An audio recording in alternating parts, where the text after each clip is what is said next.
Welcome to the party, pal. Your for the neighborhood Mastercast, back with you once again for a very special episode. This is the end of what I'm calling season 5. Now, when I first started this channel, I told myself I'm going to do daily videos. I'm going to do daily videos for a whole year, and I'm going to break them up into 50 episode chunks, so that it would essentially turn out to be about 7 seasons of content. Obviously the last season being 65 episodes, a little longer, but that's fine, just to make it all add up nicely. So we have 2 more seasons left. At least that's what I'm telling myself. I have essentially 165. Was that right? Yeah. Well, yeah, something like 165 episodes left. Is that the end of Master Chaos TV? It's too early to tell. Some things are developing. I don't know what's going to happen to the channel. However, I'm here today. I'm here right now, and I guarantee you 165 more episodes. So welcome to the party. Who is here with us today? Let's see. We have Fet78. Happy 250th, and to many more. Thank you, sir. I appreciate that. Interweb Kaiju is here. What is that? Oh, the crown. Okay. That was a nose. Okay. Hey, man. Good to see you. Thank you for being here. Jeremy Johnson says, happy 250th, buddy. Thank you so much. I appreciate all of you subscribed that are a part of the Chaos Crew. Like I said, you guys are family. You guys are not subscribers to me. This means a lot to me. I spend almost as much time as with my family as I do with you guys. So obviously daily content takes a lot of work. I'm happy to be here. I'm happy that you're here as well. Today's going to be fun. Today is going to be a blast. This is a variety show. Imagine this as a classy Playboy lounge kind of party without the nudity. But it's a kind of a lounge party. I'm going to have some guests dropping in whenever they can. They'll show up like, hey, they'll knock on the door. Hey, come on in. We'll hang out. We'll talk movies. We're going to talk horror. We're going to talk the Warner Media sale. We're going to talk the Kino sale. And we're just gonna shoot the shit, and we're gonna watch some crazy crap. I guarantee you're gonna see things today that you've never seen in your entire goddamn life. I promise you that. That's a promise from your old pal Master Chaos. Who else is here? LD.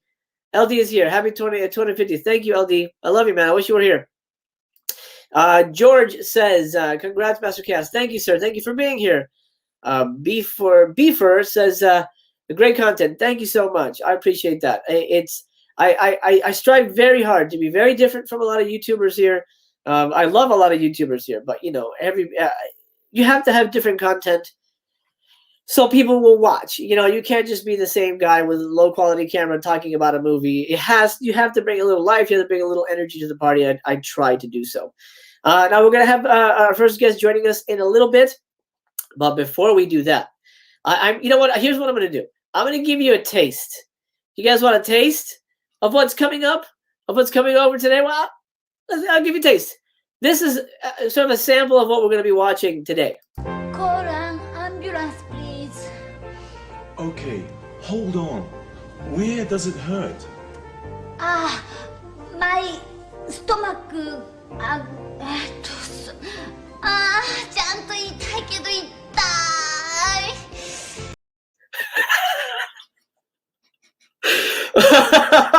I'll tell you, I haven't seen all of these clips all the way through, but that gives you a taste. That gives you a taste of what you have coming for you today on this supersized Hollyweird. Now, who's joining me today? I'll tell you. I've got that fat samurai guy is going to be stopping by.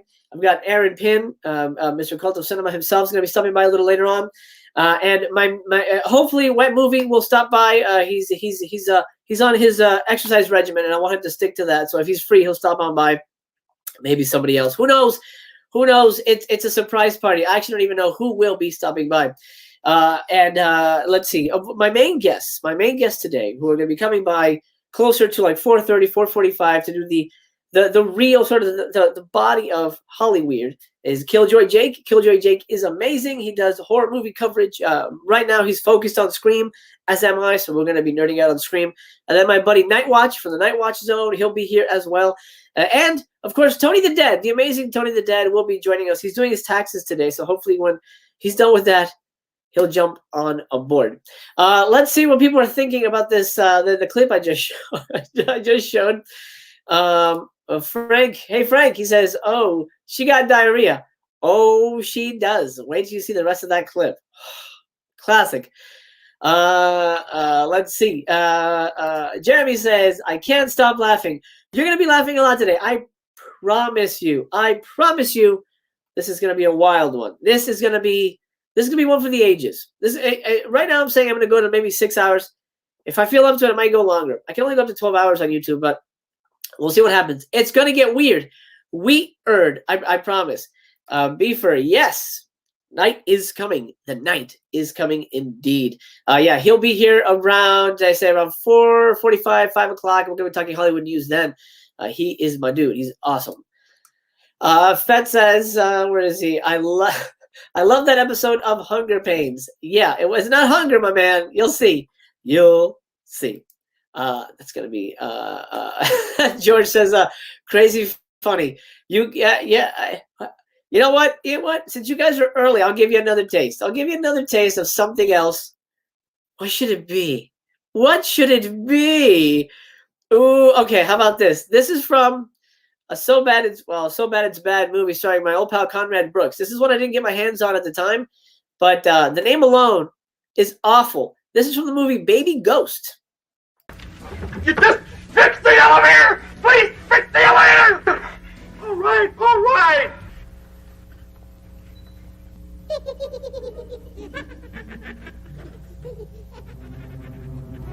First the windows, then the doors, then the phone, now the lights. What can possibly happen next? No.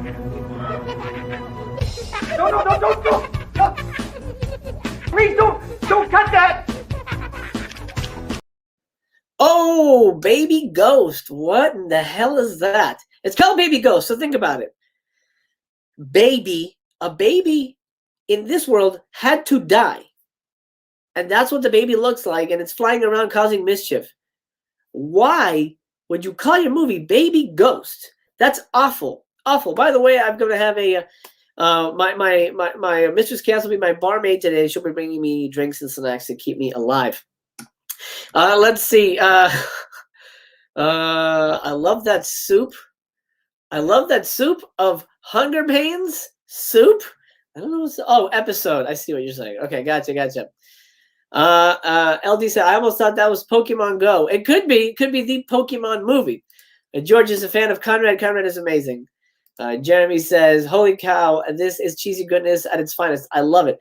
It's only gonna get crazier than that. There's more clips. I'm not gonna spoil the soup just yet. But before our first guest comes in, let's take a look at a sale that's currently happening. That's Interweb Kaiju says, where can I get a plush of the Baby Ghost? Sadly, nowhere. You know what? Interweb Kaiju, have you ever seen the movie CJ7? CJ7 by Stephen Chow. I love that movie. I'm dying to find a CJ7 plushie. I think that's adorable. Let's take a look at the Kino sale. Are you guys buying stuff at Kino? Let me know. This is the Kino sale, and it's ongoing. Somebody told me it's going to be ongoing for a while. And I ordered this Thursday. If you saw my big video, I did a big video on Thursday. Hey! I got you some water. Thank you. I said Mommy was going to be my barmaid, but hey, welcome. So you can duck down and say hello to everybody. Hello. All right, see you later. I like your Sabrina jacket. So my Kino order already shipped, and I ordered Thursday. Gosh, what was it? No, it was Wednesday. Holy shit! Oh, here we go. Samurai's here. I ordered Wednesday, and it's already shipped, so I'm pretty excited about that. Let me bring this sucker in. Hey, my man.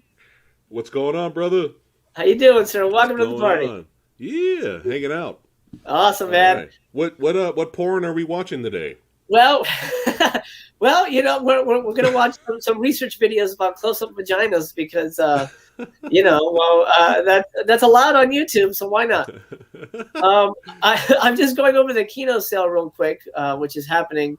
And I think it's going to last into April. Amazing deals. So if you're not aware of this, you should jump on this. There's some amazing stuff on here. Oh, I like Kino Lorber. Man, they got a lot of obscure titles they gave love to, like The Taking of Beverly Hills, our favorite. I just got that. I got that for like $8 for the sale. Oh, score. Yes. Yes. Scroll back up for a second. There was a Michael Dudikoff movie. Maybe it was on another page. That's fine. Oh, let me go back then. Okay. Let's see.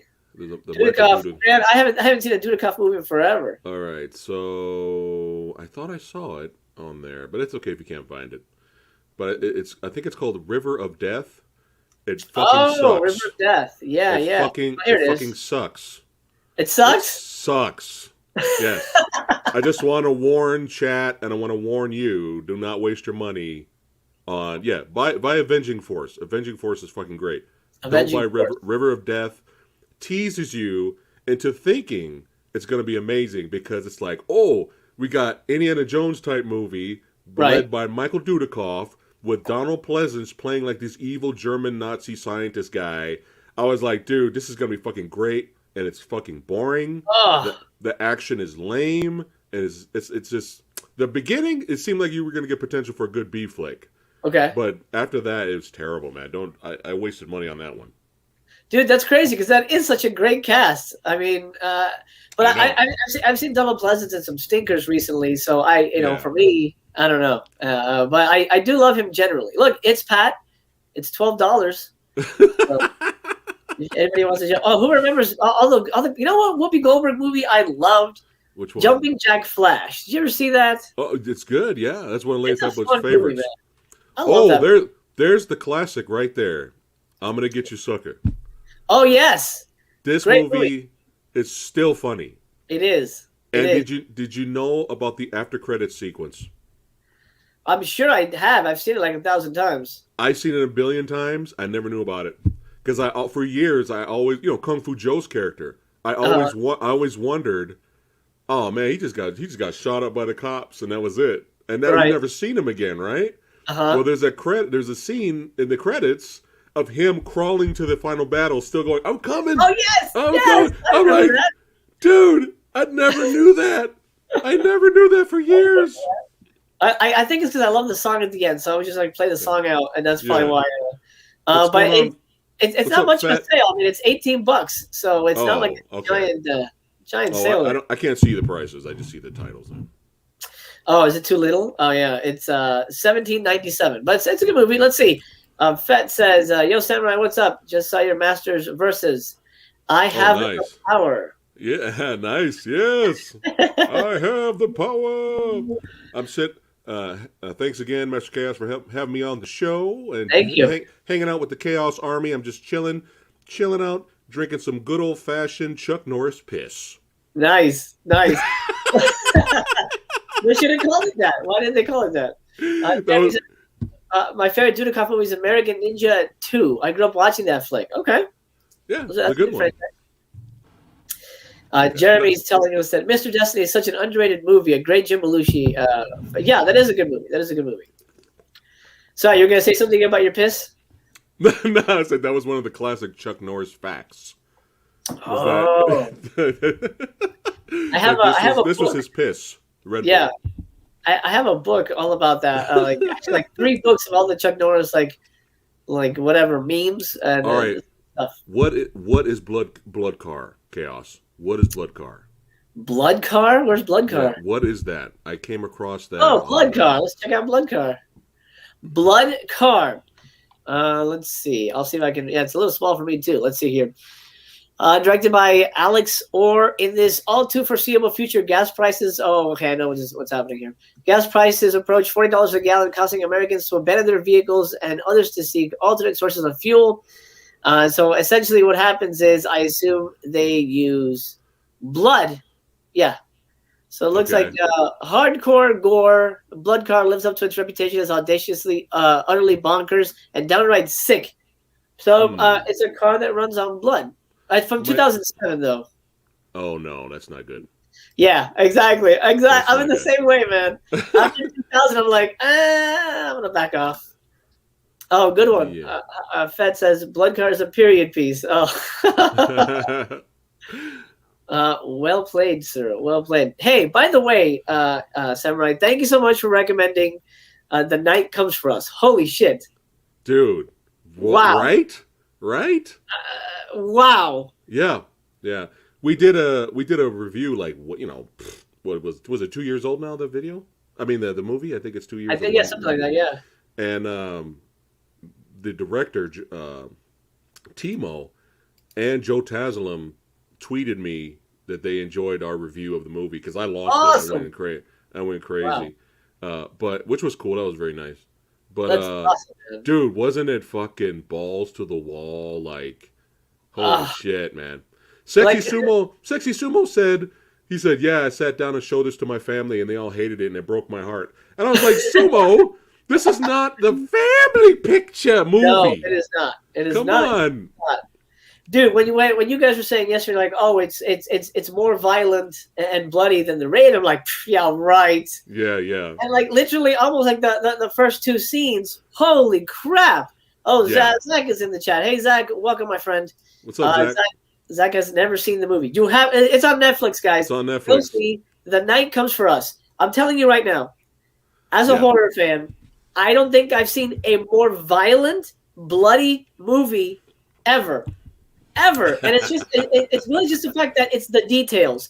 There's a scene between 3 women. The ending of that fight is it's the ultimate girl fight. I mean, it's the ultimate girl fight. The way it ends, shit. If you guys don't like bone breaking and blood spurting, stay away. Yeah. But if you like your kung fu movies to be ridiculously gory, like I'm talking Lucio Fulci times 1,000. Yes. That Night Comes For Us. Holy shit. Balls to the walls. Balls to the walls. We're not sugarcoating nothing. This is it. Action, shooting, fighting. Dude. It's amazing. Yeah. I don't know if it flew under my radar, but Jesus Christ. Thanks for bringing it up to me because it's now one of my favorites. And if you want it on Blu-ray, it's on Stinky Tuna.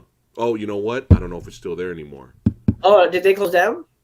No, it's weird. When you go to Stinky Tuna, like their titles don't stay there. They'll just put in new titles after a while. Well, because they're bootlegs, right? Is that the thing with that? Yeah. But I bought it. The picture was really good. I don't know if you can find it there. It might still be there. I don't know. Cold Sweat was weird. That was a very odd Charles Bronson thriller. Oh yeah, I was just looking at that. It's not bad. It's not a bad movie. It's a good movie. It's just it's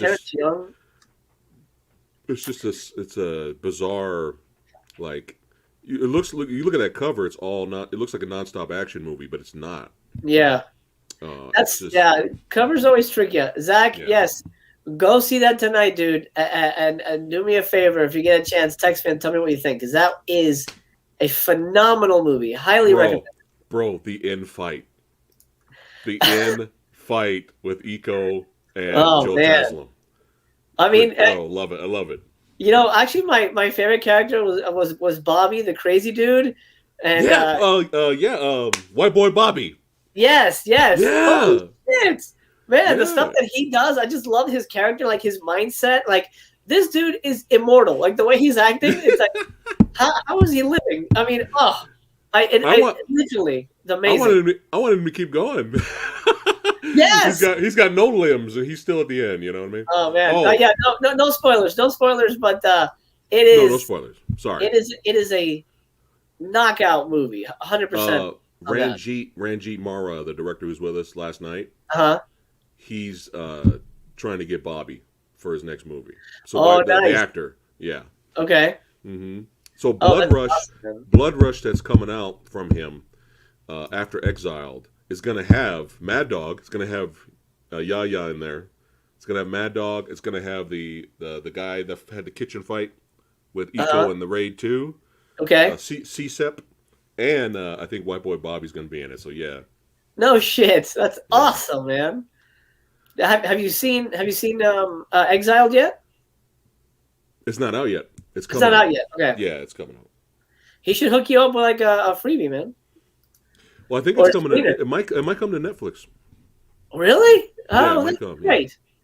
Well, I'm happy for him. I mean, that's amazing, dude.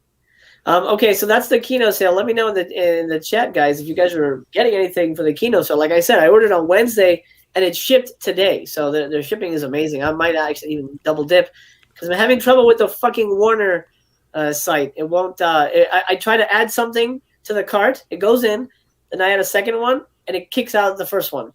Huh. So I don't know what's going on with that. It's kind of frustrating, but hopefully I'll be able to get it before the for the end of the for the end of the sale. I'm hoping. So how are you, man? What are you up to today? I'm just hanging out with the Chaos Army today, chilling, drinking you know what. And nice. When it gets closer to 5 p.m., I'm probably going to have to bounce. Gotcha. I'll be on Jax's channel, Jax Be the Ripper. We're talking about because, she's a music-based channel. And we're talking about the Rolling Stones docufilm, Give Me nice. Shelter. Give Me Shelter. Bro, I just watched that last night. It's a fucking disaster. I don't know if you heard what happened during that concert. No. It's crazy. I'll let you know later. It's That's fucking awesome. But yeah, it's on YouTube. We'll watch for free. That's how I watched it. I was like, oh shit. But yeah, we're gonna talk about that tonight, and then later on my channel at 8 p.m. Pacific, a little live Q&A, hang out with the old samurai, and I'm gonna watch Monster Squad. Nice. So if you guys have your own copy or find it on streaming, because I can't show anything because of YouTube, we can watch it together. We can watch it together. You know what I completely forgot to tell you? So it might be too late for today, but if you want to have him on your show, I interviewed Andre Gower, of course, Sean, the leader of the Monster Squad. That's pretty awesome. He's a pal. If you want him on for the podcast or whatever, let me know. I can hook you guys up. He's down to do stuff. Oh, okay, cool. Let me know about that. Copy that. Looks like Just Dave had the same problems with the Warner. Were you able to order? Let me know in the chat if you were able to actually have it go through. What's happening? What's happening with the ordering? Well, Warner Archive is having a sale this weekend at 4 for $44. So it's pretty amazing, and they say it's the final one. So there's a belief that Warner Archive is going away, and you can't buy physical media from them anymore. So that's why everybody's jumping on this to get what they need now, because there may not be a chance to get it again. Looks like Zach got his shipped already. Yeah, that's the thing, man. Suggestions always raise your want list. And now, I mean, with the deals, you might as well just grab it now. Might as well just grab it now. So Warner Brothers, you're talking everything Warner Brothers? Yeah, well, everything that's considered Warner Archive. So it's a lot of their older titles. So stuff like The Hidden, which is a great science fiction movie. The Original Thing. Yeah, I would check that out. Warner Archive, 4 for $44. It's pretty good. Okay. So Dave, so you're able to put stuff in your cart? See, I can't. I've been trying since midnight. It's crazy. Chester had the same problem. It's crazy. Hopefully it'll fix itself. I don't know. Okay. Is it too many people ordering at the same time?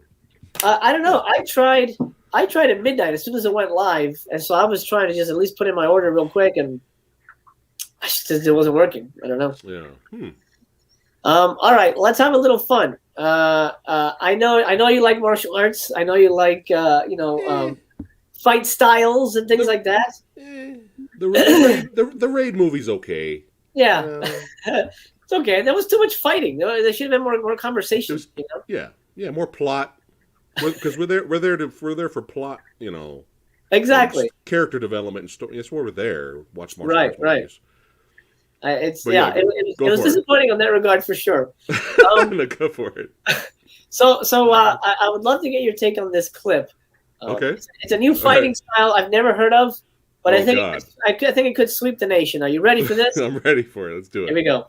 I call this program RAT. It actually stands for two separate things. Number one, I like the attributes of the rat.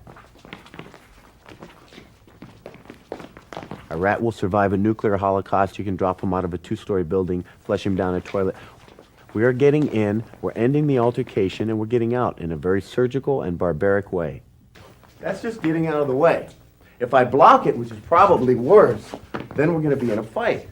So I just wait until I see him move, and I just intercept. I just come straight in with that, shot. And number two, it is an acronym for Rapid Assault Tactics.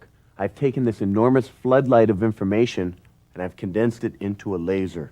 We use the 3 most barbaric tools on the body: the headbutts, the knees, and the elbows. As a tool, as I pull, this is a shot, and then we come back to here. When they're out in long range, they're throwing bombs at us. They inflict pain. We cannot trade bombs with people. This will not work. The problem innate with video techniques is that you can learn the techniques. The students can plug in the tape and they can learn the techniques. What we're doing here is we're duplicating the conditions of you training with me one-on-one.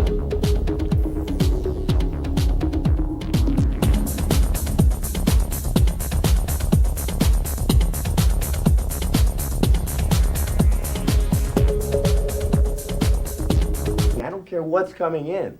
We could have a crane's beak, we could have a buffalo eyebrow. I don't care what the technique is. Thomas?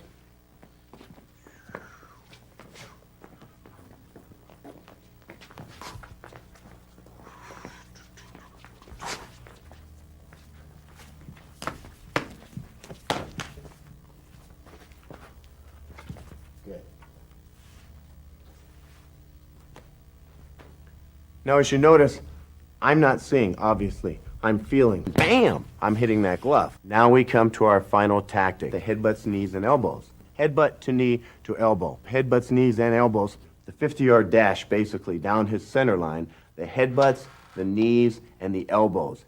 The headbutts, knees, and elbows. Headbutts, knees, and elbows. Jack.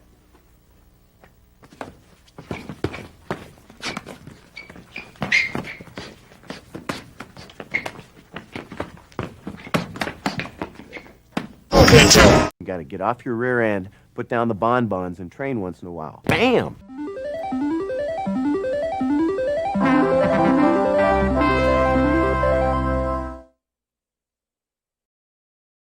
Wow, that comes from our friends that everything is terrible. So headbutt, knees, and elbows. What have you learned, Samurai, from this this instructional video? Headbutts, knees, and elbows. Headbutts, knees, and elbows. Headbutts, knees, and elbows. And grab for that buffalo brow. What is that? Okay, so what it kind of looks like is this guy probably he took some basic classes of Wing Chun, especially when he's feeling out the person. Yeah. That's Wing Chun. He probably took a few Wing Chun classes, and everything else is just basic Muay Thai, but it's just rat. He's trying to sell you, man. Rat is ridiculous. Now, yeah, of course, old school, Shaolin Kung Fu, and you took Kung Fu yourself. Animal styles have been introduced. Yeah. But the rat. The rat. Oh my God. I love how he tried to sell it like, we survived nuclear bombs, man. Right. We got flushed down the toilet, man, and we still survive. Already he lost me. He lost me right at the beginning. Right at the beginning. That was fucking amazing, by the way. Yeah. That was amazing. I don't even know who this dude is, but I assume it feels like this is something from the 80s, and he's definitely trying to start a trend here. I love his little like pose when he's coming at the guy like this, and That was amazing.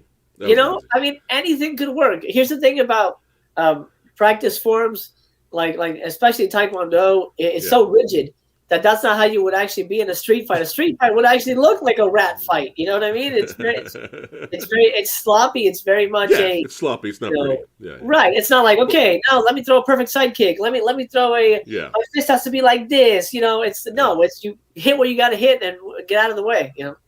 Headbutts, knees, and elbows. Yes, as Just Dave is reminding everybody.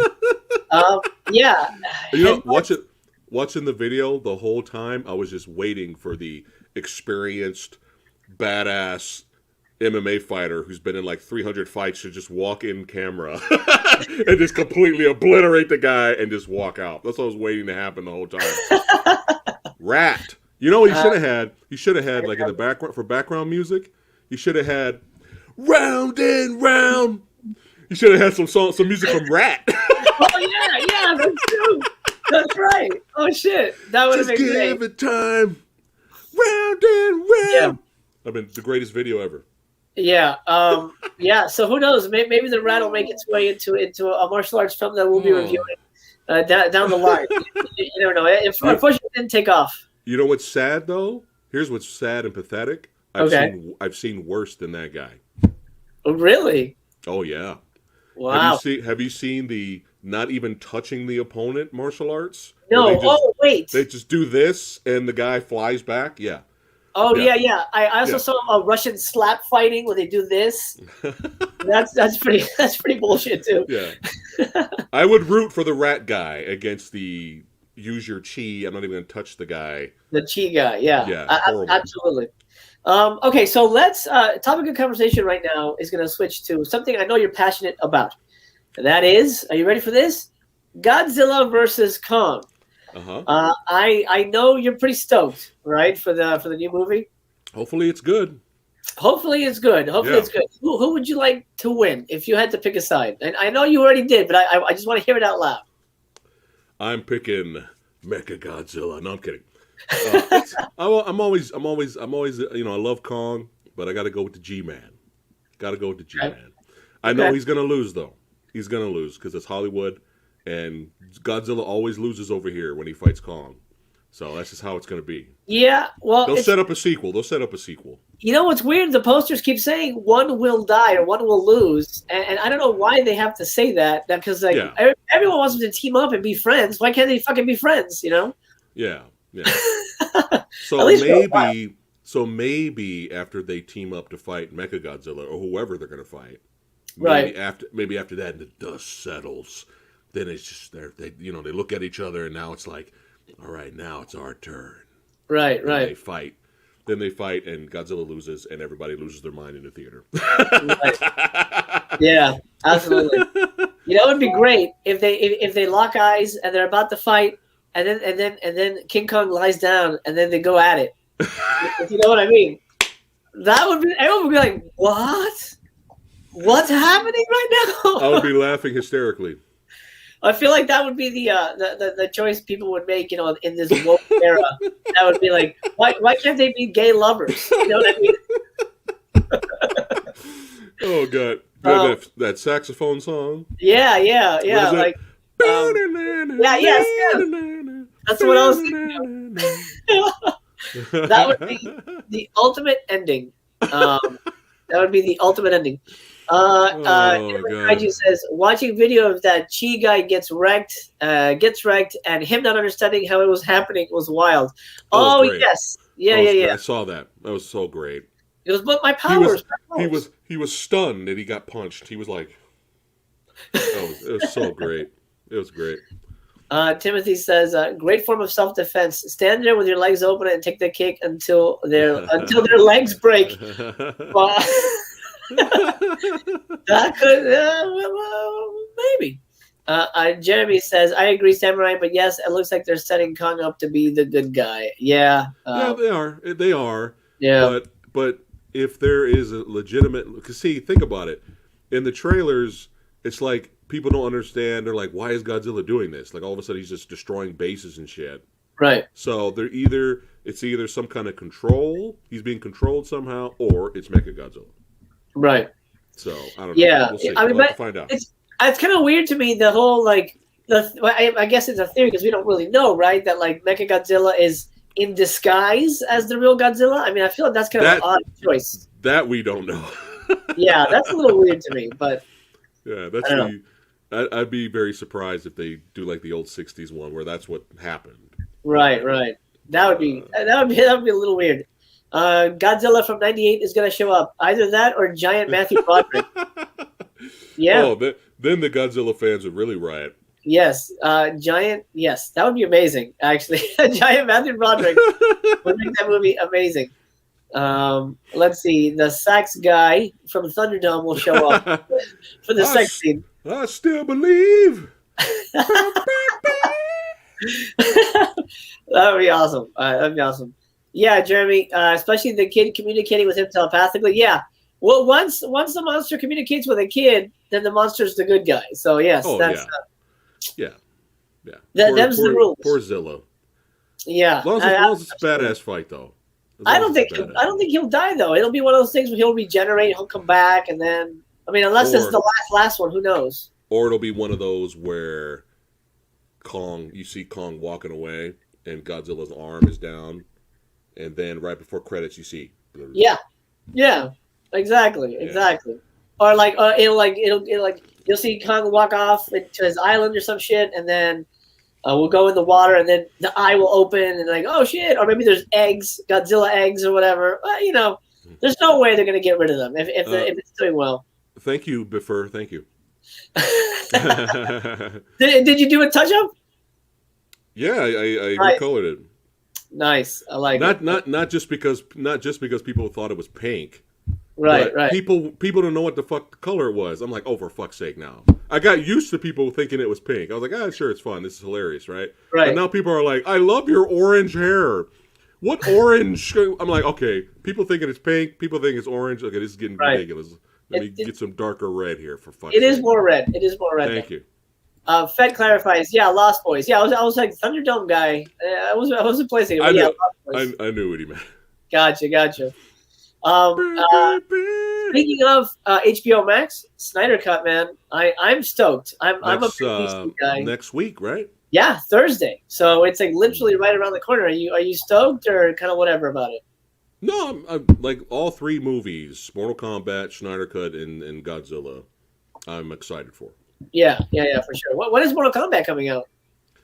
I know it's this month. Yeah, this month is insane, man. This is gonna be nuts.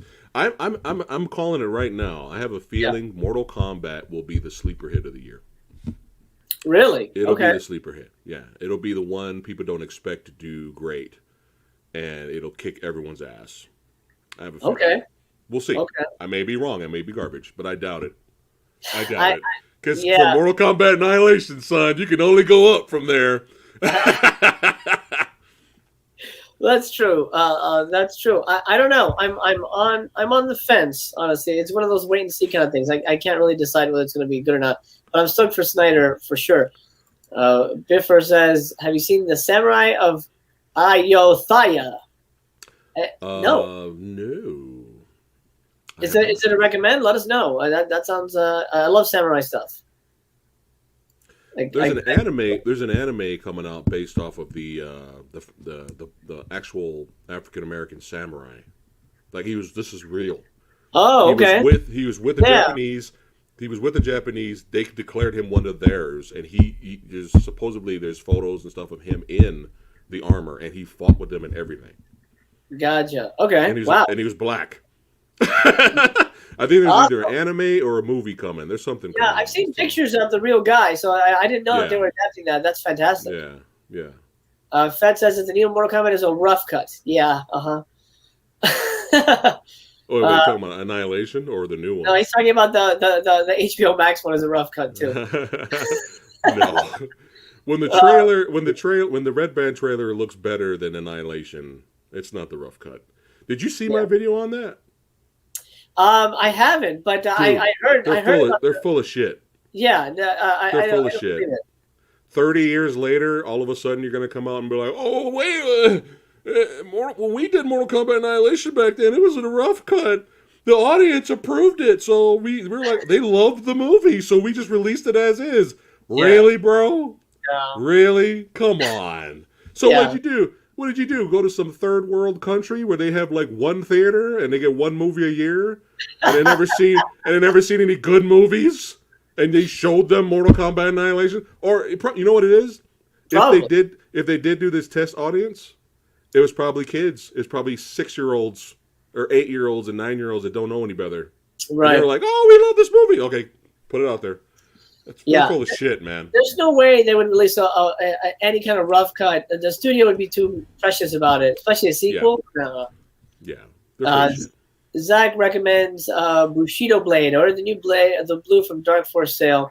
I can't remember if I've seen it. Bushido Blade, is that the one with Leo Fong? I almost ordered that, but then I remembered that it was Leo Fong starring in it, and then I said, since you've done it, Zach, let me know how it is. Is Toshido Mifune in that?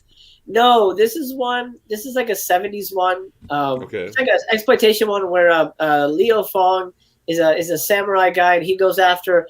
Like, it's a pretty good cast. I want to say Cameron Mitchell. Oh, okay. And gosh, there was some other big name. I can't remember. I haven't seen that one. I hadn't either, but I'm not gonna spend close to $30 on it. I'll wait for a sale. Man, I cannot wait to buy Drive with Mark Dacascos. I cannot wait to buy that movie, but it's $40. I'm like, come on, man. Let me do something. Remind me. Send me an email off air.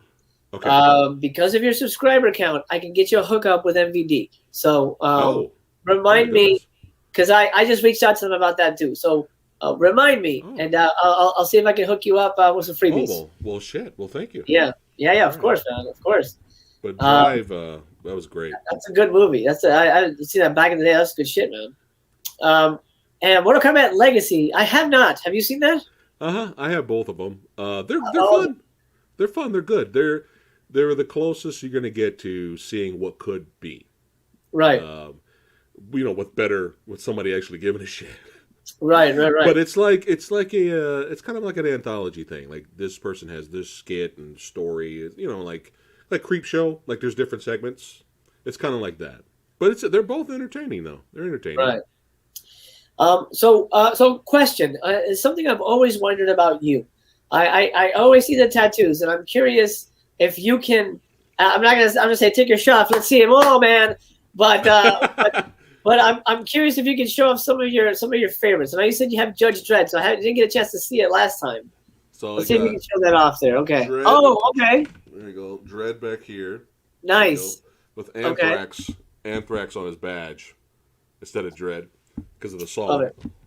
Got Predator right here. Nice. And Death of Superman tattoo where the bloody. Oh, the bloody yeah. Nice. Got Ghost Rider right here with Metallica. Oh, I love that. The Flames. That on this awesome. side, I got. Let's see. It's hard to do this. Shinron. I wanted a dragon. Yeah. I wanted a dragon, and I was like, you know what? Let me put Shinron from Dragon Ball Z on there. Awesome. Pantera, Batman, and Deadpool is here. Damn, dude, that's awesome. That's great. It's been a long time since I got more ink, but if I'm gonna get something next, it'll probably be Jason Voorhees mask. Okay. But what I really want is the Master Chaos logo on your back. Yeah, cool. That's right on my ass cheek. Yeah, that's perfect. I'll always be with me. You'll always be with me. I'll be the wind beneath your wings. Always. Is the one of my favorite anime shows of all time. It's fucking amazing. It's called Berserk. Oh, I love Berserk. Yes. The brand of the sacrifice. That's on his neck. I would love to get the brand of the sacrifice somewhere. Not on my neck, but somewhere. I would like to get that. That's probably my next tattoo. You should get it on your throat because that would be badass, bro. No. No. I would really. What I want to do is get it like Guts has it, on his neck. Yeah, the yeah. Same spot. Yeah. I would love to do that, but if I'm going job hunting, that might be a problem. Absolutely. Yes. Yeah. That's why I said, like here or something, Yes. forearm, there, I'll do it. Absolutely. Yeah. I've got one here. I've got a Superman one over here, but I've got Halloween colors. So it's like the red is orange and the rest is black.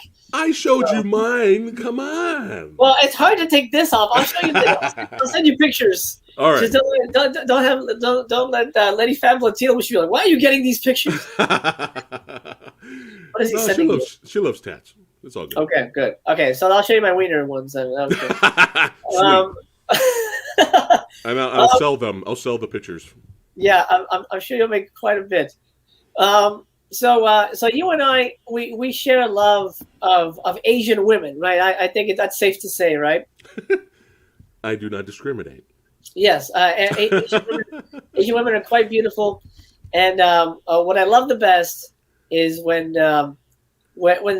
especially the Japanese try to learn English, and so I want to share something with you, something that killed me. Okay. I think you'll enjoy it. Are you ready? Okay. Yeah. Here we go. Call an ambulance, please. Okay, hold on. Where does it hurt? My stomach. ちゃんと痛いけど痛い。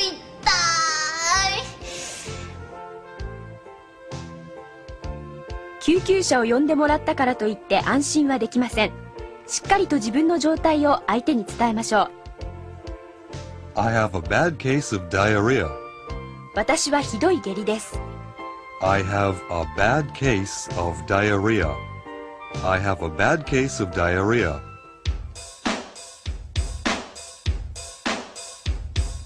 I have a bad case of diarrhea. I have a bad case of diarrhea. I have a bad case of diarrhea. I have a bad case of diarrhea.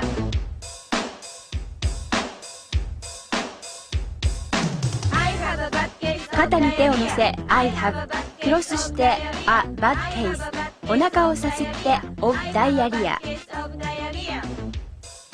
ジェスチャーゲームの要領です。感情を込めてやってみましょう。 I have a bad case of diarrhea I have a bad case of diarrhea I have a bad case of diarrhea I have a bad case of diarrhea Wow. Yeah. Casey always jazzercises when he has diarrhea.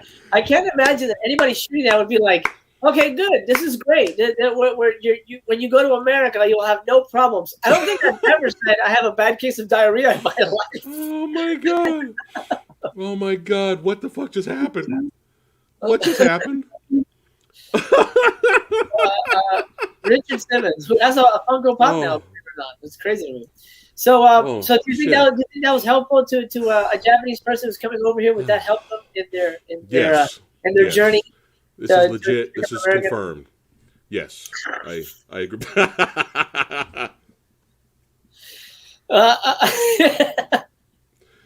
Wow, that was amazing. Why did they dance? What was the thinking behind that? Like you'll say the lines, but then you'll also have to do a stupid dance. It's weird to me, man. It's so weird. Maybe it helps jiggle it. The brand isn't working. The brand muffin's not working. Got to jiggle it out. Yeah, that was amazing. That's a good point. That's a good point. That might have been. That might be it. My favorite Asian actress is Scarlett Johansson. Yes. She does such a good job, and she gets shit on, but she absolutely. Speaking of, you have a new favorite now, don't you, my friend? Oh yes! Oh yeah. man! Yeah, that's what I thought you were going with.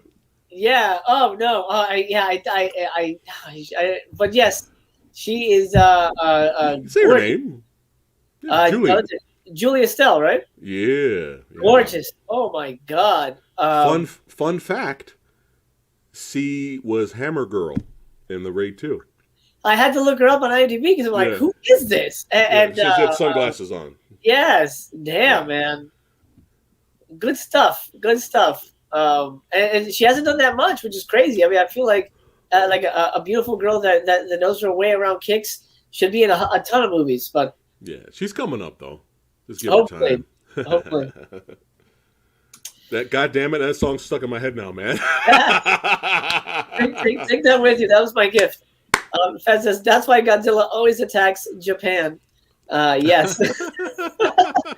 Japan. Well, let's talk about Japan. I think Japan is so bizarre to me because I love the culture. I love samurai stuff, but they also have this weird underbelly of just crazy shit. What is? Can you explain Japan to me? Are you still on the journey too? Eric would, Asian movie enthusiast. He would because he always goes over there. He visits there. Does jealous, he? I'm jealous. I'm so jealous. He'll send me photos. Hey, I'm at this. I'm like, hey, thanks for rubbing it in, man. I would love to visit there, though. I would. Oh man, it could be one of the, it could be one of those things where everyone, they're a certain way, so they're very polite. Very, like they're not out in the open with their emotions. Over there. Yeah. Like they're very respectful and stuff like that. But when the lights go down, son, we getting fucking crazy. Yeah, could be a part of it. It could be a part of it. I mean, it's funny enough. Before the pandemic, we were planning to go to Japan during the summer, and of course, those plans ended. But I definitely want to go there. I love the history. I love the place, but man, their porn is weird. I mean, have you heard of goo porn? No. Okay. I have an inkling of what it might be, but yeah, go ahead. And I don't know, maybe it might be weirder than you think. Goo porn is when a couple has sex, but they're covered in like jelly, like KY jelly. So they're like slimy and slippery. Okay. And that's it. Like, yeah, they're just like covered in goo. Well, what the shit is that? Why does like your face have to be covered? Like why? It's strange. Well, here's the thing though, is like what annoys me though is you have fucking hentai and you have all this crazy extreme tentacle porn and and live action porn, right? But they fucking blur out the genitals. Yes. It's like, really? You're gonna have this crazy shit, but you're gonna blur out that? Really? I've heard these things. I have not seen them. This is what I've heard. I've heard that's what they do over there. So right. I just want to get that clear. But I have seen them, and it is 100% blurred out. Or sometimes I'll put like tape over the genitals. I don't get it. Like, why make porn then? I don't get it. Yeah, it's strange. But since you're talking about Japan, here's a newest phenomenon. Okay. I did not know was popular. I don't know the name of it. But apparently, there's a new show or thing they got going over there now where female wrestlers have wrestling matches in their apartments. And you can watch it, I guess, on their YouTube over there or whatever. Okay. So there's a knock at the door. Female wrestler comes in. They have a wrestling match in their apartment. Not with a ring or anything. It's in their apartment. They don't have, Wow. But yeah, they just beat the shit out of each other in their apartment. Apparently this is a thing. This is a genre now. I was like, what is happening? Already there. Yeah. Let's see. They also have curry powder for your bath water. Oh wow. Oh my God. Very. I mean, it's not as strong as Indian curry, but I love Japanese curry. That stuff is amazing. But I don't know that I want to smell like it. I think but I would love to visit there just to go to the Godzilla Hotel and it just looks like so much fun out there. Oh my God, yeah. I want to. Well, we have kids, so we can't do crazy stuff like sleep in the little capsule hotels, like 1-2 person beds, and that's just. But I definitely want to do like an authentic like tatami mat room with the shoji screens and all that. I want that experience. See, that's the thing though, is I'm so huge. I don't know. Will I enjoy it over there? Or am I going to be like, I can't. I want to go in the store, but I can't fucking fit. Honey, go in there and get us some cool kaiju figs and come out and Right. But yeah, I don't know. Like that might be a problem. That might be a problem, but hey, what a problem to have, right? At least you're in Japan. Zach says Japanese deathmatch wrestling is wild and awesome. Okay. Oh yeah, back in the day, exploding barbed wire matches and all that stuff.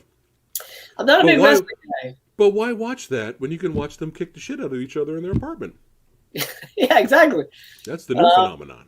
Does it like break into the apartments get like fucked up, or is it just like? I haven't seen it. I just heard about it. Oh, okay. It might be hilarious to watch. Actually, it might be fucking hilarious. I wish I had known that I had a schedule. I would have grabbed a clip of Apartment Wrestling. Everyone, after this, go find Apartment Wrestling. That's fantastic. Yeah, the Godzilla Hotel is pretty sweet. I mean, there's so many like cool themed places there that I mean, it's just like amazing. So one of my big dreams, my super big dreams as a samurai fan, is I want to get a real handcrafted samurai sword, like $10,000. Takes 2 years to make samurai sword. I'm not going to use steel. it. Folded steel, baby. Yeah. Oh man, I want that so bad. But that's one of those things where like I don't even know if they do it for like outsiders. I think you have to be Japanese, or maybe I'll just like buy it from somebody who doesn't want it. I don't know. But you might luck out and find somebody to make it for you over here. You never know. Yeah, maybe. For cheaper. It'd be great. Get close to it. But I want like an old master who's been doing it for like 70 years. Yeah, you want the. Yeah. This is his last fucking sword. His sword is his sword. Before he dies. Yeah, that's awesome, man. That's I don't know, man. That's. It sounds like an awesome movie, chat. Don't you? I want to see this movie. I want to see Master Chaos go to Japan to get the last sword from this master sword maker. Oh man! He gives him. This is my last one. Use it wisely. And then ninjas come after Chaos. There's your movie. Boom. There you go. Chaos got taken down. Hey, actually, now that you bring that up, something I want to do when pandemic is over. Luckily, we're in the same state, so we can meet up in person. Yeah. I want to do the ultimate, and I don't know how to work this out. I have to figure things out, but I want to do the ultimate YouTuber movie. So sure. Be fun. Whether it'll be sort of like whatever 90-minute movie, or a sort of like how comic book issues will kind of like space out episodes between like runs, like you'll have episode 3, maybe Eric will have episode 5, something like that. So that we all get content, but we all get to have a communal experience. I think that'd be fantastic. I'm totally down. Whatever I can do to help out, that'd be fun. It'd be hard as shit, but it's fun though. It'd be fun. It'd be fun. Yeah. I have to figure out a way. That says no sword for you, Gaijin. Oh, that's it. Yes. Maybe. So that means the ninja star comes and kills. It hits the master, and then you have to grab the sword to defend yourself. Right. Exactly. Yeah. And then by the end of the movie, I've earned the sword. Yes. Yeah. A la the best ninja movie ever, of course, Ninja 3: The Domination. Best ninja movie ever made. But speaking of best movie ever made, would you consider yourself a horror fan? Well, yeah. Okay. Have you seen the movie? I'm not a horror expert, but go for it.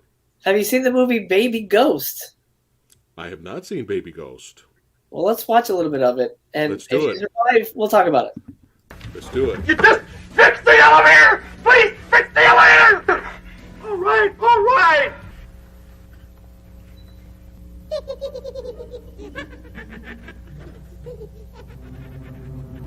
First the windows, then the doors, then the phone, now the lights. What can possibly happen next? No.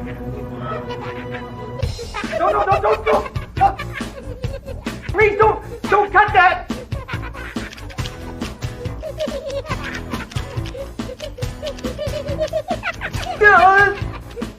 You little monster! You're gonna pay!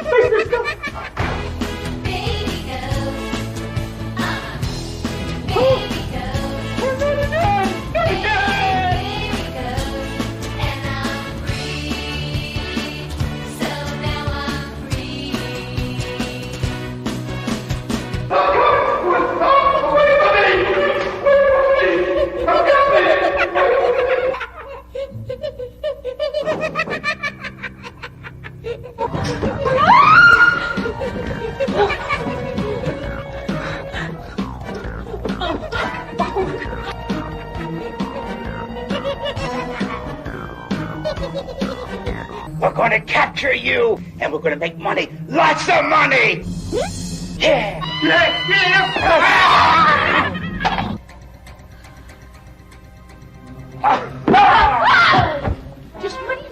doing jumping out at me like that? God, you could give someone a heart attack. I can't believe they pay you for what you do. Is this your idea of guarding the building?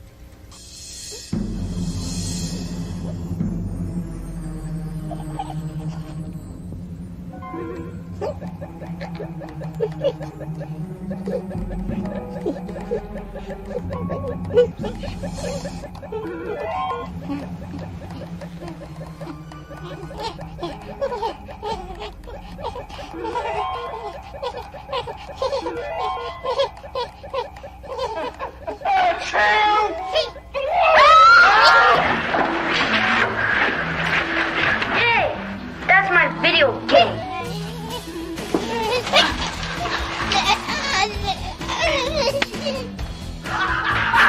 You did it! You did it! All right. My game. Broken. So this is how you treat other people's property. I demand that you replace it. Apparently you've been so busy doing heaven knows what, you can't take care of my son's things. Well, Mrs. Rodman, I think I speak for all of us when I say that shut your big mouth. Come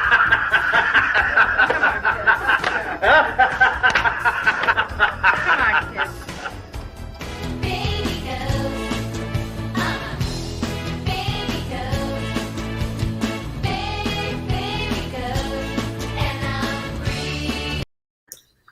Baby Ghost, starring the amazing Conrad Brooks, my old friend, rest in peace, and Joe Estevez, the lesser-known Estevez. Tell me, what are your thoughts? I think you just showed me the greatest movie ever made.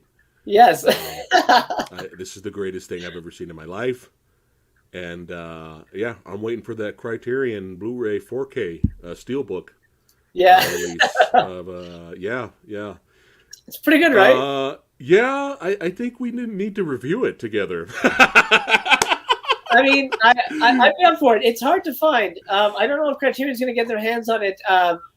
Is it on Amazon Prime? It might be. Or Tubi? I don't know. The director, whose name I'm blanking on, he also did a movie called Roller Gator, which is just as ridiculous. And have you seen Roller Gator? Oh my God, Roller Gator might be the worst movie I've ever seen in my life. It's pretty dang bad. Bad. Roller Gator. I saw the Roller Gator is so bad that we watched the riff tracks of Roller Gator, and the jokes, the hilarious jokes, couldn't even save it. What you showed me right now. Yeah. Is 100 times more entertaining than Roller Gator. That's how bad Roller Gator is. But go ahead. Also starring Joe Estevez. Yes. Here's my history with Roller Gator. Conrad was in a couple of my movies, and he had Roller Gator on VHS. I bought a copy of fucking Roller Gator on VHS. Keep it. And I don't even know where it is now. I might have given it to a friend. But I bought it home. Me and my friends would always love to watch crappy movies. We're like, guys, I think I have the crown jewel of our collection here. Yeah. And I remember watching it on VHS and thinking, this is as bottom of the barrel as it gets. I mean, this is so bad. And then he told me, oh, by the way, we're also making a movie called Baby Ghost. Now, I wasn't a father at the time, but the idea of a baby ghost was kind of so awful. I'm like, I'm good. I'm going to pass on that. Like Jeremy says, Slimer's handicapped cousin. Yeah. I love the shot where they just, the dummy of the baby ghost that was wrapped up. There's that one shot where they just threw it at the door, like outside. Already, this is way more entertaining than Roller Gator. I wanted to kill myself. I gave OGP and the Fluffy Gamer the Roller Gator test when they came over the house to hang out. I said, I'm gonna play this for you, and you tap when you're done. They didn't last 10 minutes. Dude, I've seen it like 6 times. Just shows you where I'm coming from. Interview webpage says watch stream when. Well, if I can find it, maybe, but I don't think it's available anywhere. And I think the director passed away. I know Conrad unfortunately passed away. Rest in peace. Let's see. Watch Baby Ghost 2, Baby Your Ghost. Baby Your Ghost. I don't think they went. I don't think they went as far with that franchise, unfortunately. You hurt David the Rock Nelson's feelings, taking his bottom of the barrel title. No. David the Rock Nelson's movies are worse. David's movies are way worse. He doesn't have any. The only celebrities he gets are the ones that he cons into being in his movies. That's that. But and like they don't even know they're in a movie. He's just filming them at a convention. He doesn't get permission. He doesn't get contracts. He just films them. But it's not a big deal because he literally has a VCR to VCR copying. That's how he gets his movies out. So no, right. Baby Ghost is definitely at a higher level than David the Rock. Just the fact that the Baby Ghost is playing old school LCD Tiger video game handheld, I was already like dying. Like, this is hilarious. That's definitely a fun callback because I 100% remember those back in the day. That would have been a fun watch party with us. That would have been funny. Oh man! Well, if I can find it or something like it, then we'll set that up. I think that'd be a blast. I'll show up. All right. Your channel or my channel, whatever. But I show up to yours. We'll watch it together. Good to know. Double bill with Ghost Dad. Man, Ghost Dad is a good movie, but it's got a stink on it now. That I want to stay away from Ghost Dad. Speaking of the Ghost Dad, yes, I've never seen Leonard Part 6. Oh man. Is it as bad as they say, or is it good? Or is it good bad? It's a fun movie. It's hard to describe it, but I got it for like $4 on Blu-ray. So if we ever hang out, I'll bring it over. We'll watch it. Sure. Yeah. It's a fun watch, but it's not anything you need to own. Okay. Fed. I will be showing if I can find. I can find that clip on YouTube, right? Yes. Yeah, I'll show her the Baby Ghost clip. Don't worry. She's going to laugh hysterically. Baby Ghost will happen. People in the chat, put on your detective hats. If you can find Baby Ghost, we'll bring that back. Quite amazing now that I've got a lot of Conrad's awful movies. I love him, but he makes terrible movies. Yeah. I will definitely be revisiting that. Well, if you love him, he sounds like he's a great guy. Yeah, he's a good dude. He was a good man, and he'll be missed. He worked with Ed Wood, man, back in the day. He was what? Wow. He was in Plan 9. He was in Glenda. He was in all those. He was one of his regulars. Oh, are you willing to pay $2? Is it $2 to rent on Amazon? Well, unfortunately, we can't stream that, but maybe we could do like a watch along. Is there a? Yeah, that's true, huh? Yeah, that's what I'm saying. We could do a watch along, just us hanging out while we're both watching at the same time. I'd do that. I think that I'd be down for that. That's crazy that it's. That's if you want to pay money. You don't have to. Yeah, how much is it to own?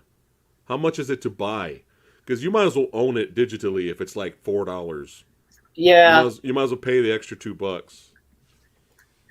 I think I spent enough money on Conrad movies that if I find it for free, I'll just find it. There you go. We'll maybe Wu-Tang will make Baby Ghostface Killer. Yeah, maybe. Actually, what the hell am I talking about? I'm going to have to pay $2 too. That's true. Because if I'm going to watch it with you, $25 for DVD. Oh my god!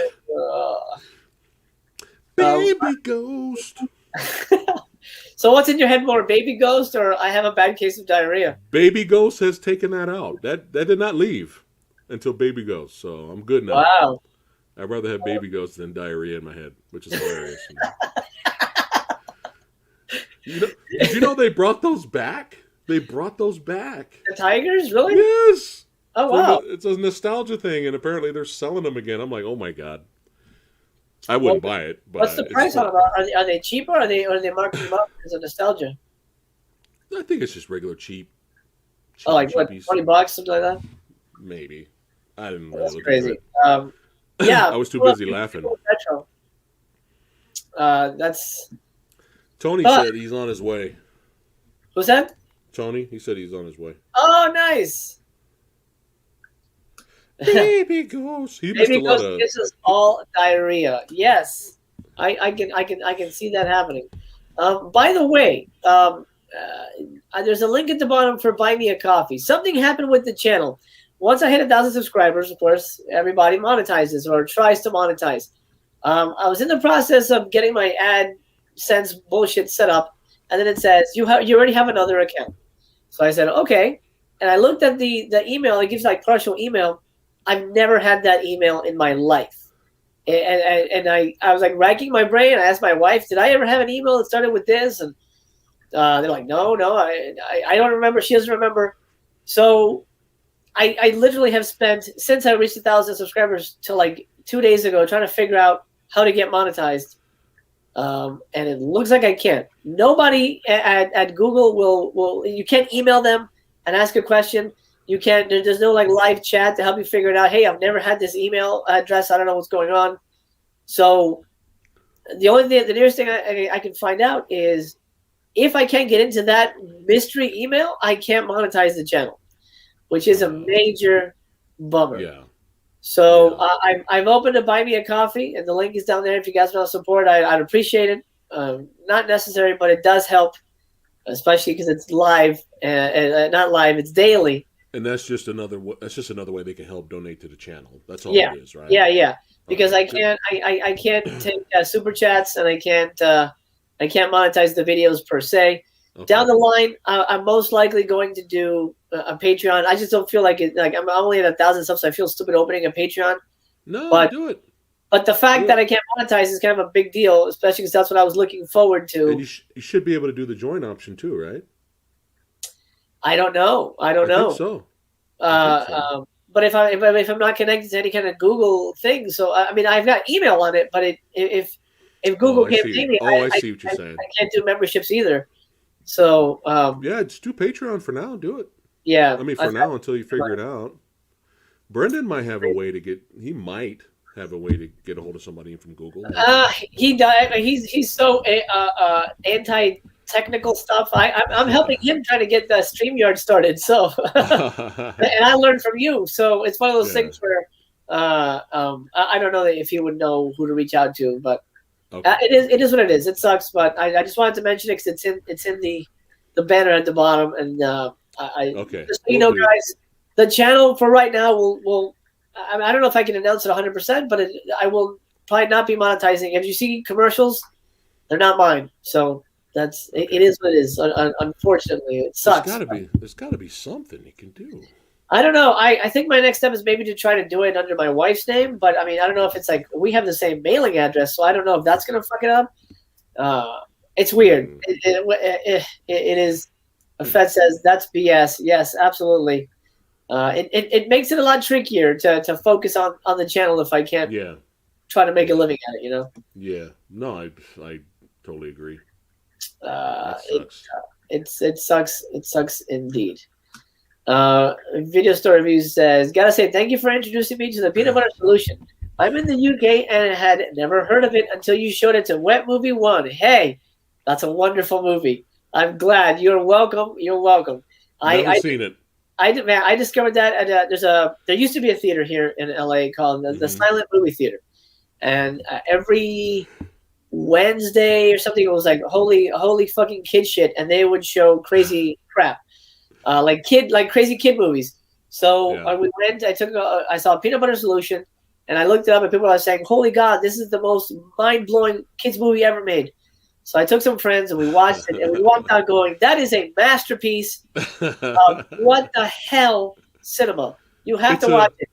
It's a delightful what the fuck. It is absolutely." And Severin has it on Blu-ray, so I'll wait for a sale and grab it. It is.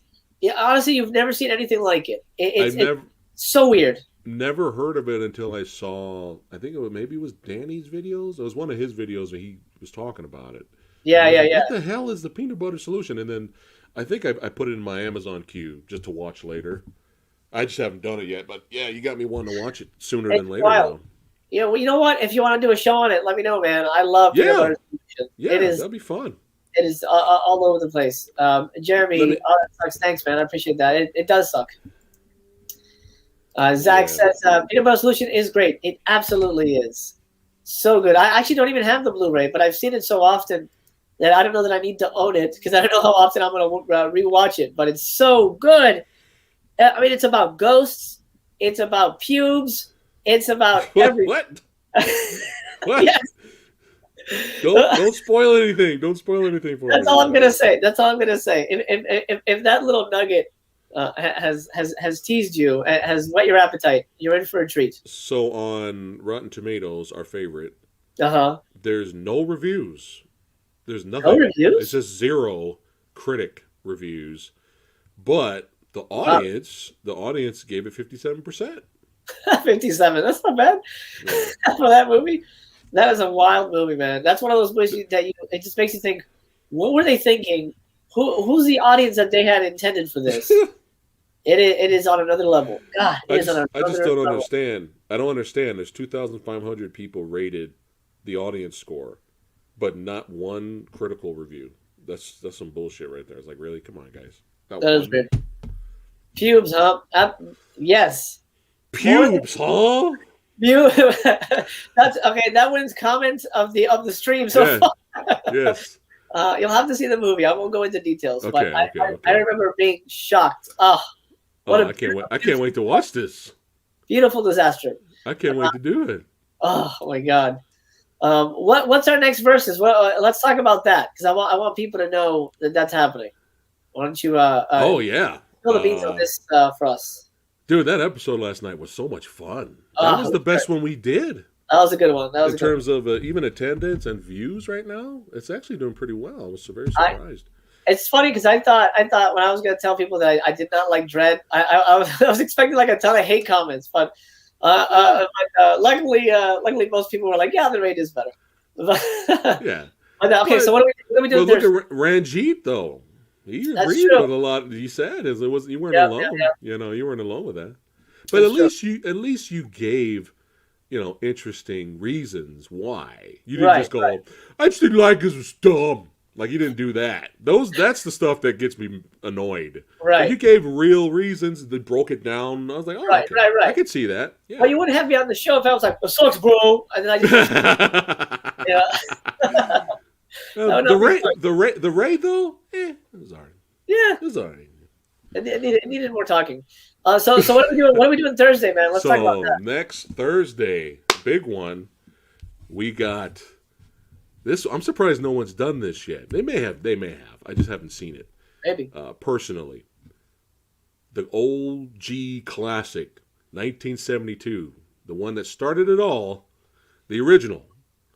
We have Bruce Lee's Fist of Fury, aka Chinese Connection, versus the remake of the movie Fist of Legend starring Jet Li.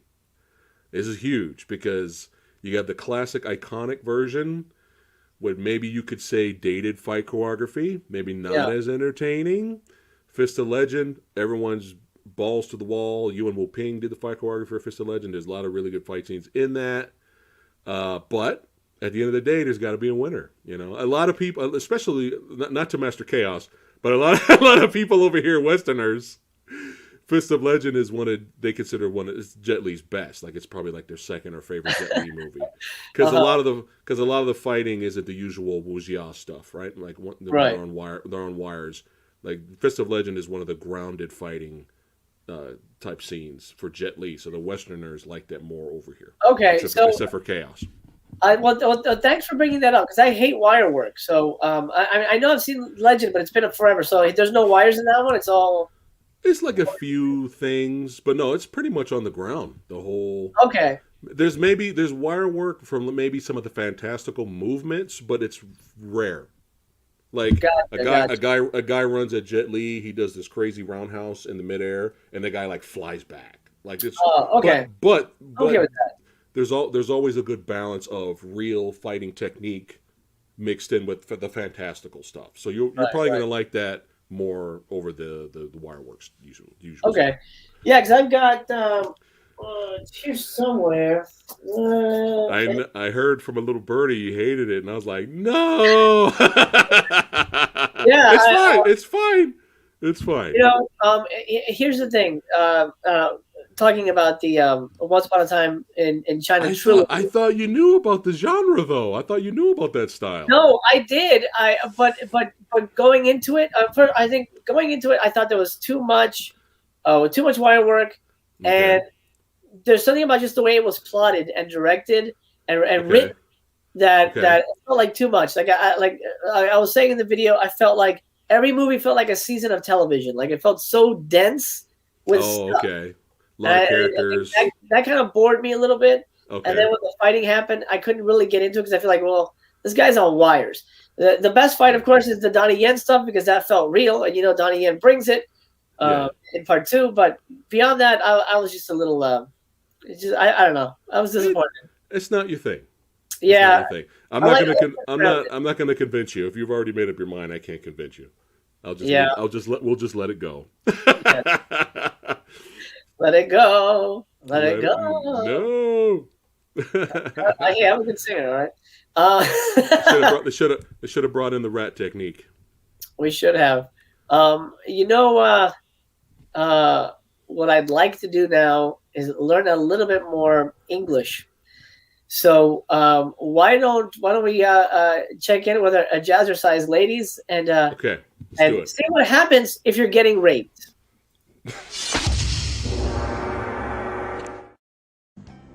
三角筋でトラブル。やだ、道に迷っちゃったみたい。なんだか人気のないところに来ちゃったわ。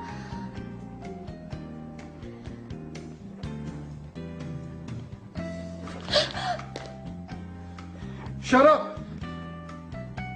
Don't say a word.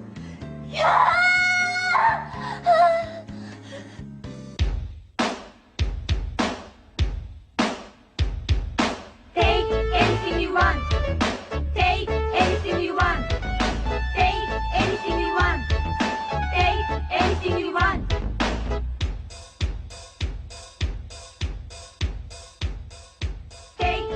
脇を締めてテイク、開いてエニシン、最後 You want で腕を伸ばします。Take anything you want.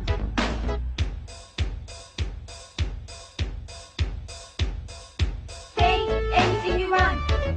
Take anything you want. Take anything you want. Take anything you want.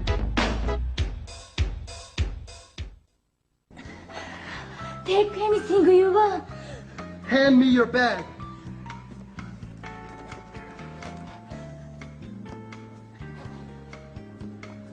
Don't move! If you do, I'll kill you.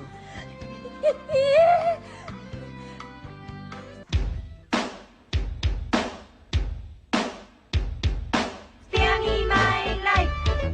Spare me my life. Spare me my life. Spare me my life.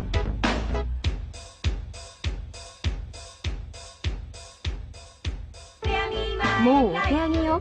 文字通りそんな気持ちで腕を上げてください。 Spare me my life. Spare me my life.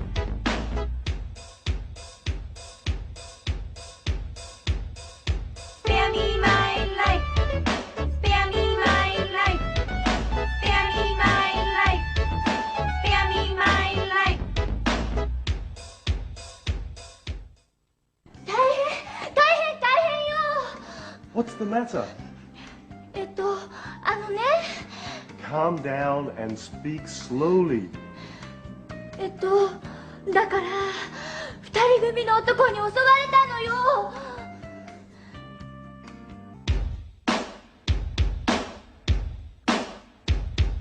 I was robbed by two men. I was robbed by two men. I was robbed by two men. I was robbed by two men.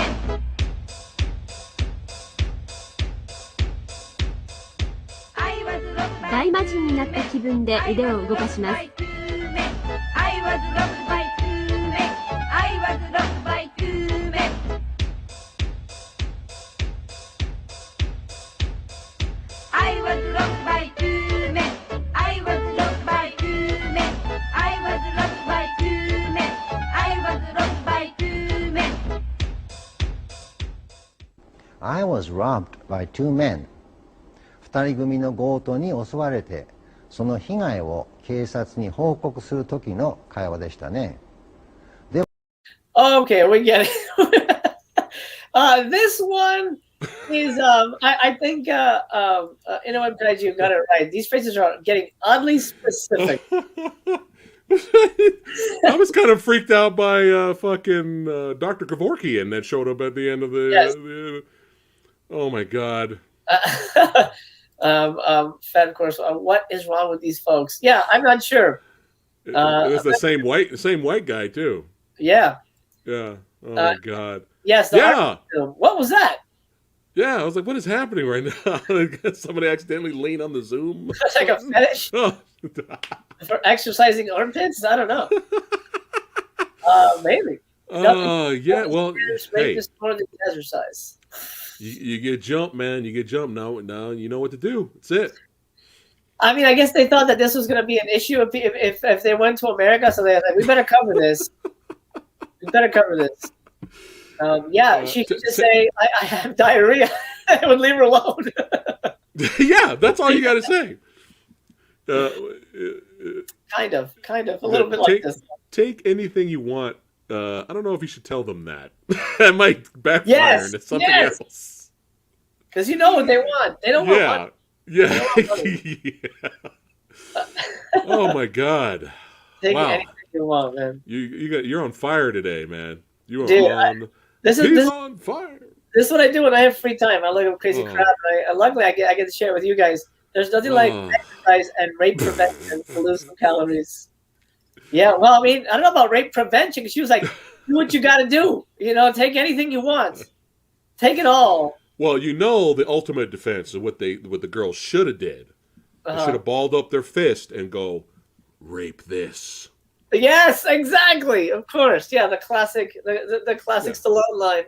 People don't remember that as much as the other ones, but that is one of the classics. This is the sneak preview of the 2021 Olympics opening ceremony. I wouldn't be surprised. We wish. Yeah. I'll actually watch the Olympics. Yeah, exactly. These girls. Oh my god. I was robbed by two men, and so can you.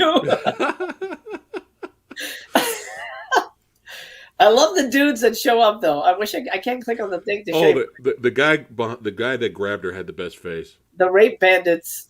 He had the glasses like me and the bandana, and he was just like. I love the dude that had the thing like on his nose like this. He goes, no. Give me, we'll kill you, whatever the hell he says. Oh my god, I don't even know if this actually helps people. Oh man. Oof. Maybe it does. Maybe it does, man. I don't know. I've got one more for you, but we'll say that. We'll say that as well before you head out. You got me crying.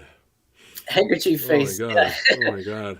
The ultimate Japanese villain, apparently. While you're here, why don't we do this? I'm gonna go check on the Warner sale because hopefully, if it's working, we'll do a little shopping here. So this is what happens to me. I'll show you what I mean. Okay. Okay, one movie I really want that I highly recommend. Okay.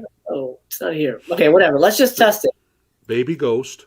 The Warner Archive edition. Okay, add to cart. I've added this to the cart. Right? Okay. What? Okay, hold on. Add to cart. Adding. Thank you. Here it is. It's proof, right? It's in the cart. Okay, it's in the cart. Maybe I'm doing something wrong. Let me know if I am. Continue shopping. So what I'll do here, if I go back, I know it'll erase. But let me show you. If I just went back like a normal person, the cart can still be full. Okay. Cart's empty. What the hell? So, and then, okay, if I go forward, cart's empty. So I'm going to add to cart. Let me do it this way. Continue shopping. Well, now it says 2. Now it's reading 2 for some reason. Well, it doesn't matter. I'll do 1 just so that it's, let's see, update. And then I'm going to continue shopping, okay? 1 in the cart. I see it there. Now I'm going to click on the link that says, get out of here, Warner Archive. Well, I got stuck. There you go. Warner Archive 4 for $44 sale. Go on the same page. Okay. Now my cart is there. Okay, good. Well, that's good. That wasn't doing that before. Now let's say I want to add this movie. Add to cart. Hey, it's working. Okay, it fixed itself. Right. Hey, all Sweet. right. And then I don't want any of these movies, but hopefully it's not like that's all you get. Okay. On, the bishop's wife is the night comes for us for that time. Come on. Oh, was it really? Oh. I must have missed that one. But there's a really oh, by the way, Mystery of the Wax Museum. If you guys watch Svengoolie, that's Saturday. That's tomorrow's movie. That's gonna be on Svengoolie on MeTV. Oh, all right. That's gonna be fun. I love that. I love horror hosts, man. That's kind of what I wanted to do with this channel, but because YouTube is such a bitch about copyright, it's difficult. Yeah. It's quite difficult. This one I highly recommend. Have you seen this? I need to. I need to see that. People keep telling me to see it. So good, amazing cast. It's one of the best like body swap alien movies ever made. Was there a sequel, or I'm thinking of something else? I might be thinking of something else. You know, I think there might have been, chat, if you guys know about this, I think there might have been a sequel, but it's not as good as the first one, if there was. Like, they got Mr. Nice Guy, but this is the extended original cut. I'm interested, curious. I wonder what that adds. I remember that being, that's the Australia one, right? And he goes, I think so. He goes to Australia and he fights, does it have it here? Richard Norton, our boy. Richard Norton, yeah. Yeah. Well, let's see if I add to the cart. Let's see if it stays in there. I'm going to keep shopping. I was lied by two men. Sorry. See, now that's in your head. I had to get that out. You'll never be able to... Oh, Green Slime. Oh, we got some Tokyo Showdown. A little Toke. Green Slime is so good. I have not seen that one. Really fun movie. Let me see. Oh, look, it's in my cart. Okay, fantastic. The cover looks fun. Oh, it's so good. It's a Japanese movie, but with like American actors in it. Oh, all right. And Quentin Tarantino loves it, but beyond the fact, it's one of the best Japanese monster movies ever made, in my opinion. Because it's not like, I gotta see that. They're not kaiju, but they're like, they're like little like slimy aliens, but they look really cool. Look, Action Jackson. Oh yeah, that's a good one. Nice. I haven't seen that in forever, man. You know what's funny? Hold that thought. Honest opinion on Lady Hawk. Lady Hawk. I liked it when I was a kid, but it's not anything I want to rewatch. Yeah. I'm always off and on with it. Sometimes I like it, and sometimes, because I like Rutger Hauer, you know? Yeah, yeah. And sometimes, I don't know, there's something about it where I'm like, I like this, and then I just don't care. Right. It's weird with that movie with me. Yeah, I haven't seen it in forever, but when I was a kid, I liked it. But I have no interest in rewatching it. So if that says anything, that's where I'm at with that. Vanity. You know what I didn't know about Vanity? I don't know if you know about this. She started her career doing not necessarily porn, but like adult photography. Really? Yeah. I'm not surprised. I did not know that. I was pleasantly surprised. Chat, if you guys get a moment and just type in Vanity, nude photos, and you're welcome. I gotta go. Sorry. Night School is one that I have my eye on, but I love slashers, but I just don't know if this is going to be a shit one or not. Yeah, I haven't seen that one. I've not seen Wolfen either. Is Wolfen good? Wolfen's good, but it's not really a spoiler to say this. It's not werewolves. It's just giant wolves. Oh wow, that's okay. But it's cool. Like the way they do it is really good. Like it's a horror movie, but it's not like expecting werewolves. Yeah, as long as it's good, that's fine. It's a good watch. Good cast. Lots of classic shit here. Black Scorpion is a good movie. V. Did you ever watch V? Yeah. Oh, so good. It creeped me out when I was a kid. Yes.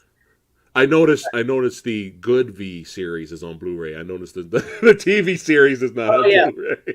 The mini series was good, but the TV series, yeah. We don't need to put in the effort to release that. No one's going to buy that. Absolutely. Have not seen The Man with Two Brains. I've not seen that. That's a good one. That's a really funny one. Honestly, I think that's funnier than The Jerk. Oh shit! I got to really watch it now. I think it's funnier than The Jerk. So I recommend that. I love anything with my man Ray Bradbury. This is The Illustrated Man. Huh.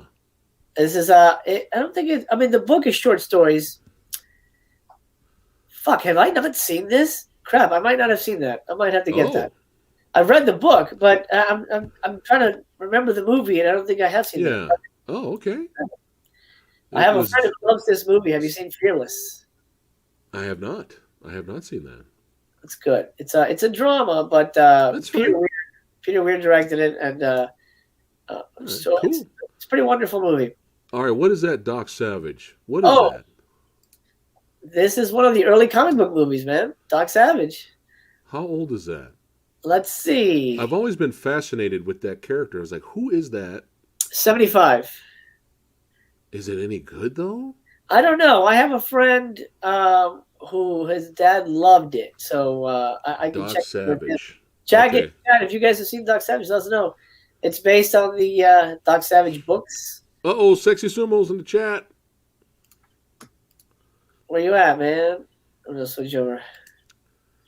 Jeff Bridges, that's right, Fearless. He's great in that. Oh, let me check in. Let me see what everyone's saying here. I gotta check out that Doc Savage. Let's see. I'm really curious about that Doc Savage. I've just always been fascinated. I've seen comic books and everything. I was like, what is Doc Savage? Yeah. It's kind of like an Indiana Jones type of dude, but like I think he's like super strong or something. If it's fun, I'll check it out. Yeah, I hear good things about it. Nothing But Trouble is a masterpiece. They should put that out. But Warner, apparently, I don't know if you guys have heard, Warner Archive is closing down. Party might be over. This is their look at the top. It says Final 4 for 44. So what you're saying? I just want to clarify this. Warner Brothers will soon they're not doing physical media anymore.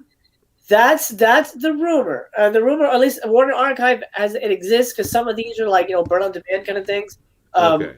Warner Archive, as in the physical media space, will not exist. But most of these movies are transitioning over to HBO Max, so that's what's going to happen.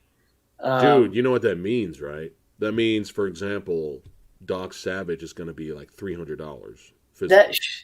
A lot of people are probably thinking ahead and grabbing stuff that you can probably resell for quite a bundle. Oh man, I gotta do that. I gotta look at that Doc Savage. I gotta check it out now. I'm curious. Sexy Sumo loves the Baby Ghost theme song, and you were here this whole time, bro. He's entered the party, so I guess he just entered. He just came in. How do you know about Baby Ghost? Maybe he had us on when Baby Ghost. Yeah, maybe. You should jump in here, Sumo. I know you gotta work tonight. Let me know, man. You have the link. That never starts Sumo. Getting a movie. That's true, Dave. But I have to be very. You know what happened? A subscriber contacted me and said, "Hey, the Force 10 set and indicator is back in stock." So this morning, after I thought I wasn't going to get anything from Indicator, I was happy enough that it was in stock, so I grabbed the Indicator, a Force 10 box set. Well, it's technically a box set because it comes with the book, and I grabbed a couple of other titles. So stay tuned for reviews on that. But I was going to save my money. Be careful. Yeah, I might jump on this thing tonight, man. If there's anything left, I might do it. I'm sure they have enough in stock. Night School is awesome, well made. Love the cinematography. And Zach should know. Okay, so thank you, friend. I am adding that to the list. I am. But it's selected titles, right? For the sale. It's not everything. I think it's. I don't know. I think it might be. It might be selected. I know for Aquino, it's everything across the board, but except for new releases. But okay. Judgment Night is really good. That is a good one. Yeah, I haven't seen that in years. It'd be nice to revisit that one. Let's see. Schwarzenegger was going to play him. Oh, in that movie? In 75? Interesting. Wow. Nothing But Trouble is 4K required. Absolutely. Absolutely. I am Doc Savage. Do it now. Not stopping Warner Archive as they have a ton of new titles coming. They haven't said anything to me, and I review for them. Guess we wait and see. Awesome. That's good to know, man. Thank you. Thanks for reporting back on that. That is fantastic. Okay. Thank you. All right. So this is just a sale they got going, but they're not shutting down. Just the final 4 for 44. Okay. So Sumo's out and about town, so he's just gonna drop in. He did mention that he caught a glimpse of Baby Ghost earlier before I left my house. Dude, you got ghost troubles, man. You gotta be careful. Baby Ghost is crazy. He likes to play video games. He's probably on your Xbox right now, man. Yeah, I would beware. I would beware. So you gotta jump off pretty soon, right? Yeah, I can hang for 5 more minutes. All right, then maybe we have enough time. Yeah. To learn about some lovely golf weather. 今日のおさらい、まずは接待ゴルフでの挨拶。Lovely golf weather today. Lovely golf weather today. Lovely golf weather today. Lovely golf weather today.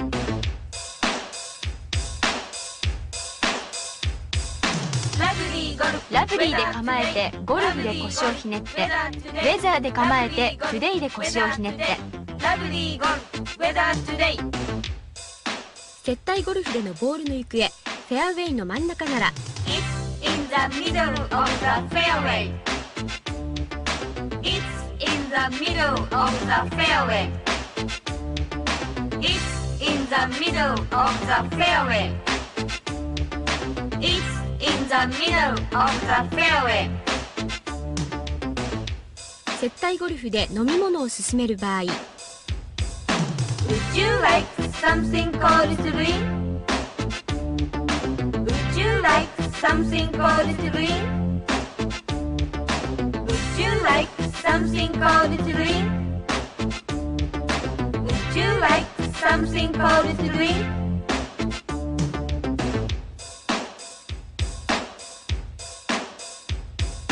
Would you like something cold to drink? Would you like something cold to drink? Would you like something cold to drink? Would you like something cold to drink? ホテルのフロントで劇場への行き方を聞く場合 What is the fastest way to get to a theater? What is the fastest way to get to a theater? What is the fastest way to get to a theater? What is the fastest way to get to a theater?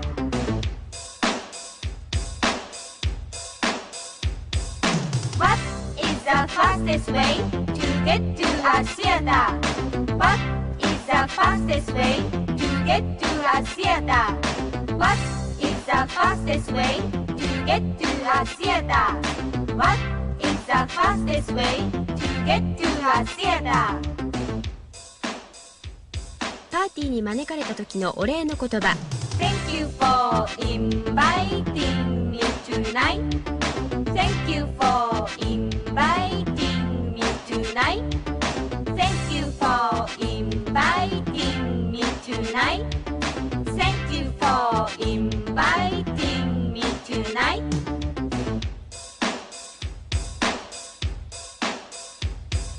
Thank you for inviting me tonight. Thank you for inviting me tonight. Thank you for inviting me tonight. Thank you for inviting me tonight. パーティーに招かれた家を褒める時 You have a wonderful place. You have a wonderful place. You have a wonderful place. You have a wonderful place.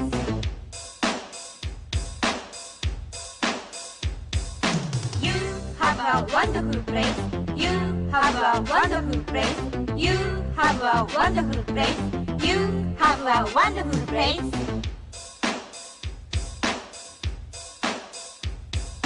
You have a wonderful place. You have a wonderful place. You have a wonderful place. You have a wonderful place.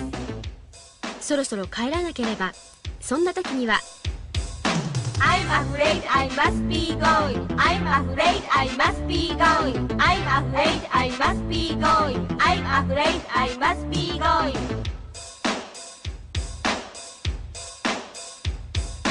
I'm afraid I must be going. I'm afraid I must be going. I'm afraid I must be going. I'm afraid I must be going.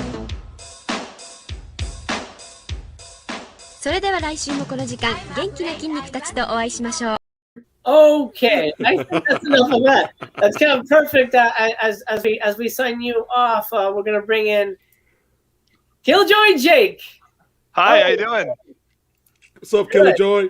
What's up? What's up? I'm exercising right now. I'm exercising. I love it. I just lost 40 pounds right now.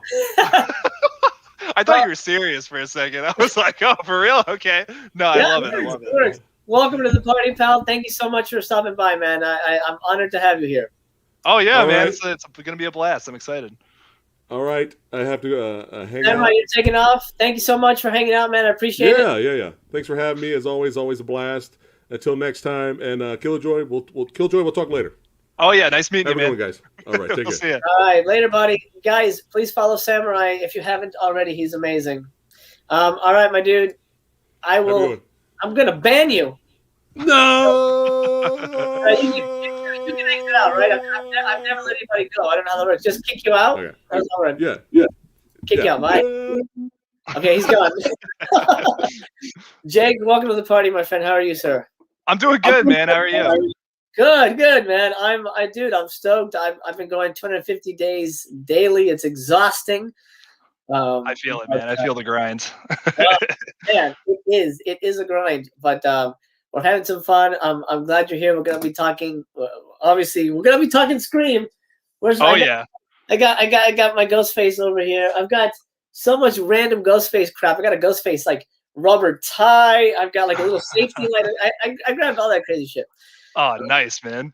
So we'll be talking all that. Let me just check in with Chad to see what they thought of that segment. This puts James Fonda to shame. I agree. Zach says these clips are melting my brain. That's the point. That is the point. I'm currently developing IBS. Well, you know what to do. You know what to say. Just tell people you have a bad case of diarrhea. Zach is saying the Warner site is doing the thing where it won't keep stuff in my card. Okay, so you're having that issue too? That's weird. It just started working for me. It's very strange. I don't know if you know the Warner Archive site is having a big sale now, and it's four for $44. So it's a massive deal for all these titles. Knight is here. Let's welcome him in. Knight. Hey, what's going on, guys? What's going on? How you doing? What's up? I'm doing good, man. I'm doing good. Feeling good. You know, same old, same old. You know how it is. I love it. Well, Jake, meet Knight. Knight, meet Jake. Hey, Jake, how's it going? What's up, I'm man? doing good, man. I love your videos, man. Thanks, man. I appreciate it. Yeah, it's funny. I discovered Jake because I was like desperate for Scream 5 news, and I'm like, oh shit, this guy gets it, man. We had the same energy. This is great. Right? I know. He's got it, man. He's got it. So, chat, here's what I'm going to do. These are my main guests. We're going to be talking. This is the actual Hollyweird part. It's going to happen pretty soon. Their link's going to be in the description. But I can't do that at the moment because I'm in the show. But it'll be in the description after the show. Make sure you follow them. Or you can just look up their names, Nightwatch Zone, Killjoy Jake. Video Store says, that's the alternate soundtrack to Boys in the Hood. It could have been. It could have been. We just watched a clip. You missed this. These Japanese women teaching other Japanese people English. It is. It's on another level.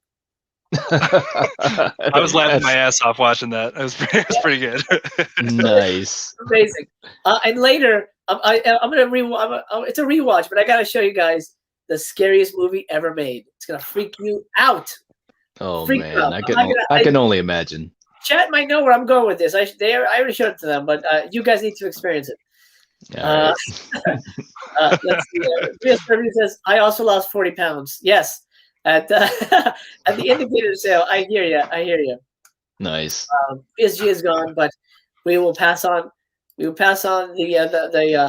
blessing, or I guess the comment. Okay. Hollyweird. This is gonna be fun. We're doing things slightly different. It's a longer episode. So, our episode is like maybe an hour and a half. So if you guys need to dip after that, feel free. You can just hang out. We're going to have other people joining. We're just going to have a party.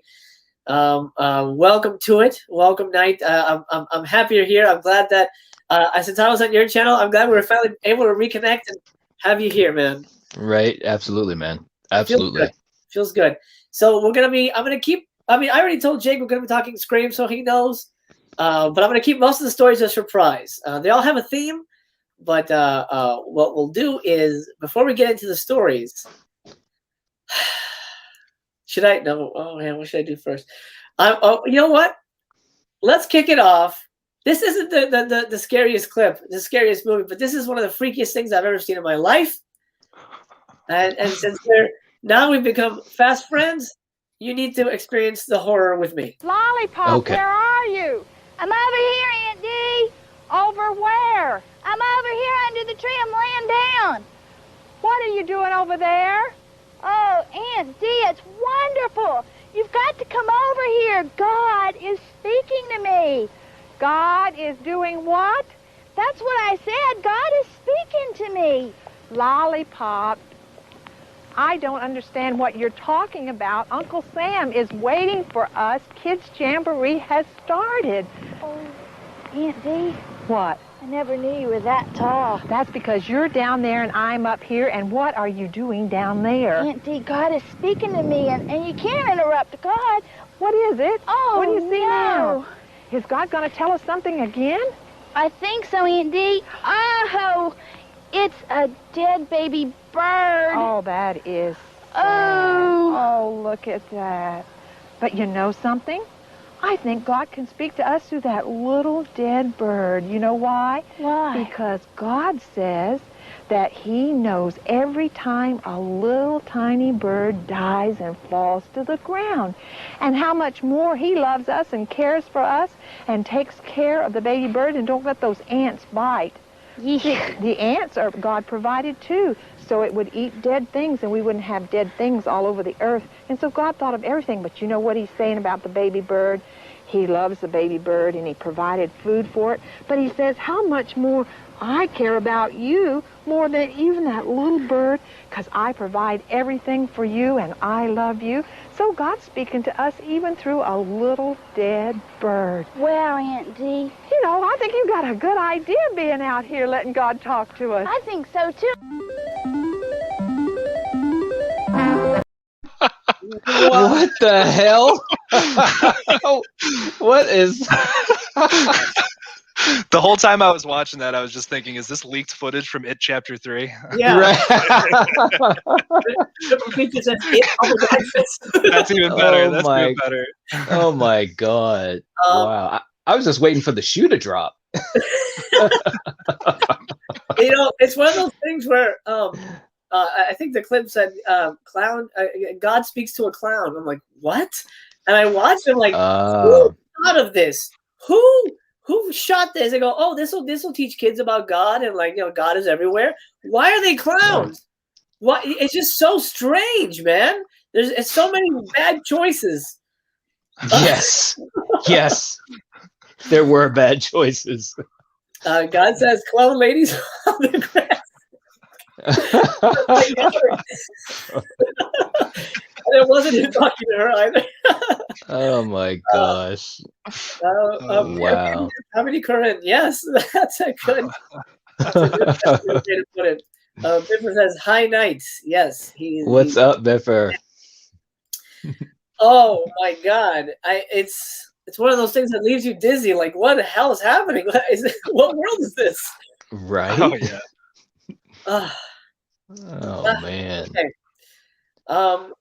So while I set up our first story, Jake, why don't you tell us a little bit about your channel, sir? Oh yeah, of course, man. Yeah, so I'm just like, I'm talking about horror news, all the things I'm excited about. Like obviously one of the big things, Scream 5. So very excited for that next year. Still thinking that release dates is going to change, but I don't know. Who knows?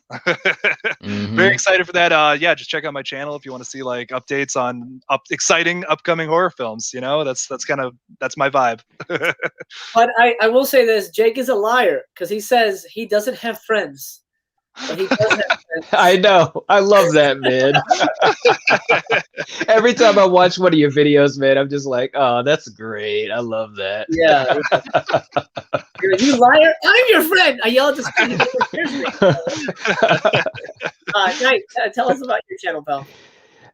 Yeah. Well, my channel is Nightwatch Zone, and pretty much just talking about movies, old school movies, new movies. Have a great crew on there with me, Coriander, my brother Killian as well, and we just have fun, man. We just talk about movies. We live stream, so we're lucky enough to have a crew of people that watch and hang out. It's just a good time. So we just chill out, just talking about what we want to talk about. And that's about it. I love it. I love it. And the show I was on Nice Channel 4, we discussed two hidden gems. Of course, Communion. Starring Yes. One of the craziest, scariest alien movie ever made. Walking, and one of, I think, Carpenter's best movies, Prince of Darkness, which is a masterpiece. Yes. And by the way, and when you saw the alien, when I played that clip from Communion, and the alien was shown on the screen, and you started going, "Oh Jesus!" That was hilarious. I was like, "Holy shit! I'm going to give this guy a heart attack on my show." I'm still traumatized, man. I'm still traumatized. Right. Roblox player says, "How is your night going?" Going amazing so far. I almost 2 hours in, but this is I once did a 12-hour live stream where I read Night, Dawn, and Day of the Dead, the scripts. I also read Scream 2, 3, and 4, the scripts, and those were way longer nights. So going well so far. By the way, Jake, I don't know if you knew this. Well, you probably did, but the original script for part 2 is out there. So it reveals that Hallie was one of the original killers. Oh, for real? Wow. Hallie and Derek were dating, and so they were in on it with Debbie Salt or Mrs. Loomis. Wow. What's his face? Mickey was just a one-off. He got killed off. So I thought that was really interesting to see that. Wow. I always diss Scream too, because I don't know if I like Debbie Salt being the killer. That's my thing about it. I love the whole movie up until the ending, honestly. That's my biggest criticism of it. I kind of like that she's the mastermind and she just paid for this maniac to go do this. You would assume she would have had to do some of the killings. I can't imagine that this lady would have been able to pull Randy into the truck, and I don't know. Right. Yeah. Thank God for Timothy Oliphant. Right.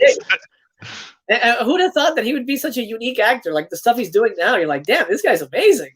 I know. Oh, yeah. He is cool. He's very good.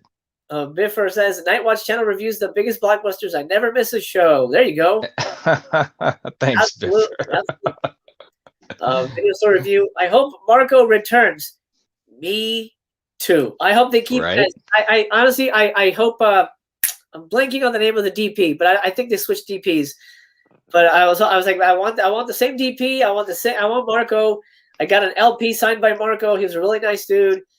I hope they keep as much of the original ingredients as possible. And the fact that they brought everybody back makes me happy. But we'll get into Scream 5 or Scream as it's called. Scream or 5 cream. Or 5 cream. 5 cream. You know they had that conversation. Like, we can't call it 5 cream, guys. You know. It was. I'm sure that was a conversation down the line where they're like, yeah. Right. Well, we can go with it. All right. Yep. All right. Our first story of the day is not horror related, but I thought we should talk about it because it's in the ether, as it were. And I'm going to change my banner here so that everyone knows what talking point we're on. Look at that. How professional. Falcon and the Winter Soldier series premiere has screened. So let's see what people have to say. Of course, they're going to love it because early reviews are going to say, this sucks ass. Everyone loves it. Marvel's Falcon and the Winter Soldier is a solid combination of spare no expense action set pieces with thrilling aerial choreography, dramatic character exploration, and 2 compelling heroes. Sebastian Stan fans will freak. Loved the link to Cap's legacy. Eric Eisenberg says, the Falcon and the Winter Soldier gets off to a kick-ass start with his first episode. High-flying action is perfectly worthy of the MCU, and the emotional stakes are set up well. It also has some cool surprises in store, so be spoiler-phobic, which I assume that would be the case. Peter Cetera says, first episode of Falcon and Winter Soldier feels like a Marvel movie in a big way, a lot more so than WandaVision. Not a knock. He goes, oh, don't take away my credentials. I still love it. The opening action screen feels like a huge MCU action scene and not a TV fight. Story feels like it has significant MCU consequences. So Nice. looks like it's getting good word of mouth. We'll kick it off with Jake. What are your thoughts on Falcon and the Winter Soldier? Do you give a crap or are you excited? I'm excited, man. I don't geek out over the Marvel stuff as much as like horror movies, but I still I watch all of it. I literally have not seen the last episode of WandaVision yet. Don't hate on me, but I'm getting there. I'm very excited for this though. This is probably the show that they're doing that I'm the most excited for. So it looks pretty good so far. Well, don't feel bad because I've only seen the first 2 episodes of WandaVision, and I just haven't gone back. But I might. I don't know. I'm not a huge Marvel dude. But I would give this a shot. Knight, what do you think? Man, I'm like pumped for this because, number one, if this is anything like Captain America, the Winter Soldier, then it is gonna rock. And I mean, you've got the characters that sets that up because you've got Falcon and you got Winter Soldier. So it should be really good if they have that espionage type of feel to it and everything with the hand-to-hand fighting and everything. It should be good. It's definitely going to be more of a traditional show versus WandaVision. WandaVision took a lot of steps in a different direction. Mostly good. I will say I did watch the whole show and I think they did some really cool stuff, but I think this is going to be a show where the fans are going to be like, okay, this feels like something I'm more used to, and it should do well. It really, really should.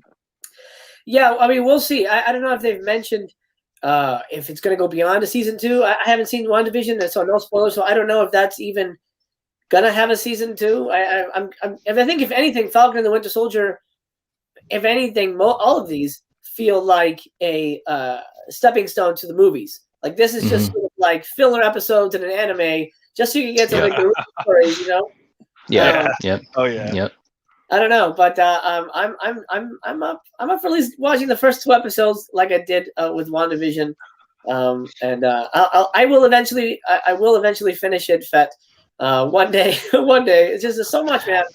I will say this too. The first 3 episodes of WandaVision, to me, anyways, they really took their time trying to set up the world, of the show. Once you get past the 3rd episode, it really started to, pick up pace. So if you can at least get to the 4th episode, I think you'll be impressed. Okay. At least to some degree, I would say. Okay. Yeah. Okay. I 100% concur. Yeah. Because the first couple episodes, I mean, I know I don't want to get into it really, but the first couple episodes, they just kind of took their time to set up the world, which it was cool because it was different. But I think that it was a little bit of a slower pace for some people that are used to these movies. Right. So like I said, it didn't really pick up to like episode 4, But once it picked up, it was cool. Okay. Good to know. This is sort of off topic, but I wanted to bring it up. Zach says different DP for the new one. Okay, thank you, pal. Let's see. Can't wait till Disney Plus's old Cap series versus Metamucil. Yeah, why not? I'm sure we'd like to see that. Stacy says the action is the worst part of WandaVision. I can't speak to it, but I believe you. A video store review is my hero. I haven't seen a single Marvel film. Wow. That's wow. Not bad. That's hard to do, man. That's really hard to do. Right. But we got Falcon and the Winter Soldier to look forward to, and hopefully they don't disappoint. It's an interesting team up. It definitely is an interesting team up. So, do you think they had a room? Obviously, they have a room of writers like, okay, what shows can we make? What are we going to do? What should be the show? Well, obviously, we should do WandaVision as Lucille Ball. That's 100% what we should do. And it says, Falcon and the Winter Soldier. Do you think it was easy for them to come to this, or do you think it was it took them like probably a significant amount of time to figure out who was going to be in TV and who wasn't? This is the one show that I feel like was expected. Like, I love both of these characters, but they never got the limelight in any of the movies, like both Falcon and the Winter Soldier. So I'm excited to see what they do with this show where they're actually out front in the main characters. Right, right. I agree. Absolutely. I mean, especially when you get to the end of what happened in Avengers Endgame, it's like this definitely makes sense to follow these guys. Oh yeah. Yeah. Oh yeah. Yeah, I mean that was I think probably the most shocking part is that not only that Cap was old, but the fact that the mantle had been sort of passed over. I mean, but he's still calling himself Falcon. So at what point does he become Captain America? Do you think like at the end of the season is when he says, "Okay, Falcon is dead. I'm not going to fly anymore." Or something.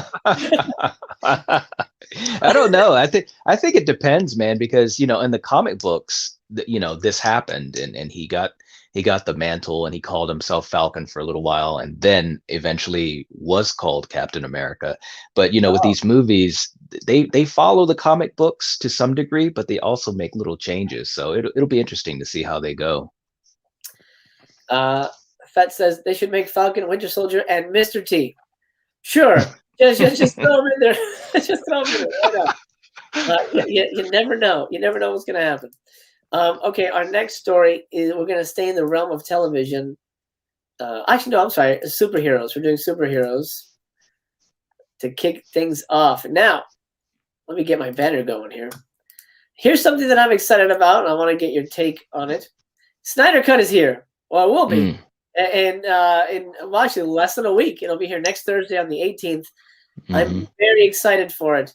I don't know if you guys have HBO Max. I got it the minute they announced that they were doing the Snyder Cut, just as a show of support. I'm like, okay, I'm getting it right now.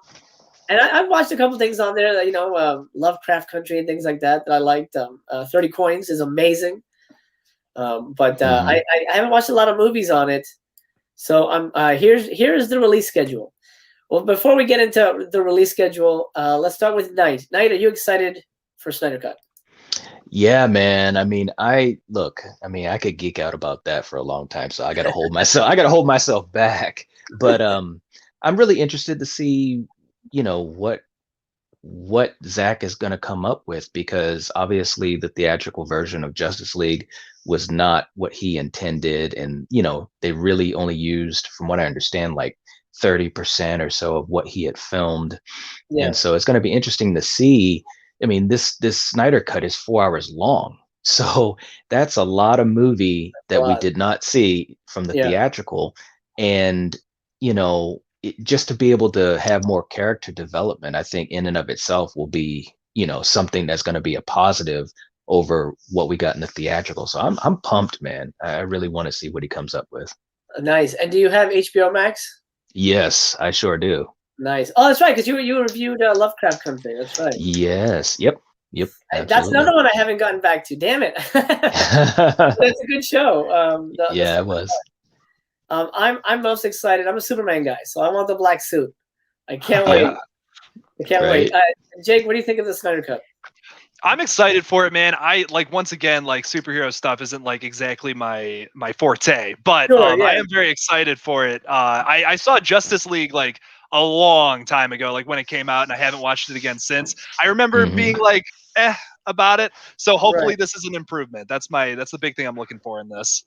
Yes. I feel I'm gonna binge it. I think I'm gonna watch all 4 hours in one sitting. What about you guys? Knight, are you gonna take your time with it? Are you probably gonna break it down too, right? Yeah, I'm hoping that that next Thursday night we'll be able to. No pun intended. I see what you did there. We'll hopefully be able to talk about it, later on in that night. But I think I'm just gonna have some popcorn and something to drink and just kick back and watch it. Pause it when I got to go to the bathroom and get through it. I'm pumped to watch it, man. I really am. Yeah, same. Jake, are you gonna take your time with it, or are you gonna binge? I'll probably binge it, man. I'm not gonna be holding my pee or anything like that throughout this thing. I'll probably try to watch it all in one sitting, though, if I can. Yeah, right. The trick is to have a bucket. Just have a bucket with you. It has to be big enough for everything. Right. You'll be ready, and then make sure the wife is asleep or the girlfriend is asleep, And then Right. And then when you're done, just empty it outside like in the old-fashioned days. You know? And so if you take a walk in the morning, you see shit on the street, you go, "Oh, that guy just watched the Snyder Cut." But yeah, Black Suit, man, I'm pumped. But beyond that, they have a ton of movies coming out. Like a ton of movies coming out. Tom and Jerry is already out. I haven't watched it. I don't know if you guys have. No. Godzilla versus Kong right around the corner. Mortal Kombat right around the corner. Conjuring 3. Yes. I mean, you know, let's talk about that. Jake, you're a horror guy. Are you excited for 3? Dude, I want to be excited for it, but everything I've read about it is pretty negative, which sucks because, so the guy that did you see The Curse of La Llorona? Or I hope I'm pronouncing that right. Yes. Yeah. So the guy who directed that is doing this movie, which I genuinely don't understand. It's easily my least favorite Conjuring film. I wish James Wan would come back to direct it. Especially because this is a very different story than all of the other movies. Like it revolves around a court case and a guy who like murdered his family basically. And he claims that the devil made him do it. So it's going to be like a totally different movie. They're having a totally different director take over. I don't know if that was the best decision, but I have high hopes for now, but that could, like you said, it could be a bad product. Hopefully not though. Yeah, it's interesting. I was in Vegas a while back, and I went to the Zach Bagans Haunted Museum, and in it they have a chair which is, I guess, a haunted item from the events of Conjuring 3, which is really cool. So I got to go up and stand close to this chair that the devil sat in or something. So I thought that was pretty neat. That was pretty neat. Knight, are you excited for Conjuring 3? Yeah, I mean, I agree. I'm a little,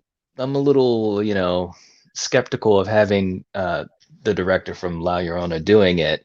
But I'm just praying that, James Wan has some type of connection to this movie in some way, shape, or form. And Patrick Wilson and Vera Farmiga, I mean, they're great actors. So I'm just hoping that can keep this thing afloat, because to me, especially the first Conjuring, it's one of the best horror movies we've had, in a long, long time. It's definitely up there in my opinion.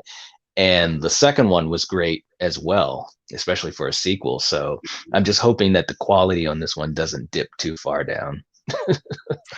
Yeah, absolutely. Speaking of James Wan, he's an acquaintance of mine. We've hung out. He's actually been to my house. No way. And wow. Funny enough, I'm in Insidious. I'm one of the ghouls. Well, there's like a group of ghouls. No way. Get out of here. No way. But you can't see me though. But I'm when they get to the further, I'm in the further chasing the kid around. But I was there. I was on set for like 3 days. I got to hang out with Patrick Wilson's a super nice dude. Oh my god, Lynn Shay. My god, how can I forget? Lynn Shay became a friend. She's a sweet lady. Almost made a movie with her, but movie stuff, it's very tricky to get movies made. But she's amazing, and so that was a fun experience. Got to be on set for like 3 days, and it was funny when they were shooting it. This was like the birth of Blumhouse, right? And it was like $800,000 budget, super small, and he was talking about like, man, this is like the lowest budget movie I've ever made. Like it was less than Saw, and he's like, hopefully it'll do well. It'll get theaters, but we'll see what happens. And then we go to opening nights. We're all there, like, hey, dude, it came out awesome. And then like that weekend, it blew up and it became this phenomenon. And then like his career like was reborn because of that movie. And then Conjuring came out, so I'm happy for him. I haven't talked to him in a long time, but I'm happy for him. I'm glad he's doing well. I am bummed he's not coming back for part 3. I feel like he should have at least come and maybe just like signed off the franchise or something. Yeah. I hope I'm geeking out right now, man. Insidious is like, for whatever reason, it's like one of my favorite horror movies of all time. Like, it scared the hell out of me when I was a kid, and like it's like I go back and watch it. And that one scene where like the lipstick demon's right behind Patrick Wilson, that just makes me jump out of my skin every time I see it. I love that movie so much. That's so cool that you were a part of it, man. Yeah, I know. I'm glad you love it, man. It's so funny. When we were on set, we're all looking around like we're all dressed like in period costumes, and everything is like this isn't scary. Like we look like haunted. Like because I had seen pictures of what Joe Bishara was going to look like as the demon, and when you see him on makeup, he's like a super nice guy, very gentle, kind of looks like a Bobby. He was a composer too, and so he comes on set. He goes, "Yeah, I'm going to be the demon." I'm like, "Oh, cool, man!" I'm like, "That'll be good," and then we're all in costume, and like we have like the kind of like period kind of 30s 40s outfits. I had like a little like beanie cap on. And I'm like, gosh, we don't really look freaky. I feel like it's like a haunted mansion movie. I don't know, but then in the movie, the movie definitely was ramped up. It goes to show you, very different from shooting to what it actually ends up in the film. It's fantastic. So. Well, anytime you have a horror movie where they're singing "Tiptoe Through the Tulips" and sounding creepy, you're doing something right. It's creepy. They didn't play that on set, so we didn't know what the soundtrack was. It was just like us walking quietly to him, and we're like, "Oh, okay." Why does he just stand up and punch us? I don't understand why we're scary, but yeah, it worked out for the better for him. So I'm very happy for him. However. The only horror movie on here, the only other horror movie is Malignant. Now, that is a James Wan movie. I don't know why he chose to do this over Conjuring 3, but Jake, I don't know if you've heard anything about it, but it's gotten terrible test screening reviews. Do you have any thoughts on Malignant? I did a video maybe like a month and a half ago talking about Malignant. I kind of just like went through like what the plot synopsis was, and there's very little things released about it. That I didn't hear about that test screening thing though. That might have been a little later. But I like from what I've heard about it so far, it sounds interesting. It sounds like he's going for like a giallo slasher kind of vibe with this movie, which is different. So I'm like I'm down for it. I'm very open minded. So I'm excited to see what he does with it. But like you said, man, bad test screenings. I hope it doesn't suck. Right? Yeah. Me too. Have you heard of Malignant Night? Are you interested in that at all?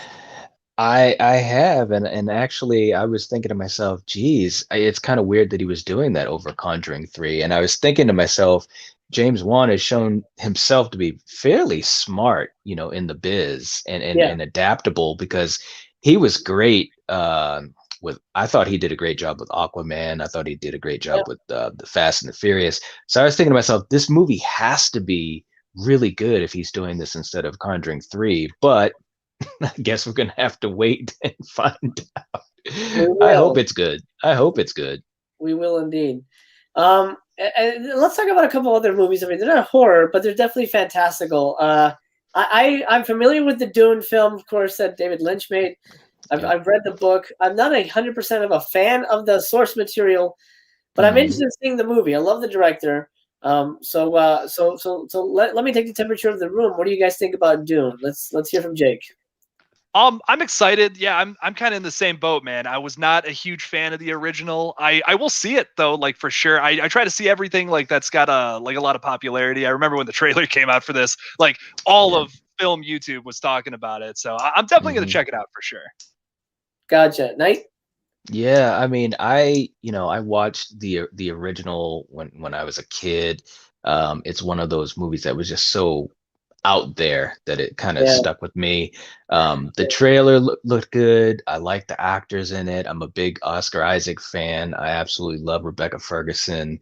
They've got a lot of other great actors. Timothée Chalamet looks great in it. It looks like they're really going to try to respect the source material. So I think they got a good shot at it. I was really bummed, when the pandemic hit, for obviously 1,000 other reasons, but right. Knowing how it was going to affect, Dune, because the trailer had dropped, already, and they were trying to build momentum. And then obviously everything went to hell with theaters. So I'm going to be curious to see how everything pans out for it. Yeah. Fingers crossed. And then we got Matrix fucking 4. Yes. What the hell? Knight, why don't you kick us off? What are your feelings on Matrix 4? Oh man, You're done, right? this could either be a really cool surprise, or this could be the dumbest thing. Yeah. I mean, and I'm gonna watch it. So let me just throw that out there. I'm gonna watch it. The first movie was groundbreaking. so I won't get into the sequels. But yeah, I just don't know why we're going back to the Matrix. So I just hope it's gonna be good. You know, I love the first one. I love Keanu Reeves. Carrie Ann Moss can do no wrong. So my fingers are crossed, man. That's all I can say. Jake, Matrix thoughts? See, what I've always heard about the Matrix is you skip the first one and then just watch the sequels. No, no, I'm totally kidding. When I first heard this was coming out, man, I was thinking like I would love a direct continuation from just the first movie, kind of like what they did with like Halloween 2018. But like everything I have heard about this movie just does not sound good. No Lawrence Fishburne, like what? Right? How do you make a new Matrix movie without him? I just don't. Right? I don't know, man. I don't know. Him and Keanu, and of course Carrie Ann Moss are all like my favorite parts of that whole movie. I don't know how you could make another one without him. No Lawrence Fishburne. It's going to be a young Lawrence Fishburne, or at least whatever, a young Morpheus. And then they just hired oh man, Neil Patrick Harris is in the movie. So what? You know, I don't know that I can picture him flipping around doing karate kicks with a machine gun. We might get the chance. Right. Fingers crossed. Fingers crossed. Absolutely. Zach says he loves Death Sentence. That is, in my opinion, his best movie. And I told him, I said, man, look, I love Death Sentence. I think that is a masterpiece. And he says, thank you very much. That's the one no one talks to me about. So, but Death Sentence is so good. If you guys haven't watched it, I highly recommend that one. You know I've what, heard guys? good things. Going back to the Matrix for money. Well, yeah, but who knows if people care anymore? And if it sucks, it just further tarnishes the brand, I think. So, I don't know. Is the Spoon Kid coming back? Right? That's what you're concerned about. Nice. It wasn't one thing. Zach Furthers, my favorite by him too. Yeah, good shit, man. Good shit. But you know why I think you like it, Zach? I think we're kindred spirits. We like that grindhouse exploitation shit, and that's what he was going for. So I think that's why it speaks to you, because that's why it spoke to me. I'm like, this is like 42nd Street grindhouse shit that I pay $30 to get a Blu-ray of a movie I've never heard of, because I feel like it's gonna give me that that energy, that fucking wild. It's hard to describe an exploitation movie, but you guys know. Yep. Yeah. Let's see. Okay, next story. Now we're switching over to television, and it's horror from here on out, Jake. All right. Hold on 1 second. Let me just make sure what my next. That's what I thought. Okay. Let's chat. It's a tie. I would say Chucky and Ghostface are my favorite slashers.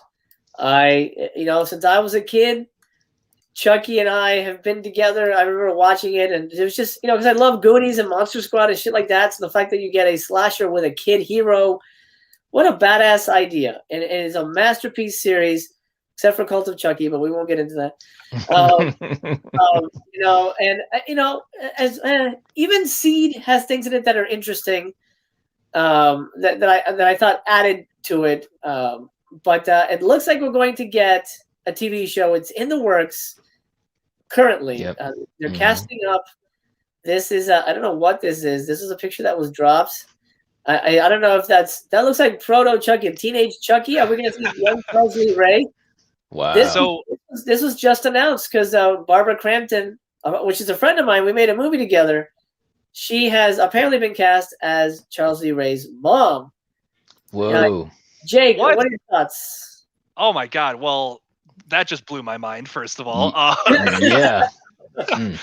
So this was so this picture here that you're showing on Dread Central, that was posted by Zach Arthur, who's going to be the star of this new series, and he plays he's like a kid, and apparently during the show he finds like a vintage good guy doll at like a yard sale, and it's Chucky basically, and that's going to be the whole premise of the show. I'm really excited to see it. I think that's who's in this picture. This is like a shadow of him. What I theorized in my video talking about it, I believe it was last week, talking about this. I think him and Chucky are gonna like befriend each other because he gets bullied in school a whole bunch, and I think they're gonna like befriend each other and like start like killing people or something like that. I'm not 100% sure. It's just a theory for now, but I'm really excited for this TV series, man.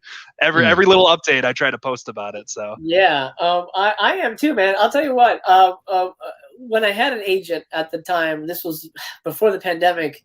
I was like, get me on that show. I love this franchise. I know all the goddamn lore. The show. I at a convention, I saw Don Mancini. I ran up to him and go, Don, listen, I know this sounds crazy. I'm a writer and I want to write on the TV show. He goes, oh, okay, interesting. Well, we're not looking for writers just yet, but hit me up on Twitter and we'll keep in touch. I hit him up on Twitter. He didn't get back to me. Don, I'm disappointed, but of course, I'm sure people do that all the time. But I wanted to write on the show so badly, man. But unfortunately, it's in the works. It's out of my hands. But Knight, what are your thoughts on the series? I think it's a cool idea. I mean, I'm excited to see something that's going to be nice in the Chucky universe. Didn't they also say that Jennifer Tilly's cast in it? Yeah, or she's going to be in it. Yeah. So I heard some stuff, but yeah, I mean, it's going to be cool. It's going to be cool to watch it. I'm going to watch it, of course. So yeah, there's no doubt about that. But it's going to be interesting to see where they go with it. That's what I'm wondering. You know, like you said, like Jake said, are they going to be like teaming up and killing people together or what? You know, it's like, as long as it makes some sense, it'll be all right. So maybe Jake, you can fill in blanks here, but from my understanding, Don said, I'm not retconning anything. Everything that happened in the movies happens in the series. So that we're gonna have the Chucky twins from the end of Seed. You know, we're gonna have 300 Tiffany dolls. We're gonna have, we're gonna have Mika. I guess will be the real Chucky, right? I don't understand. Cult is sort of a mess. So they're going to. He's basically not gonna like write anything off. Everything is going to happen, and we're gonna see Charles Lee Ray's early years. So from what you hear, is that correct?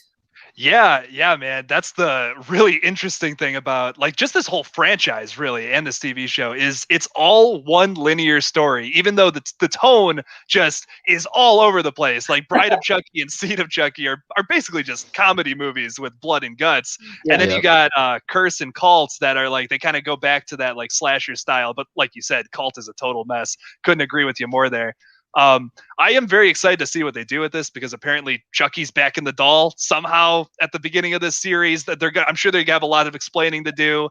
It's gonna tell Charles Lee Ray's backstory through flashbacks and like dreams that Chucky has, is what they were talking about in at least in the Bloody Disgusting article. I'm really excited for it, man. They're gonna have to do a lot of explaining though to make it make sense, but I'm pumped for it. It's gonna be fun.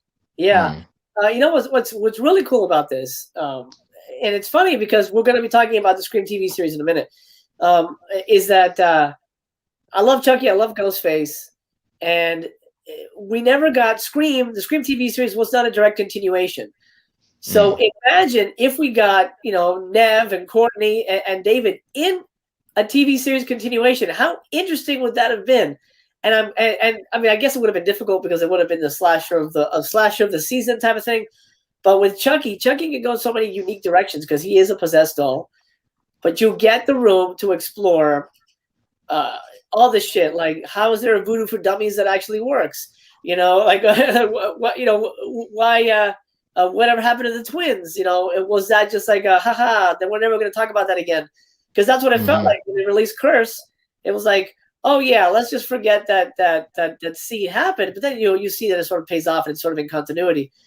But I like this a lot, but I'm very worried as a fan of mythology and of the series continuity, like you were saying, Jake, that this could seriously derail the entire franchise. I'm very worried. Yeah, I can see where you're going with that. I almost like, I don't love the ending of Cult, but it's like it is an ending. You know what I mean? It is a way to end the series. So it's almost like, why do we even need this TV show? I can see where you're coming from with that. I am excited to see some more Chucky action, though. Like I'm just excited to see a killer doll running around murdering people. That's going to be the big draw to this show. Is what I think. Always good. Let's. It's sort of on topic. Let's talk about the remake, which I thought was an abomination. So, Knight, what were your thoughts on the Child's Play remake? Oh man, I didn't even get through all of the remake because it's funny though, because I have a love-hate relationship with remakes, and there's been some remakes that were really decent. There were some that were good, and then there's been some that it's just I just can't get on board with them. And I think Child's Play, especially, it's kind of a product of its time as well. You know, that original story. So as soon as they were trying to do a remake, I was already kind of worried. And I didn't like the technology edge that they kind of used. That kind of threw me off a little bit. But hey, you know, they're going to keep remaking these movies because, you know, people like us and so many other fans are going to be curious enough to check them out, you know, and that's the bottom line, for good or for bad, you know. Yeah. Jake, I'm going to guess you loved it. Yeah, totally. No, I think it has its moments, but it's not by any means a good remake. It didn't really need a remake, like you were just saying, man. I mean, it's it really is a product of its time, like late 80s slashers, like just devolving into that silliness. Maybe not devolving is the right word, but it really is just like it's a silly slasher film with a lot of good kills, a lot of a really crazy plot line that's fun to watch. It's just something that wouldn't come out in 2019, I think, and that's why that remake. I don't even know why it exists. Really, it's a weird thing. Yeah, and everyone's so excited. Oh man, Luke Skywalker's the voice of Chucky. No, what? That's so weird. Man, that's so weird. Fed says the Chucky series is going to be What's Happening meets Making Contact. Man, that would be amazing. Have you guys seen Making Contact? Did you guys know the movie Making Contact? No. No. Man. But I know what's happening. Yeah. Making Contact is from 80 something. I'm terrible with years, but it's a killer doll movie that is freaking scary. It's a killer doll that's possessed by aliens. Oh, jeez. Let that sink in. And it's a German movie that was made to look like an American movie. So great. Oh, wow. That's such a good movie. Okay. That's a wild one. Casey says, I thought with Seed they made it so Chucky could possess multiple vessels at the same time. That was cult. And that to me that was bullshit. Because the whole reason he wants to get out of the doll. And I go, oh, there's a spell where I can get it. I can just multiply my soul. That's stupid. Right. Yeah, pretty much. It was. It really was. Yeah. My heart. Fed says, what remake? Yeah, exactly. Yep. He didn't like the technology side either. Yes, it was weird. It was, and they didn't really do anything with it. Like I thought, oh, maybe at the end it's gonna be like 800 of them are gonna wake up or whatever. They alluded to that, but I don't know. Still kind of not as fun of an idea as the original film. No, not at all. And like, I'm sorry, I think Aubrey Plaza is cute, but I can't picture her as a mom of like a whatever, a 13-year-old boy. It just felt so weird to me, man. Like, nah, she's not. No.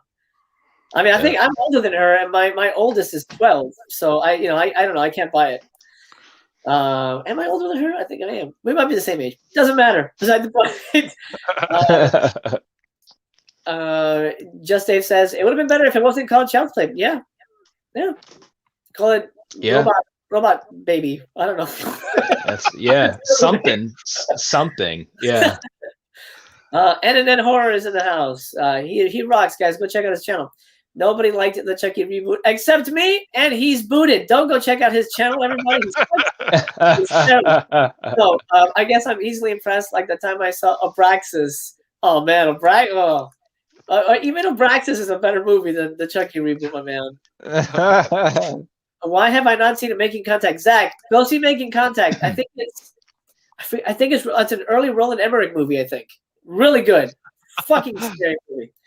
Beside the point. Yeah, go see Making Contact. That shit's nuts. Okay. I love that that I find, you know, people that are mentally stable and understand that the Child's Play remake is awful, because it's very important. It's very important to have mentally stable people on your show.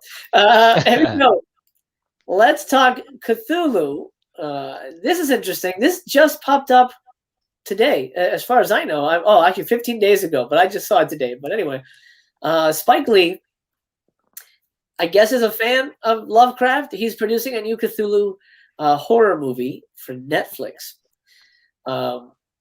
What? This like broke my brain. I mean, is it one of those things like Old Boy, where it's like, oh yeah, if you do the Cthulhu, why does I keep getting these ads? If you do the Cthulhu movie, then you can do Bamboozled 2 or something. You know what I mean? Like, I feel like it's an odd choice, but maybe he's just like a super Cthulhu fan. I'm down for it. I feel like there's a lot of really good Cthulhu stuff out there. You know, with Lovecraft Country, like, you know, that type of Elder God stuff is just so much fun. But Spike Lee isn't the first person I think of. Right. When talking about Cthulhu, Knight, what are your thoughts on this? I mean, obviously we know Spike Lee is talented, so that's some good news in this. And like you said, maybe he is just like a super fan, and he's going to do something that is really creative with it. You know, like you said, like with a Lovecraft Country, or, you know, like we got a little bit of in that movie with Kristen Stewart, Underwater. Yes. Underwater. So, you know, maybe it can be something that really comes out of left field. So you know, like I said, I'd be interested in it to see what he comes up with. You know, maybe he just wants a change of pace, and he's like, let me do something with Cthulhu. Yeah. Yeah, it's like, sure, why not? Jake, what do you think? This is bizarre, but like, I'm so down for it. Like, I'm so down for weird movies. Like, I just watched Willy's Wonderland last month. I don't know if you saw that or not. But like, man, just weird movies, I'm all about them. Or like just weird situations happening and things. I'll definitely check it out. You know, like, I don't know if this is gonna be the best movie of like the year or next year, whenever this comes out. But I'll check it out for sure. Yep. You know, I just realized it has a title. Look at that. It's called Gordon Hemingway and the Realm of Cthulhu. So it sounds like a kid's movie?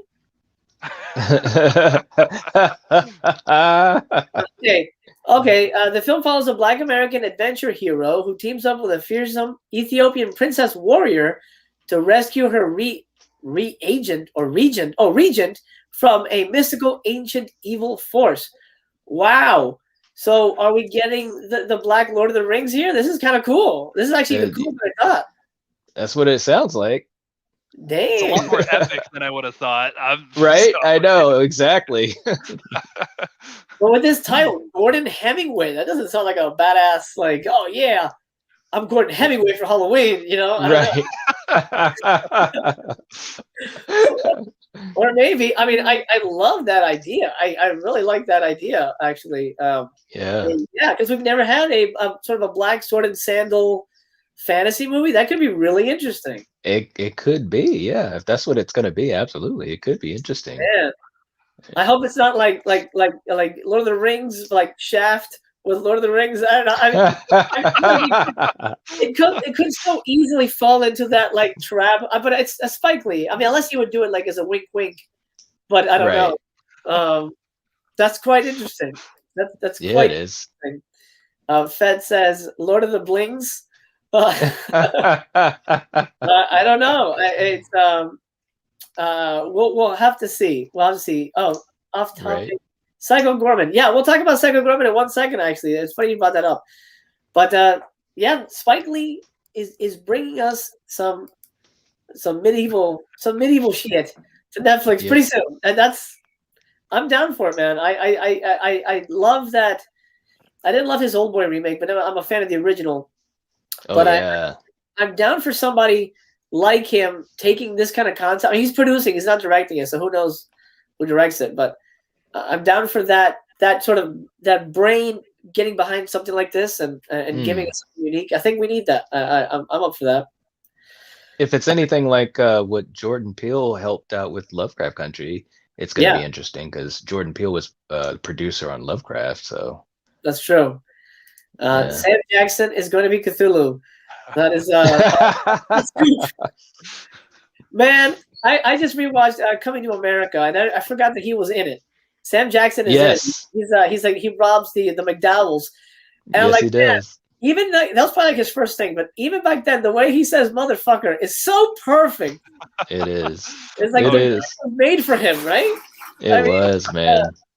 Hello, thank you, buddy. I have my butler bringing me things.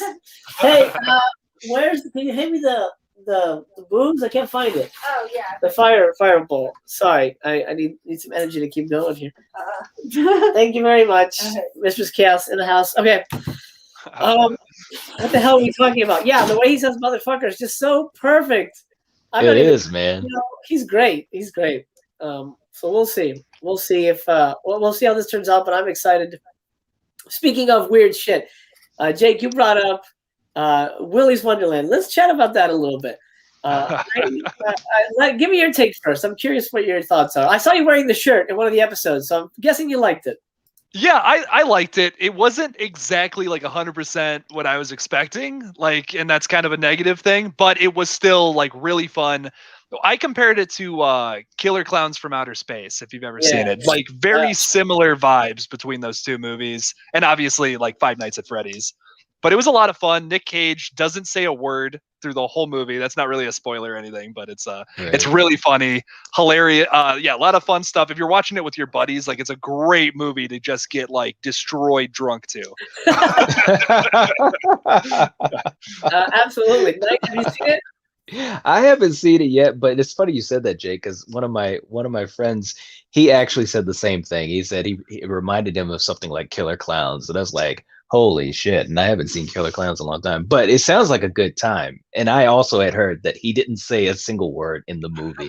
And I'm like, of course. You got to love Nicolas Cage, man. You got to love Nicolas Cage. Oh, he's great.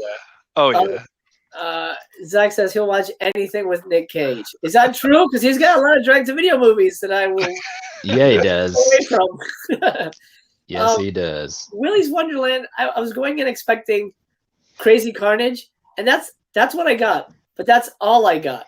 I felt like my main problem is like there's it doesn't make any sense, and there's no real threat.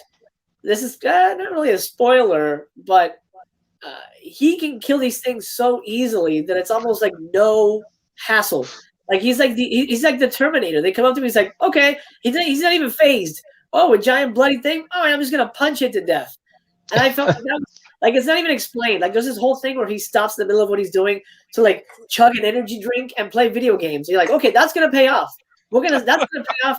It'll be like, oh, maybe he's an animatronic and he was sent in to take him out. No, right. Nothing is paid off. He kills them and he leaves.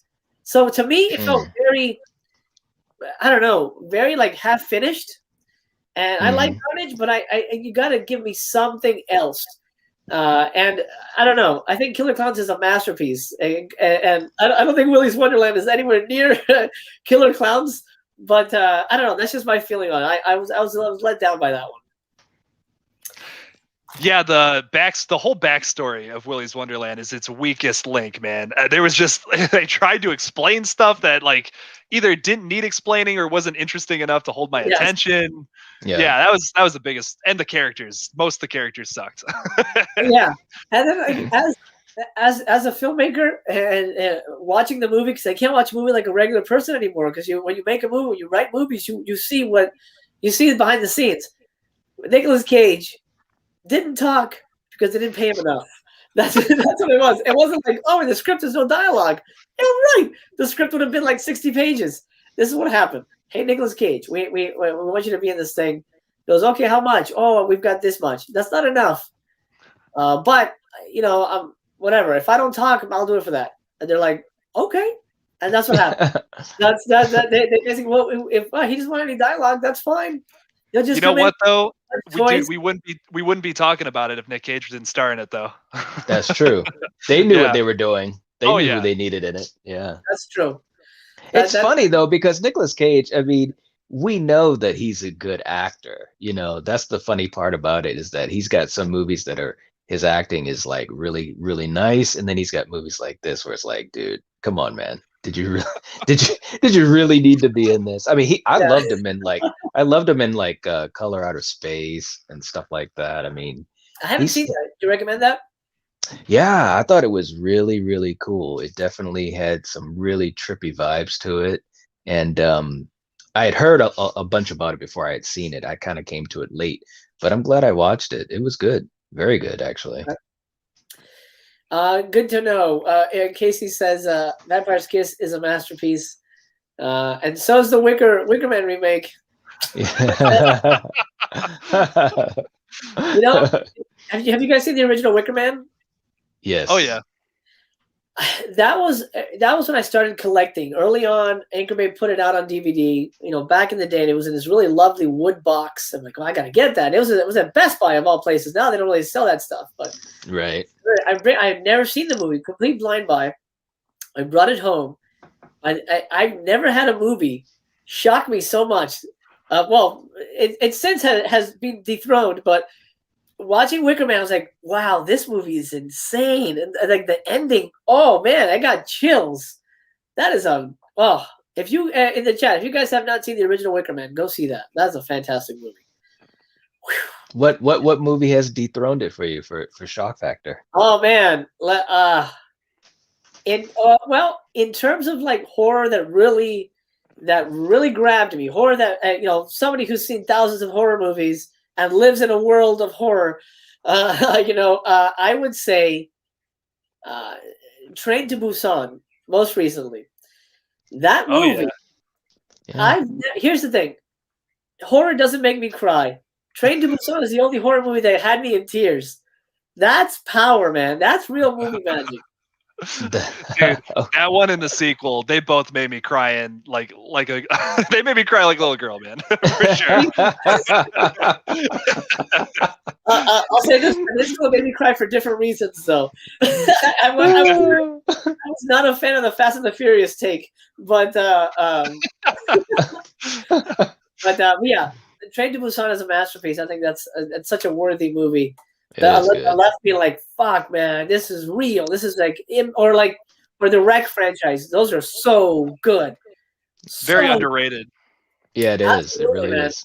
I'd say the first two Wreck movies are probably the most intense horror movies ever made.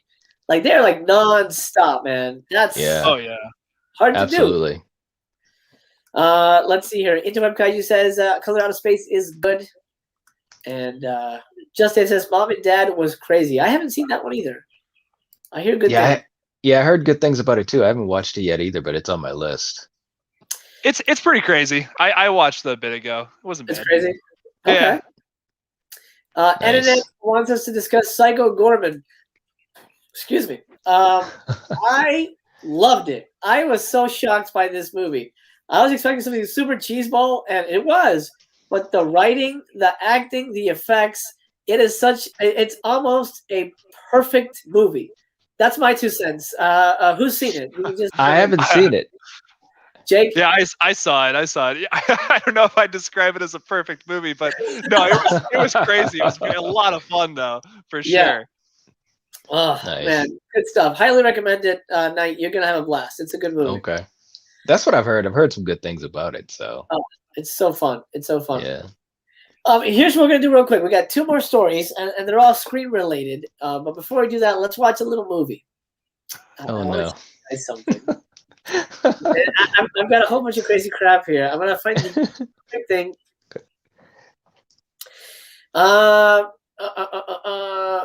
Since we're talking horror, Chat has already seen this, but you guys just hang in there and rewatch it. I'm gonna show my guests the scariest. We were just talking about ghost movies. This is the scariest ghost movie ever made. You just fix the elevator! Please fix the elevator! All right.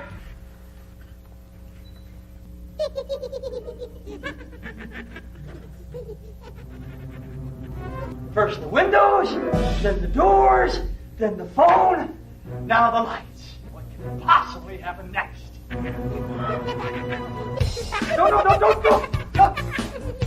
Please don't cut that.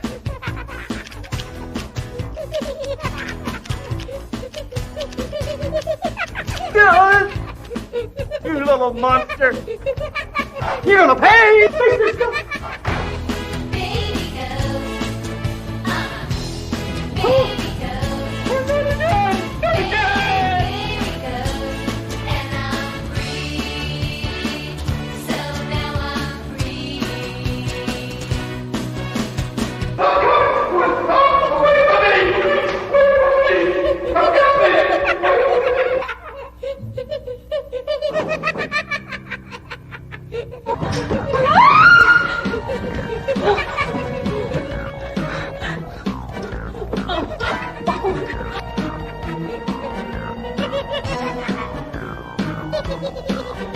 We're gonna capture you, and we're gonna make money, lots of money. Yeah.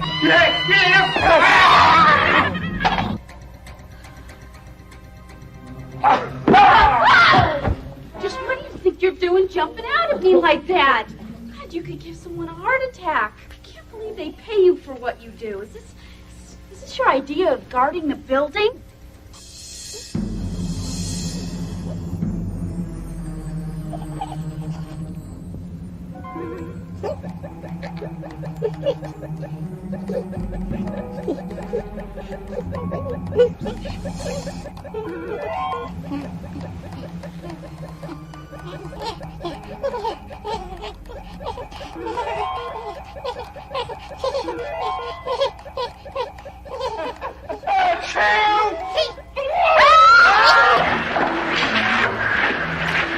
Hey, that's my video game.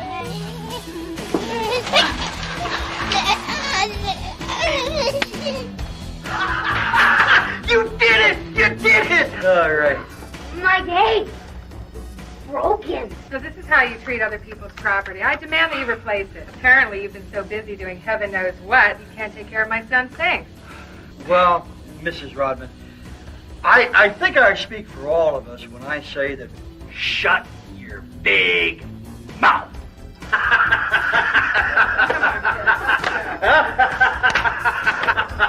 on, kids.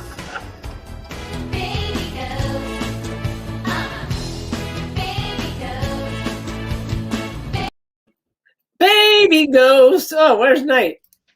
Oh, hey. I was like, what's going on? And it's a baby ghost and what?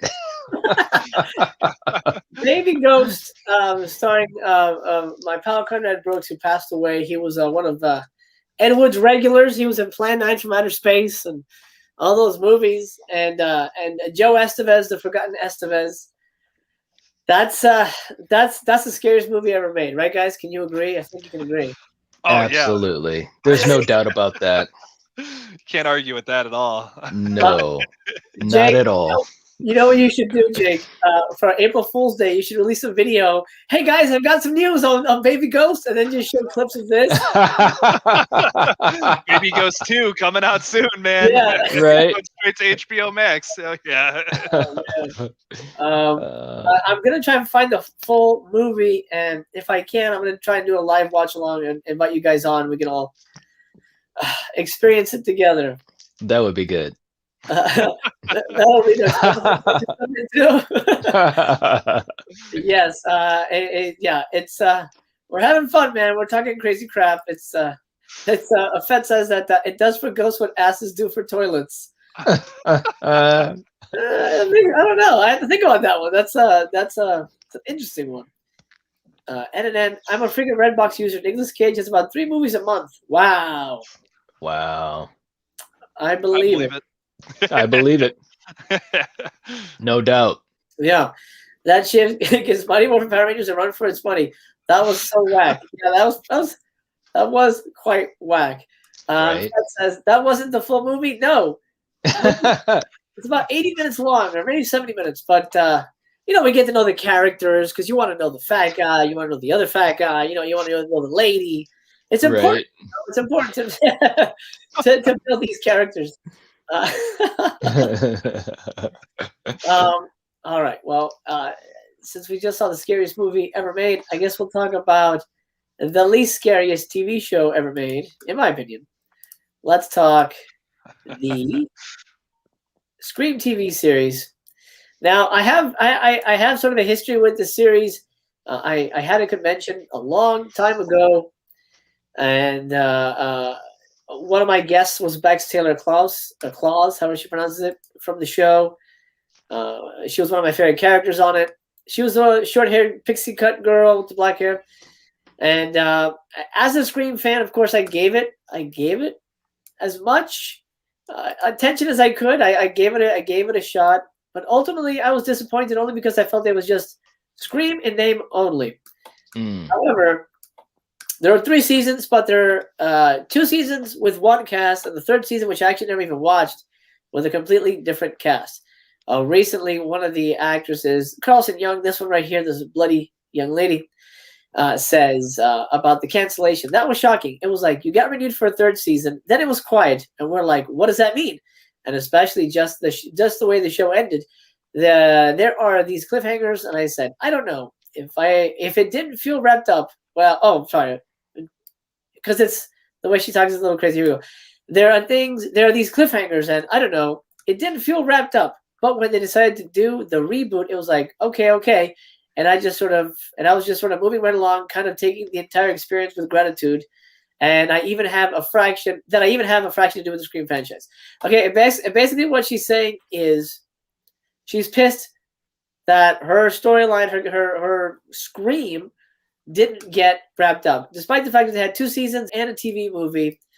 And I agree. I think it was kind of unfair to sort of leave that hanging and restart with a new cast for, what was it, 3 episodes? Season 3 was 3 episodes. Jake, what are your thoughts on the series?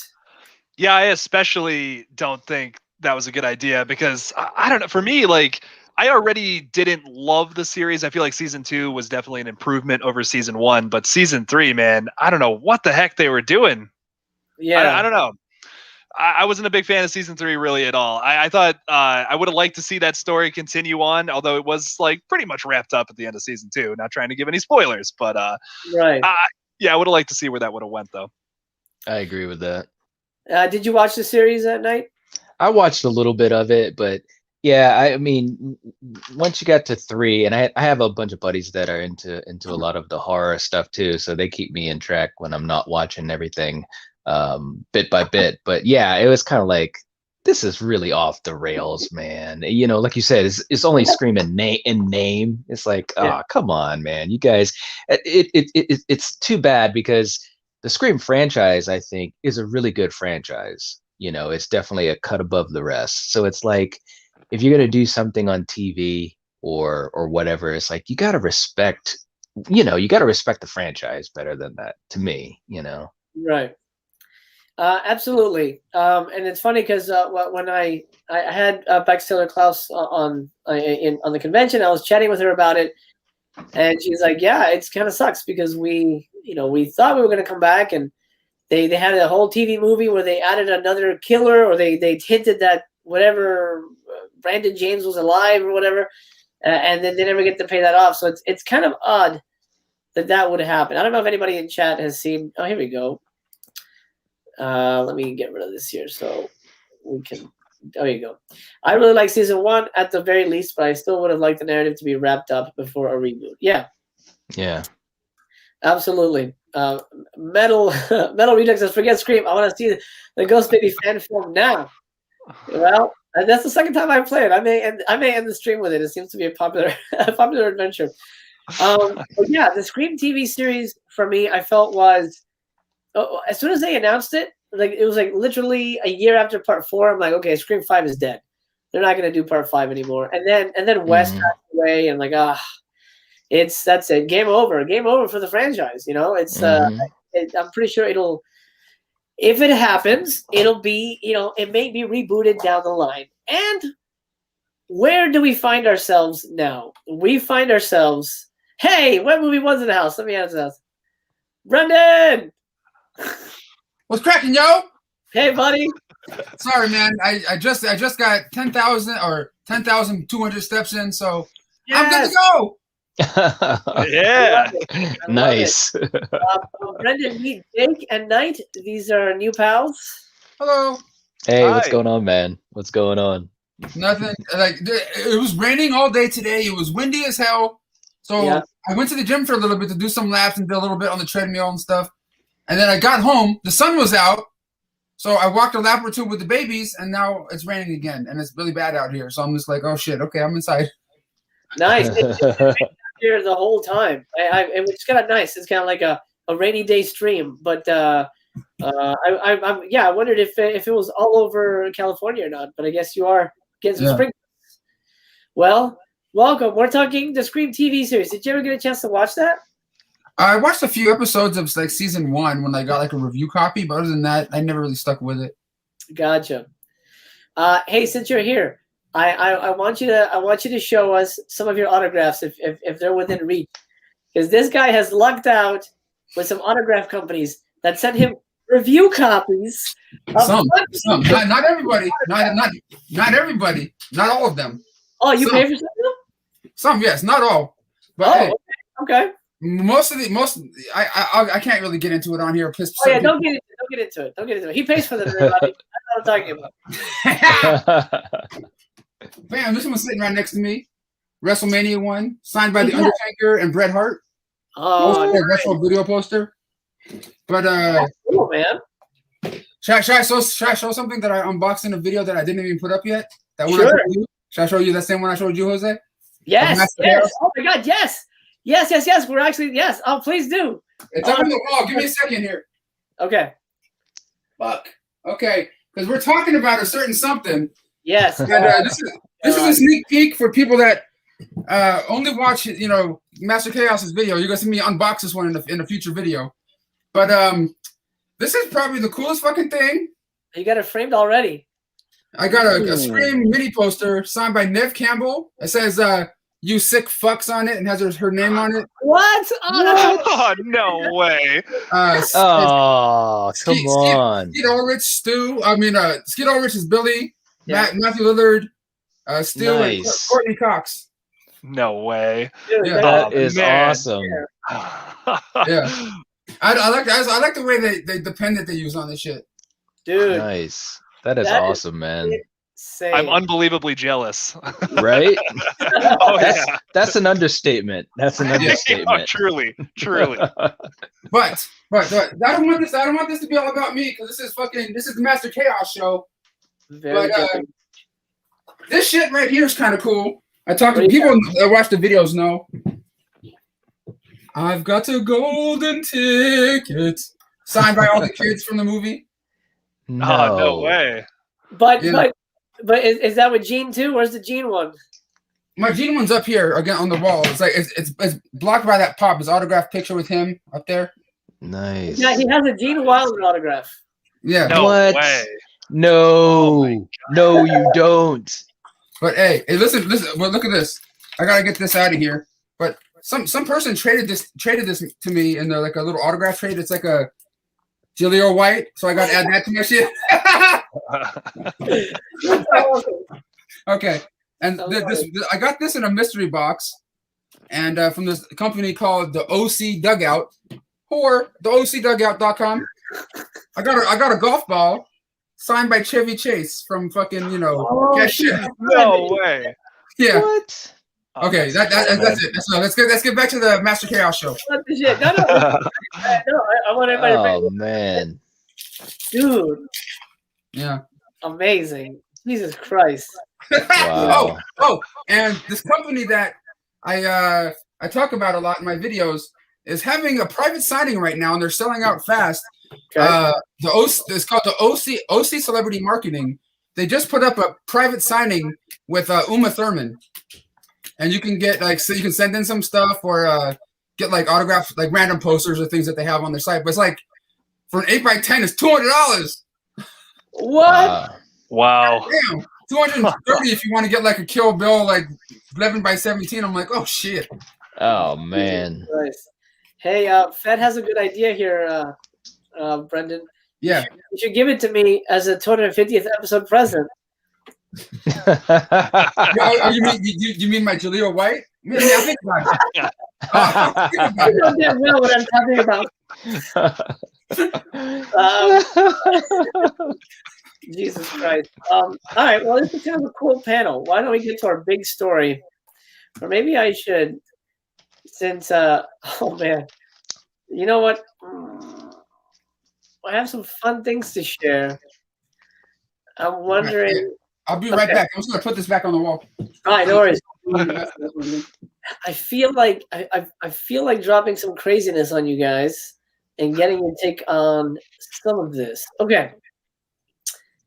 Okay, let's have a little musical interlude. Oh, we have a comment. Let me see. I mean the orange. Oh yeah, he'll give me his orange. All right. Let's do this. Let's have a little musical interlude, and then we'll get into our last story, and will join us for that. Oh, the kids are here. Hey, they can watch this. They'll like this, maybe. Hey. We're the three rapping pigs, and we're here to stay. We just learned a lesson in real estate. If you're building a home, better build it strong, or your home ain't gonna be wild too long. You need bricks, not sticks.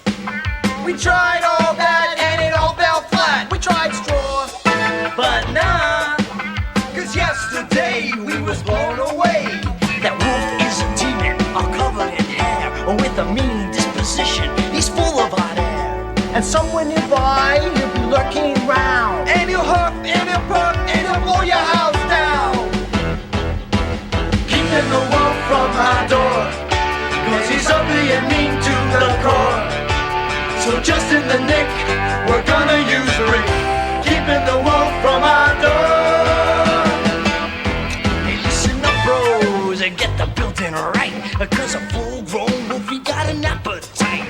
If you don't work until your back is breaking, that bad old wolf, we're gonna bring him your bacon. He will huff ya, he will puff ya, he will gobble you up like a helpless pigeon. 'Cause eating pork ain't against his religion. Keeping the wolf from the door. Man, he is mean when he's sore. When that nasty old dude gets a craving for food, it's your shank he's a hankering for. He likes pork chop and Virginia hams, and he'll fry you up with some candied yams. You're jiving, bro, I don't tell fibs. The wolf just loves them pork spare ribs. He's bad, he's a cat, and he's the baddest of all when he's mad. Showing the wolf who's the boss. If he messes with us, it's his loss. If we don't get it done, we'll be served on a bun with a helping of barbecue sauce. Keeping the wolf from our door. The dude is too rude to ignore. Keeping the wolf, the big bad wolf. Keeping the wolf from our door.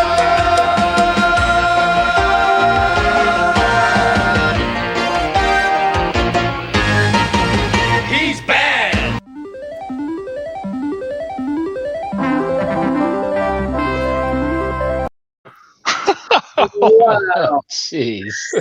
I don't even know what that song was really about. Does anybody have any thoughts on that song?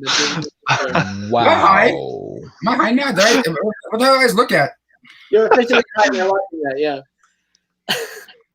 That made me think of Green Jelly. You ever hear that band from like the 90s? Yes. Like Three Little Pigs song.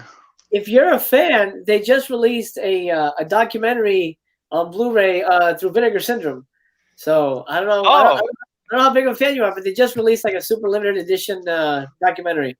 So nice. I'll check that out for sure. Yeah, I think somebody in the comments brought it up. I thought that was quite apropos. Early, you know, I finally bought something from Vinegar Syndrome. The first thing in like I don't know ever. I think maybe. Did you? What'd you get? I don't know when the hell they're gonna ship it or when it's gonna come. But it's the Martial Law with Cynthia Rothrock and stuff. The double feature. Yeah. Oh, I love Cynthia Rothrock, man. Holy I had to get up on that shit. I'm just like, okay, fine, fuck, all right. But other than that, most of the stuff they put out, I could care less. She is a legend. Yeah. She's great. You know, she's all over Facebook, and I'm trying very hard to have her on the show, but it's tricky. But I think it'd be awesome to have Cynthia on and say, hey, I know 3 guys who say that they're tougher than you. So would you like to fight them? Yeah. I mean, she's awesome. I was supposed to like do some stuff with her, a couple like YouTube style stuff, and then the pandemic happened, and then. Oh really? Like, it was gonna be me and her supposed to hanging out in Burbank, like at the Martial Arts History Museum, and then like going around some stores. But like it never came to be. I'm like, fuck, okay. Dude, that's awesome. Yeah, because I know you talked to her a lot at that convention. Mm-hmm. Eating an orange. Hey, eat my balls, dude. Oh, hey, I gotta be a whore, even though I'm an extra in this movie. Out right now, called Adverse. It's on Netflix. Oh no. Redbox, Amazon Prime, and DVD and Walmart and shit. So Target, you can get .com. Get that shit. Hell yeah. Advert. Yeah. I still have to watch it. I'll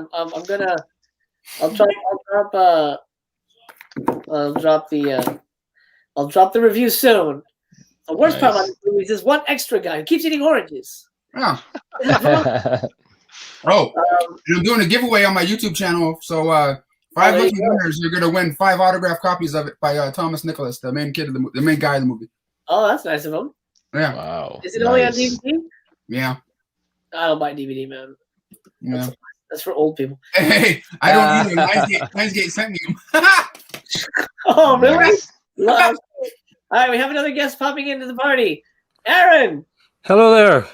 How are you, sir? Thank you so much for making it. I just got off. I had to do an unboxing thing, and I was like, follow me over here, guys. So hopefully they did. Awesome, man. Well, thank you so much for being here. I appreciate that. Congratulations. Let me introduce you to everybody. Thank you, sir. Let me introduce you to everybody. We got Jake, Killjoy Jake up here. Hi. Hey. It's my buddy Knight. Hey there. What's up, man? And then Wet Movie 1, but you can just call him Brendan. That's the cool name. I know what movie. Nice. Okay. We'll watch him for a while, man. I'm sorry. Yeah. He's been at it a long time. He's the old pro. So this is an awesome panel of guests here because we're going to talk about the biggest story of the show. Look at that! Everybody fits on the thing. How cool is that? You know what I'm going to do? I'm going to cut the banner so we see everybody. Okay. Prepare yourselves. Let's talk about Five Cream. Yeah. Oh yeah, Five Cream. I guess. Yeah. Here we go. Five Cream. That's what we're calling it, man. Cream. Starring Jack Quaid, who I think is a really solid actor. They asked him recently, what is the strategy to screaming online? So he says it's in a movie, I should say, on screen. It's an interesting thing, the horror movie Scream. You can't rehearse it too much. It just has to come out of you. So confirmed, Jack Quaid screams in this movie. I think, Jake, you made a video about this. yeah, I made a whole video about that. Just so we have, well, we're getting drips and drabs when it comes to Scream 5. And I'm just going to remove this so we can talk like this. Scream 5, Five Cream. I'm going to call it Scream 5. I'm not going to call it Scream 2022, whatever. Scream is a big franchise for me. I love this franchise very much. It's the first horror movie I saw in theaters that I right after the movie was over, I went right back in and watched it again the second time. Like I walked right out, got a ticket, got back in line and watched it again. I was like, this is on another level. This is beyond what horror movies are. And maybe it was the fact that I'm a horror fan and it spoke to my horror fan sensibilities. I wasn't necessarily a giant Wes Craven fan. I liked his movies, but I think it was the combination of amazing cast, amazing plot, amazing script, I should say, and just a propulsive, real energy that a lot of movies didn't have, especially in the 90s. So to me, Scream, I think, is right up there with Jaws as my favorite horror movie. So here we are at part 5, or as Fed says, Script 5 room.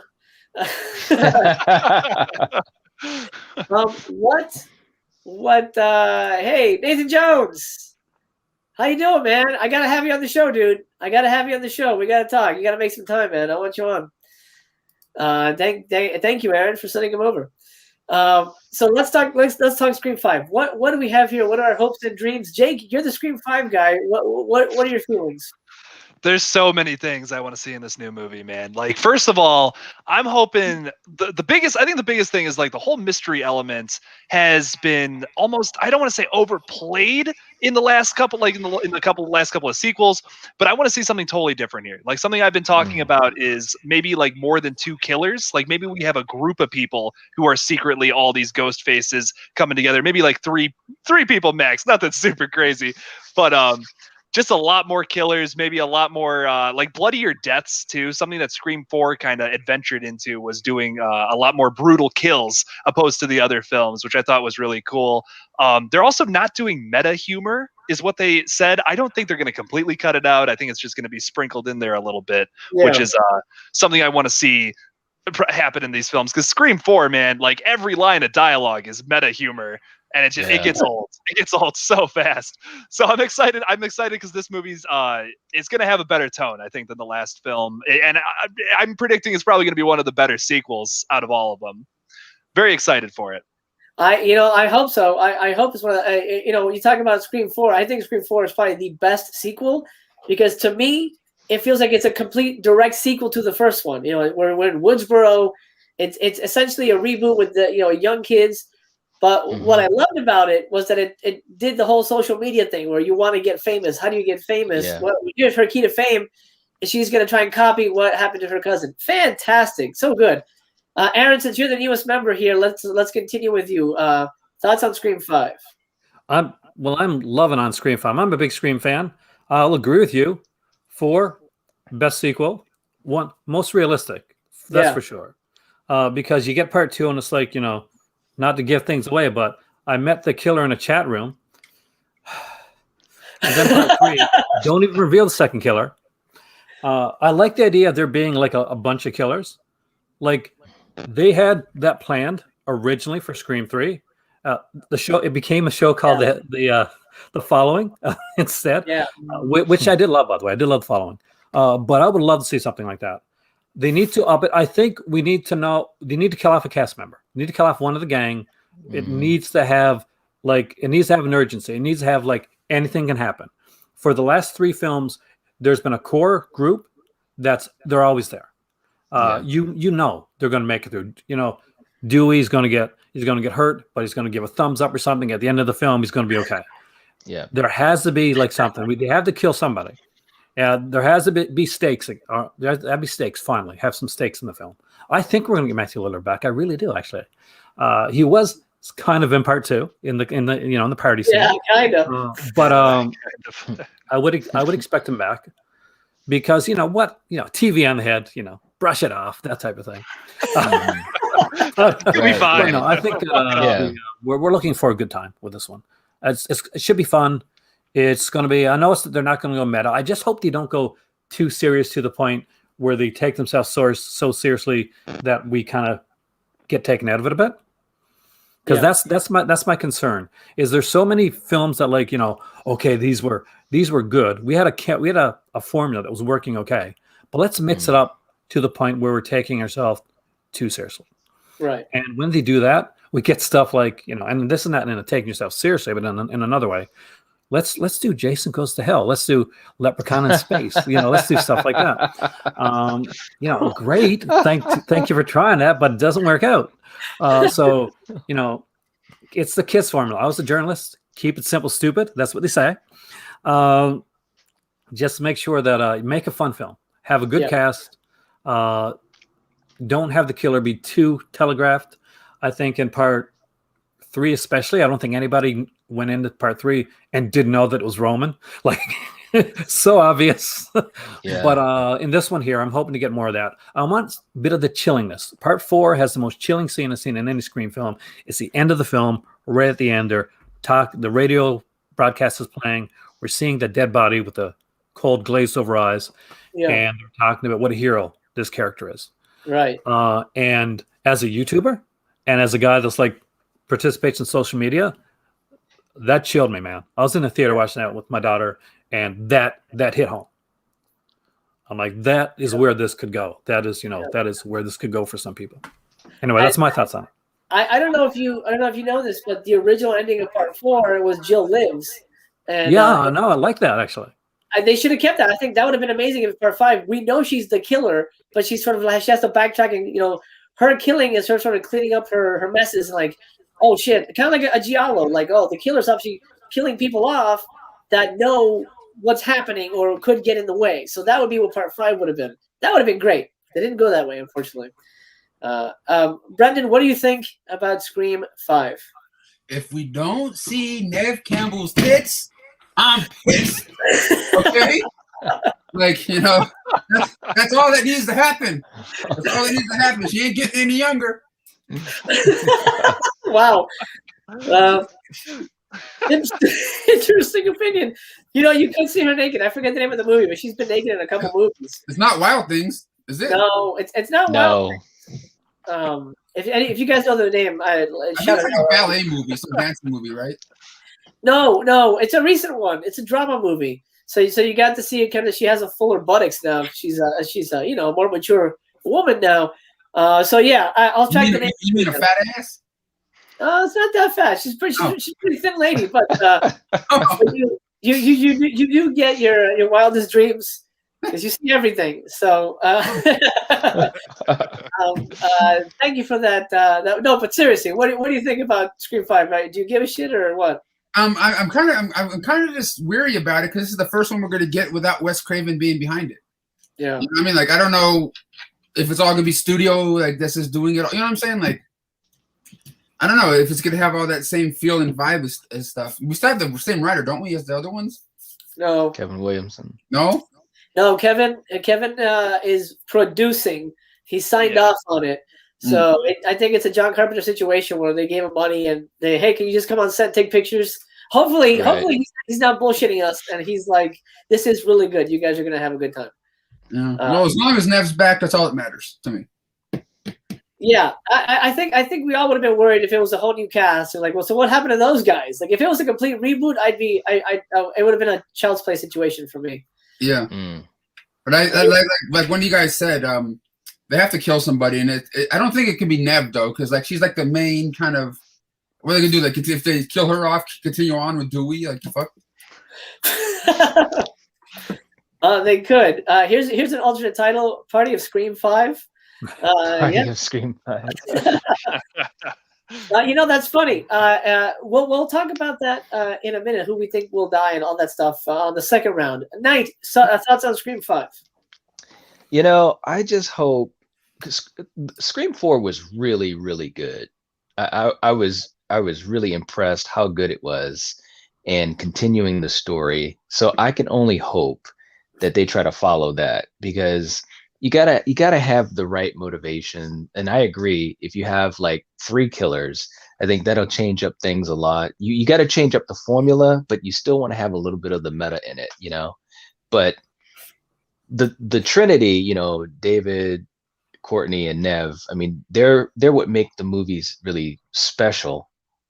But someone does have to die. I gotta admit, they just can't keep surviving, So someone's got to die. I don't know who, maybe Dewey, I guess. But yeah, it's got to happen. It's got to happen, because then it just gets so unrealistic.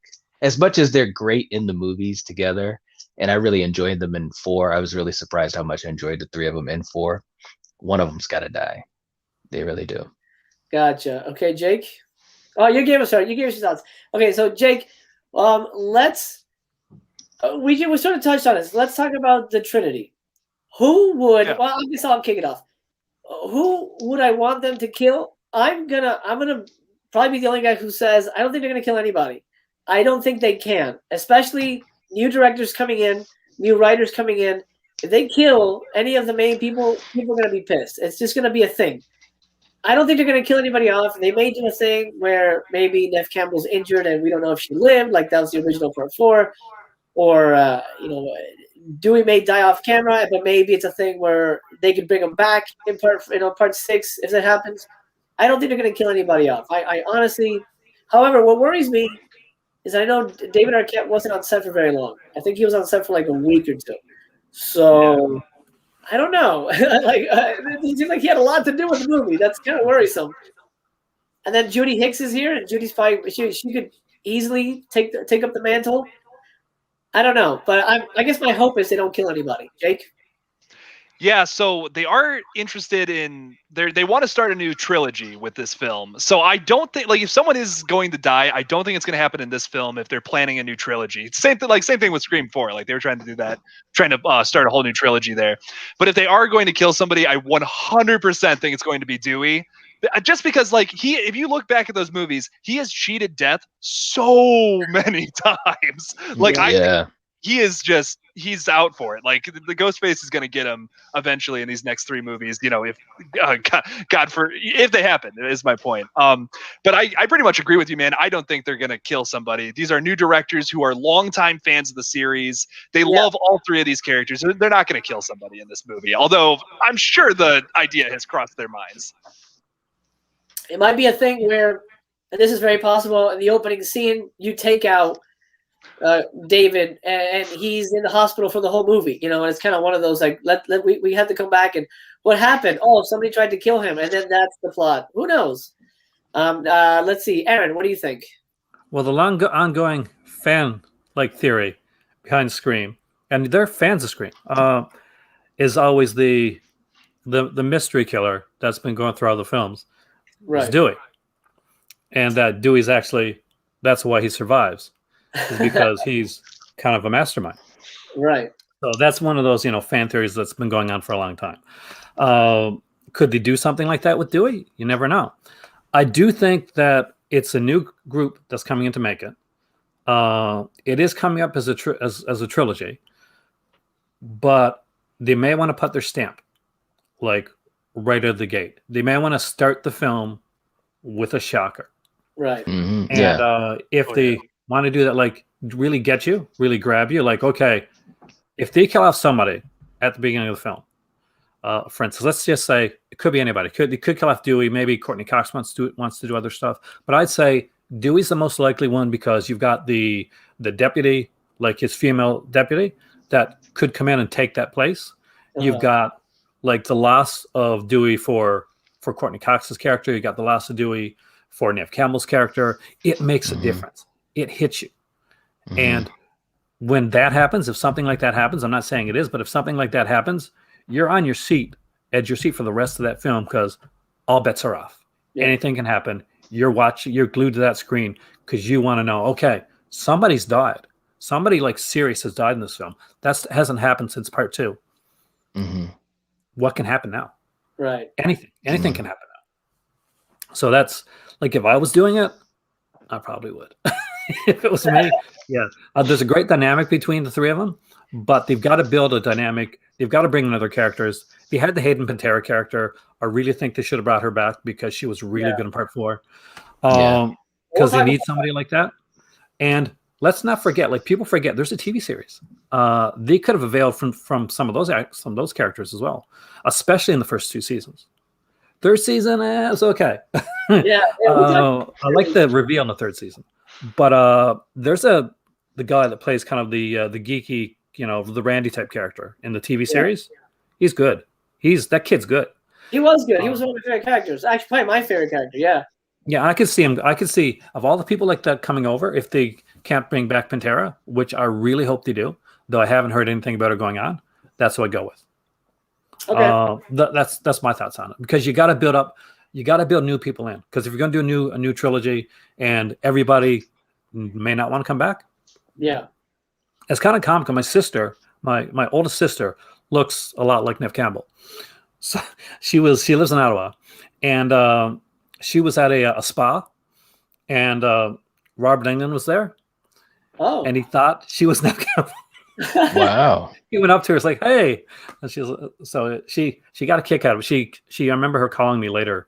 It was a while back, and she said, "Who's Neve Campbell?" I'm like, so I had to tell her.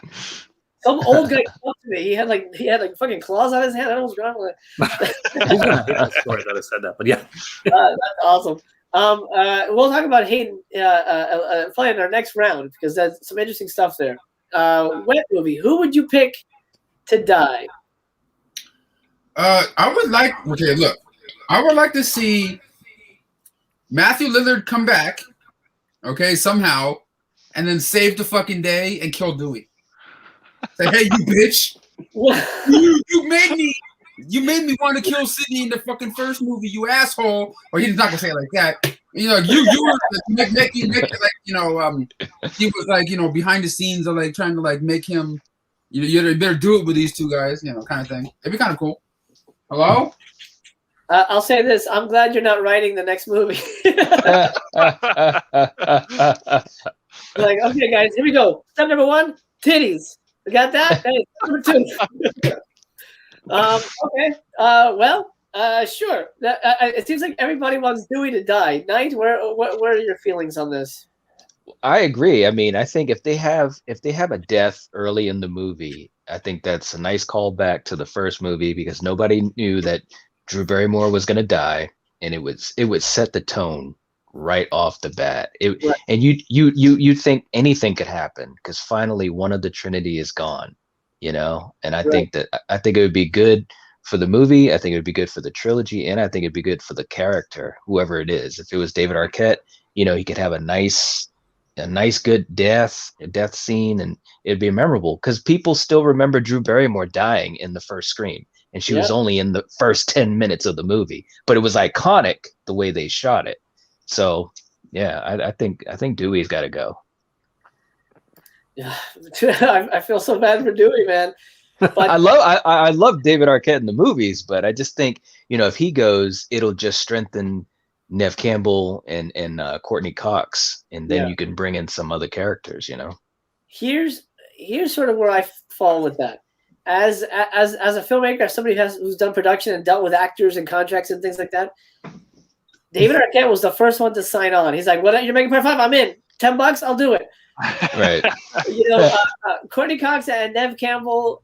I mean, they may have signed on immediately. I don't know, but it sounded like they took their time thinking about it. They weren't sure if they wanted to come back. If I was a producer and I say, "Look, if we make part 6, are they going to give us trouble? If they are, let's kill one of the ones that are going to give us trouble and keep the easiest actor on." And so Dewey becomes our icon. You know, he becomes our I can't even think of a character. Yeah, there's nothing like this. You know, he sort of becomes our Alex Vincent. He becomes our I'm blanking on the name of the character in Chucky. Andy.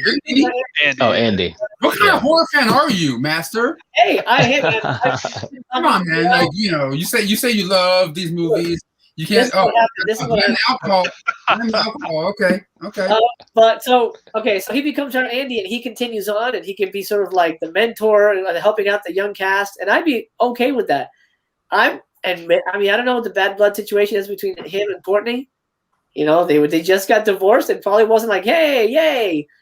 So Courtney says, "I'll do one more, but kill me off." You know, a Han Solo situation. Yeah, I think Campbell. Courtney's still working. She can work. She'll find work. Neve Campbell and David Arquette need work. So I have a feeling David Arquette's like, "Please don't kill me off. I'll do these for free. I'll be a grip. just keep me in the movies." So that's my feeling on what's going to happen.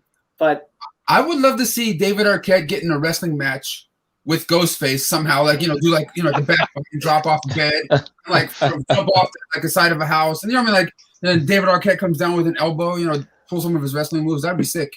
He is an actual wrestler. Yeah, I mean, he is. It could happen. Right? He was champion at one time. Yep. Okay. So let's add to the list of wet movies. Scream 5: titties. Matthew Lillard comes back as a hero. Wrestling. And wrestling. Yes.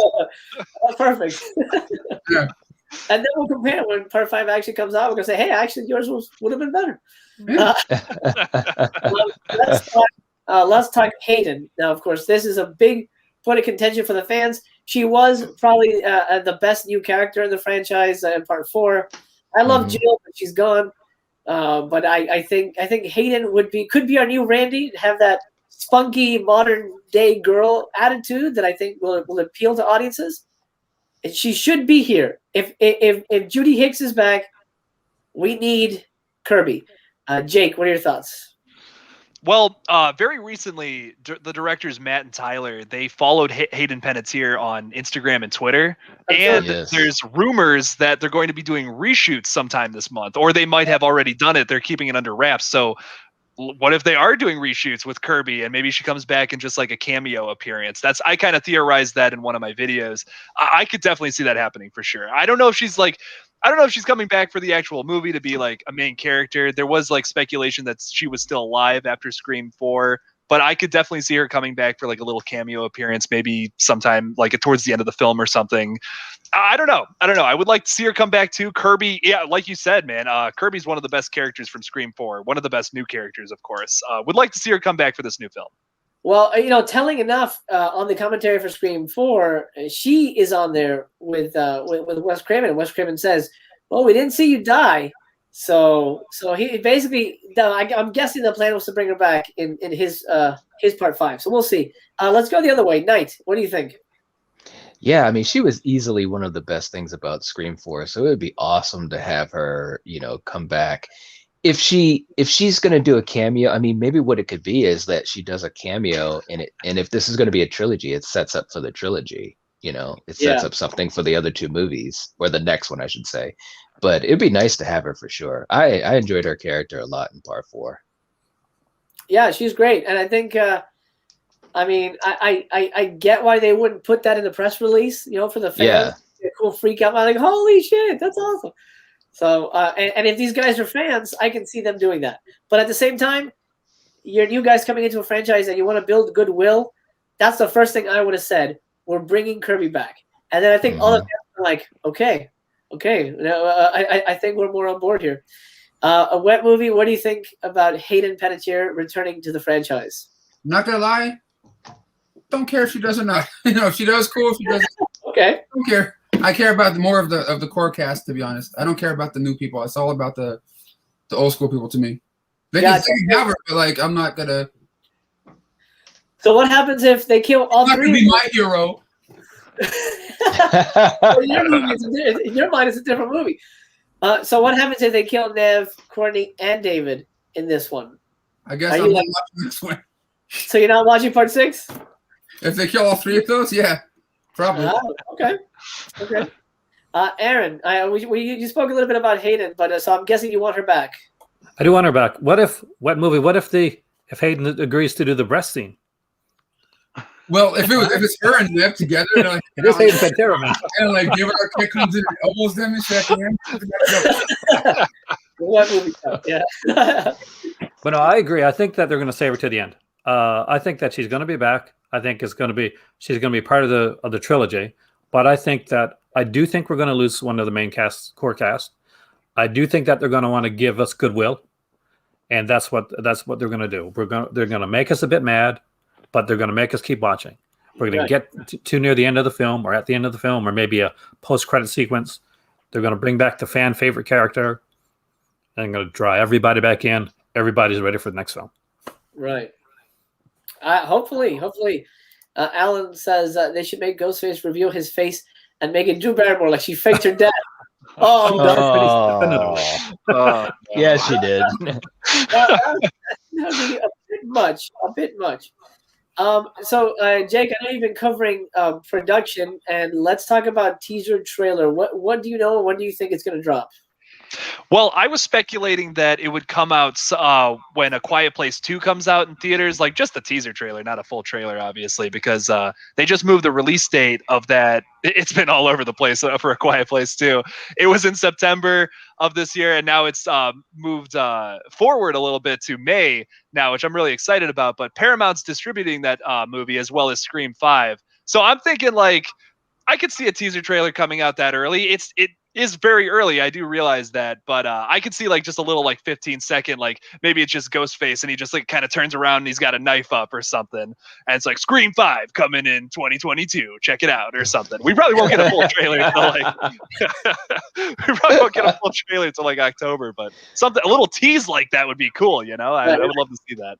Like Nev Campbell in the shower, and and then this is gonna have nips. Scream 5, let's do it. Yeah. Nips and wrestling. Let's go. Nips and wrestling. Okay. Hey, Tony in the chat. Oh man, look at this. This party's getting bigger. What are we talking about? Holy shit. Tony! What's up? What's up, my man? Thank you for joining, man. Happy birthday. Thank you. 250th birthday. On YouTube. Welcome to the party, man. We're talking Scream 5. So since you're the newest in, we'll loop back around. Well, are you excited for Scream 5? Are you a fan of the franchise? Oh, absolutely. I have no idea what's supposed to be happening or anything, but they can make 10 of them and I'll see them all. Same. Yeah. What's your favorite? Well, obviously the first one, but what's your favorite sequel? Probably the second one. Oh, really? Okay. Yeah. Okay. I heard a lot of people don't really care for the second one, but I saw it in the theater. I have like a nostalgic experience, so. Gotcha. Yeah, no, I like them all. I know part 3. This is the one I begrudgingly watch. Hey, come on, Chainsaw Barber and that shit. Yeah, exactly. That's one of the reasons. Like, this is a joke. But Dave Franco is watching. Hey, Kevin Dillon, I'll take it. Thank you. But the second one, I like the second one, but it feels off to me. I don't know how to describe it. Well, maybe we'll get into the sequels in a minute. But we're going to continue the conversation here. Well, since you're here, teaser trailer. We're talking about it potentially coming out. What would you like to see in a teaser trailer, Tony? Titties? Yeah. Some wrestling. Got some loops in there. Flashback of Randy. Find out Randy has a twin. Oh, there you go. Yeah, they're going to reveal that in the teaser. Right. I don't know. I don't know. Maybe. I don't know. Maybe like a ghost face with like a, bloody mask all over. Something like that. I don't know. I really don't know. Okay. I know it's great.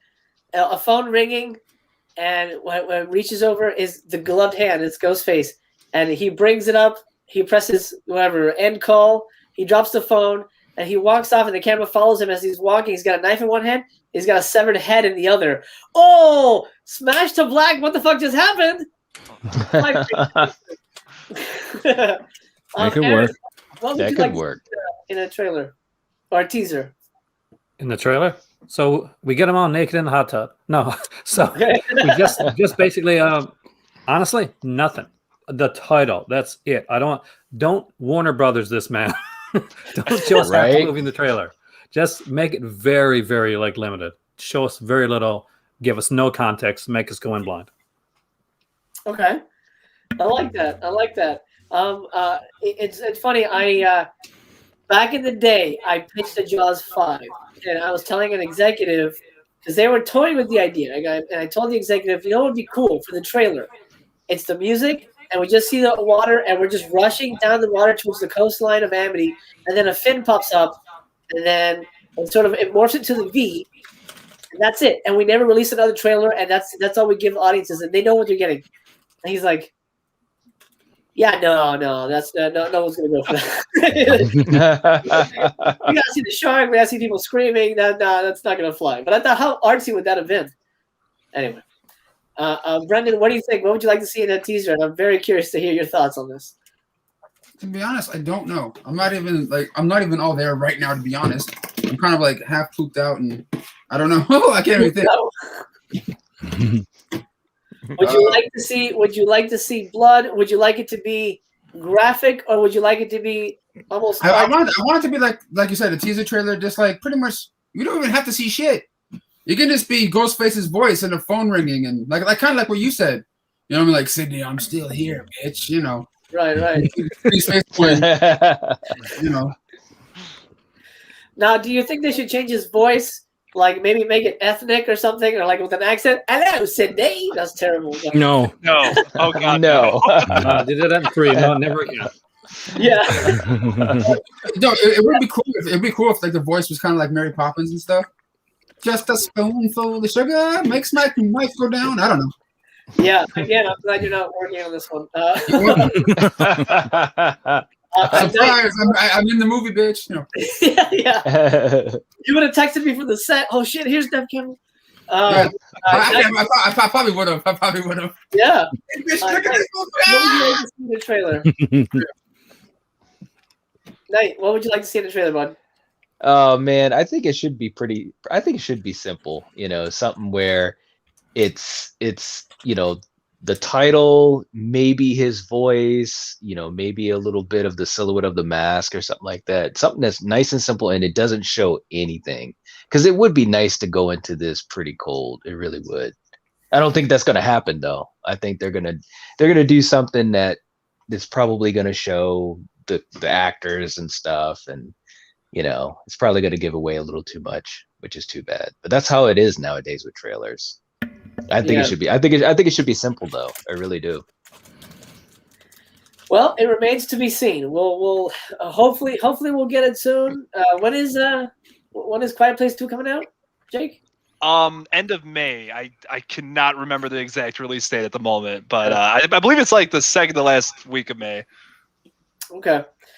I guess we sort of touched on this a little bit. Since you've been following the production, can you tell us how much do we know of the plot? I mean, there's no ending. There's really no confirmed spoilers. Like the one thing we did see in the pictures that oh man, his name is totally slipping me right now. But like, there's a bunch of pictures released on the official page, and we actually get to see Stu's house, like exactly like how it looks in the original film, in the background of some of those shots. Yeah. And a lot of people are speculating that it's going to be like the background or like the set of the Stab films, which are coming back for this movie as well. That's going to be prominent and part of the plot in this new movie. But I think like we're going to see some flashback scenes to the original movie during the third act.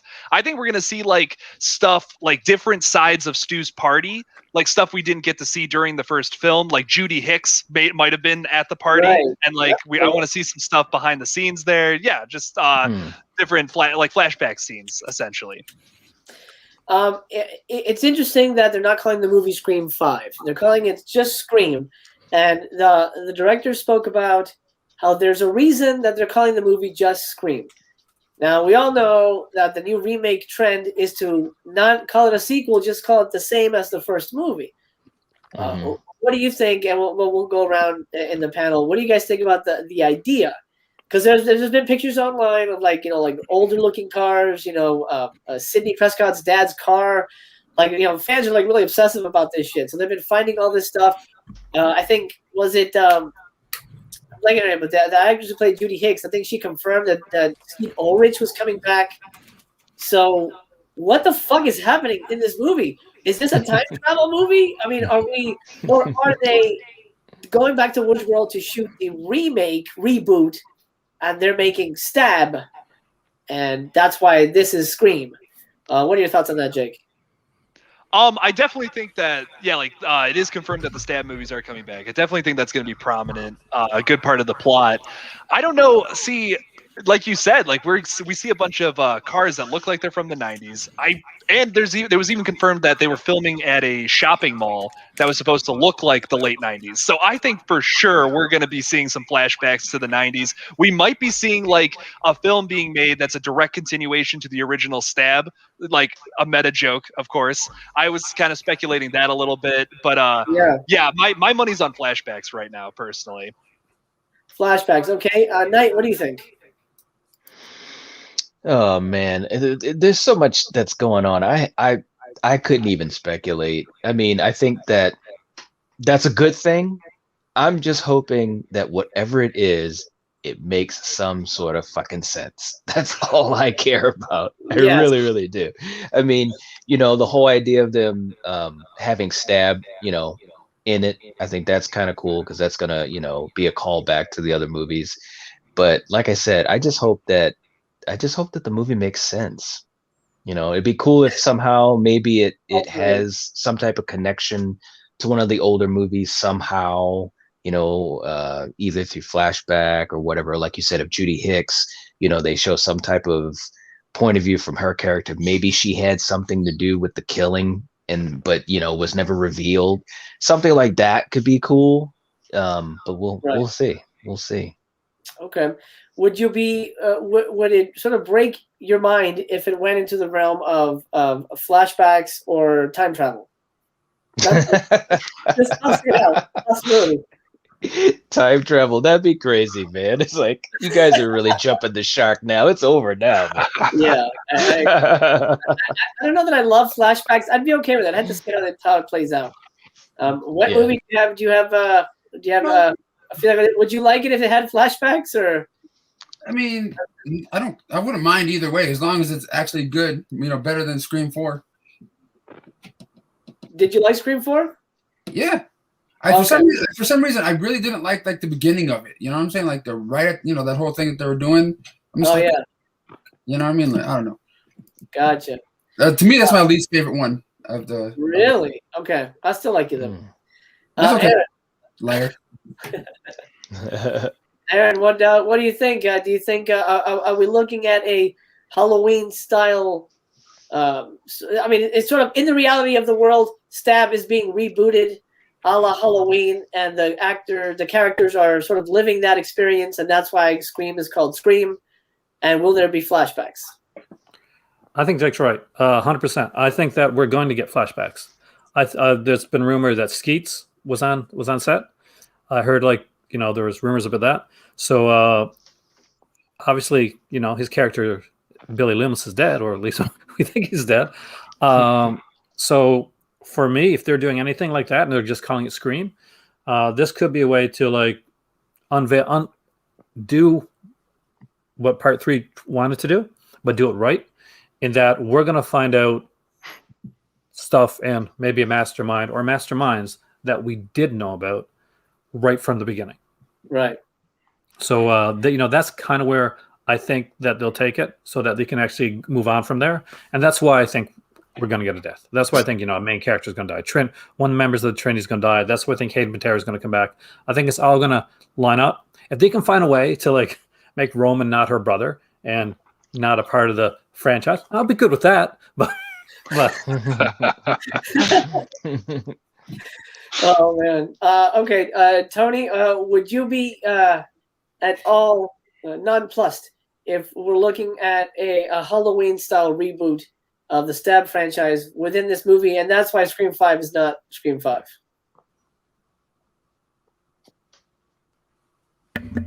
I was muted. I actually just watched the newer Halloween last weekend. Okay. So I know what you mean now. I was like, what do you mean by that? And I was like, oh, okay.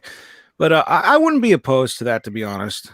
Okay. I thought it was pretty cool the way the Halloween was. So it'd be kind of cool. Okay, Billy got shot in the head. So it's I don't know how he's going to come back, but it could be he just missed it by a quarter of an inch and he's been in a coma for this whole time.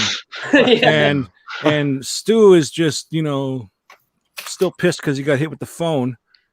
And, maybe, I would love to see them come back somehow. I don't know how, but, Billy could be fucked up because of the bullet, made him, maybe he doesn't know what's reality. Maybe he's still stuck back then, comas. I don't know. If there was some way they could bring Randy back, I keep saying Randy, but when they killed him off in the second one, I was that's what the hell are you doing? I know. That's what I thought too, man. I was like, why are you killing Jamie Kennedy, man? Right. The best thing. He was the best thing. He was hilarious. Matthew Lillard, the mastermind. I like Scream Flashpoint Paradox that Sexy Sumo said. Yes. That was funny. Yeah. All right, guys. I'm gonna go hit the head real quick, and I'll let you guys have fun tonight. I'll talk to you guys later.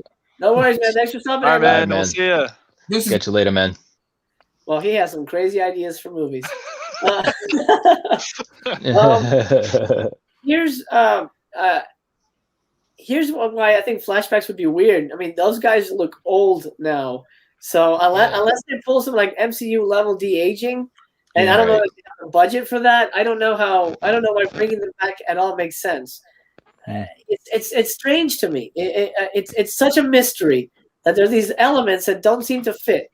Right. You know, I don't think if they do flashbacks, it's going to be a whole lot of the movie. Like, I think it's going to be like a little bit. Like, I think we're literally just going to get like one scene, Stu's house, and it's like something we didn't see that happened that night at the party.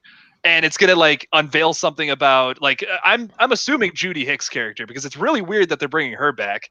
I think we're gonna learn something about her that we didn't know about that happened throughout all the other movies, and it's going to influence something about the plot of this new film. That would make sense, because in 4, she was definitely in creep mode a few times, especially that scene where she was talking to Sydney and she was like, you know, you don't remember me, do you? And blah, blah, blah, blah. And, you know, of course they were playing it off like she could have been the killer in that movie. But I think that would be a logical thing, is to show something that went on with her, you know? And she played it well too. The actress, I forgot her name, but she played it really well in part 4 too. Because for a little while I was thinking, could it be you? Yeah. You know? So yeah. And what's great about the franchise is the person who's the most suspicious sometimes is the killer. So you know, you never know. It's like, oh, that's an obvious red herring. Did you see part 1? Because they spent a long time trying to convince us that they weren't the killers. Yeah. So I don't know. Do you think, will they have 2 killers again, or do you think they'll have 1, or do you think they'll have more? Well, we touched on this. How many would you like? 1. Just 1. Okay. Yeah, I think they should make theirs 1 killer, but obviously the best thing when I'm watching like a movie like that, or even the Scream TV show that was on, I kept guessing who was the killer, and I like that. It keeps me like, it might be this one, it might be that one, you know, and then they die. It's like, oh my God, well then who the hell is it? I think, you know, 1 killer, and then, I mean, I'm not opposed to more, but like they've done the 2 thing every time. Right. And I don't remember 4. Honestly, I saw it 1 time. I don't remember it. So was there 2 in that one? Yeah, it was 2. Yeah. 2. Okay. Yeah. So I don't know. make it a cult of it. I don't know. There's 10 of them. Everyone's a suspect. Right. Aaron was mentioning, the original Scream 3 was going to be like a cult of ghost faces. Which, you know, how do you think that would have played out, Aaron? If they, because I've seen the following, but just how is that transitioned into a Scream movie? I think it would have been good. Well, the following worked well, especially in the first season, because you did not know who the next person was going to be that would be part of the cult. But Matthew Lillard was supposed to come back around that time. That's what they were looking into. But I think it would have worked out well. I mean, timing wasn't right against the whole Columbine, all that type of, you know, jazzy stuff. But unfortunately, that, you know, was going on at the time, and they stopped it. They changed the whole script, which got Kevin Williamson. I don't think he wrote it. I think there's another guy with my first name actually that wrote Scream 3. And it's not great. I mean, it's really not great. It's the only one. Well, it has 2 killers, but we don't really reveal the second killer. Second killer in Scream 3 is supposed to be the girl. That's playing the character that playing Sydney's character, actually. Yeah. But they decide not to reveal it. But that was initially how they were going to go with it, which would have been a bit better, to be honest with you. Mm-hmm. When I was watching Scream 3 first, I was like, well, can Sydney be the killer? Okay, is that where they're going when she kills her brother, type of thing? Could she have cracked? Yeah. And I was liking that. So when they didn't do anything else for Scream, and then like years later, they did this one. They did like Scream 4. I was like, I loved the film, but I just felt there wasn't stakes. I think we need stakes again. Right. And that's one of the things I liked about the TV series, is that you didn't know who was going to live in the TV series, especially like at the beginning. Great show, by the way. If they could do like a Scream version and have like Harper's Island, the greatest slasher TV series ever made, by the way. Yes. But then, you know, do something like that. Like make it something that we don't expect. I want at least 2 killers. I want maybe more. And I want it to be different. I want it to be surprised. I'm okay if I guess one of the killers. Like, don't make the killer as wimpy as the second killer in part 4. It doesn't like, I love part 4. That guy doesn't work though. Like Kieran Culkin doesn't work as a killer. And I think the sheriff, the deputy, that was Marley Shelton from Valentine, I think. So make surprise us. Like, do something different. Make it like we don't know exactly what's going to happen. I don't care. Make Dewey go back to the first time and find that Dewey was behind the whole thing all along. Oh Right. God, You could do that. it'd be like a usual Put them in a suspects different way, ending. get rid of him as a killer. Yeah, it's Like, fine because he did find Neil Prescott's car. So I mean, he knew where to go. That's kind of sus. Yeah. Yeah. Reveal that Torgo from Manos is the killer the whole time. Oh man. Well, on the show, they did kind of make it. Everybody think that she was cracking and that she was the killer. So maybe they were trying to do that idea with the movie, but they put it in the show. So maybe they'll put it into the movie too. That'd be great. It's gonna be Nev Campbell and Dewey, Sydney and Dewey. They're gonna be the masterminds. Yeah, that would be quite a feat. Knife, what do you think? 1 killer, 8 killers? One killer, man. Yeah. One Okay. killer. Just keep it simple. I mean, because they've had the 2 killers so many times. So I think if they did one, that would be really original. And if they're planning it for a trilogy, and I don't know how they could do it, but it'd actually be cool if we don't necessarily find out who the killer is at the end of the movie, or maybe if there's some type of cliffhanger of sorts. Funny, keep talking. No, that's what I was gonna say. Okay. Well, to go off of that, they could pull like what they did at the end of.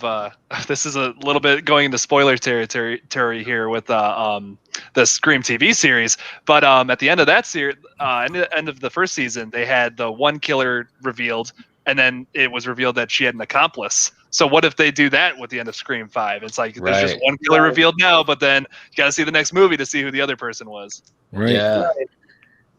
That'd be cool. But you definitely want more than one killer, right? I think you're sort of.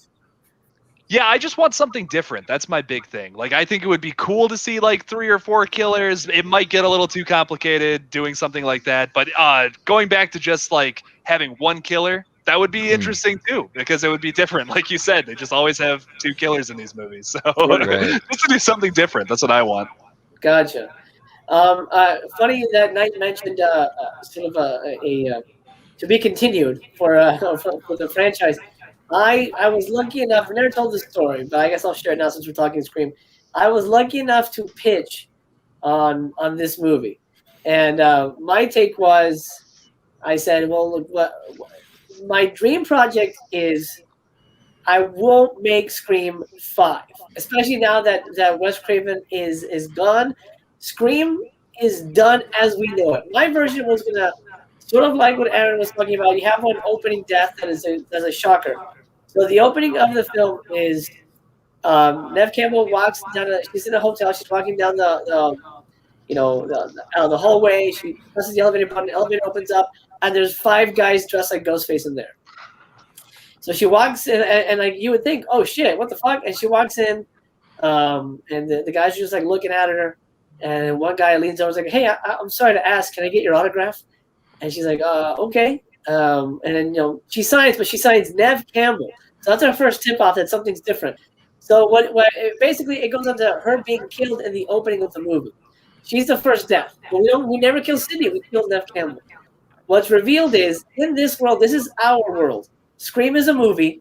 They're fans of Scream. And Nev Campbell, David Arquette, and Courtney Cox will be in it, but as themselves. So we're in our reality, and the movie takes place surrounding a group of friends. They're like the high school movie club, and they're making a Scream fan film. And they went to the convention because it was in their town. It was the town that inspired Woodsboro. So this is so that's why they're holding this big convention reunion kind of thing. Holy shit, Nev Campbell's dead. Well, but we got to go film our movie. So the first movie was going to be them sort of shooting a student film, but they're being stalked by Ghostface. And it was going to be set at a camp, sort of at a summer camp. So it'd be a little Jason flavor too. And then at the end of that movie, and this is the thing that it didn't go over well with the producers, because at the end of the movie, we have the final girl fight with Ghostface. There's a switcheroo somewhere. She gets her hands on a shotgun. She sees Ghostface. She shoots Ghostface, and he falls out the window. And we get a Halloween Michael Myers moment. We're like, holy shit, there he is. And then everybody goes to the corpse, like all the survivors, like, holy shit, well, who is it? Take the mask off. we take the mask off, and the person underneath has duct tape all over their face, and so they couldn't talk. So the movie ends like, holy shit, well, this is obviously not Ghostface. Well, then who the fuck is it? Boom, cut the credits, movie ends there. And so with that switcheroo, Ghostface had a victim and, wrapped him up and tricked everybody to believe that was Ghostface, but then it was revealed that it wasn't.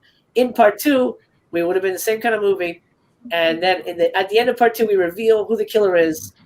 And she kills one of her friends. It's a girl. She kills one of her friends. I'm giving it away, but I don't think I'll ever make it. She kills one of her friends. Then when the friend dies, the police are coming because she had the friend who was being murdered called the police. So what she does is she cuts herself, and she's like, "Help me, help me!" She screams for help, and now she pretends that she's the victim and her friend was the killer.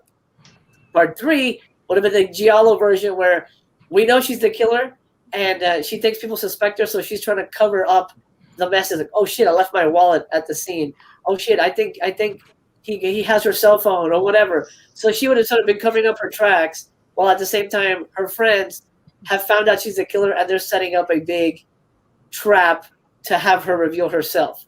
So that was my big trilogy pitch, to have it be completely different but still feel real screamy.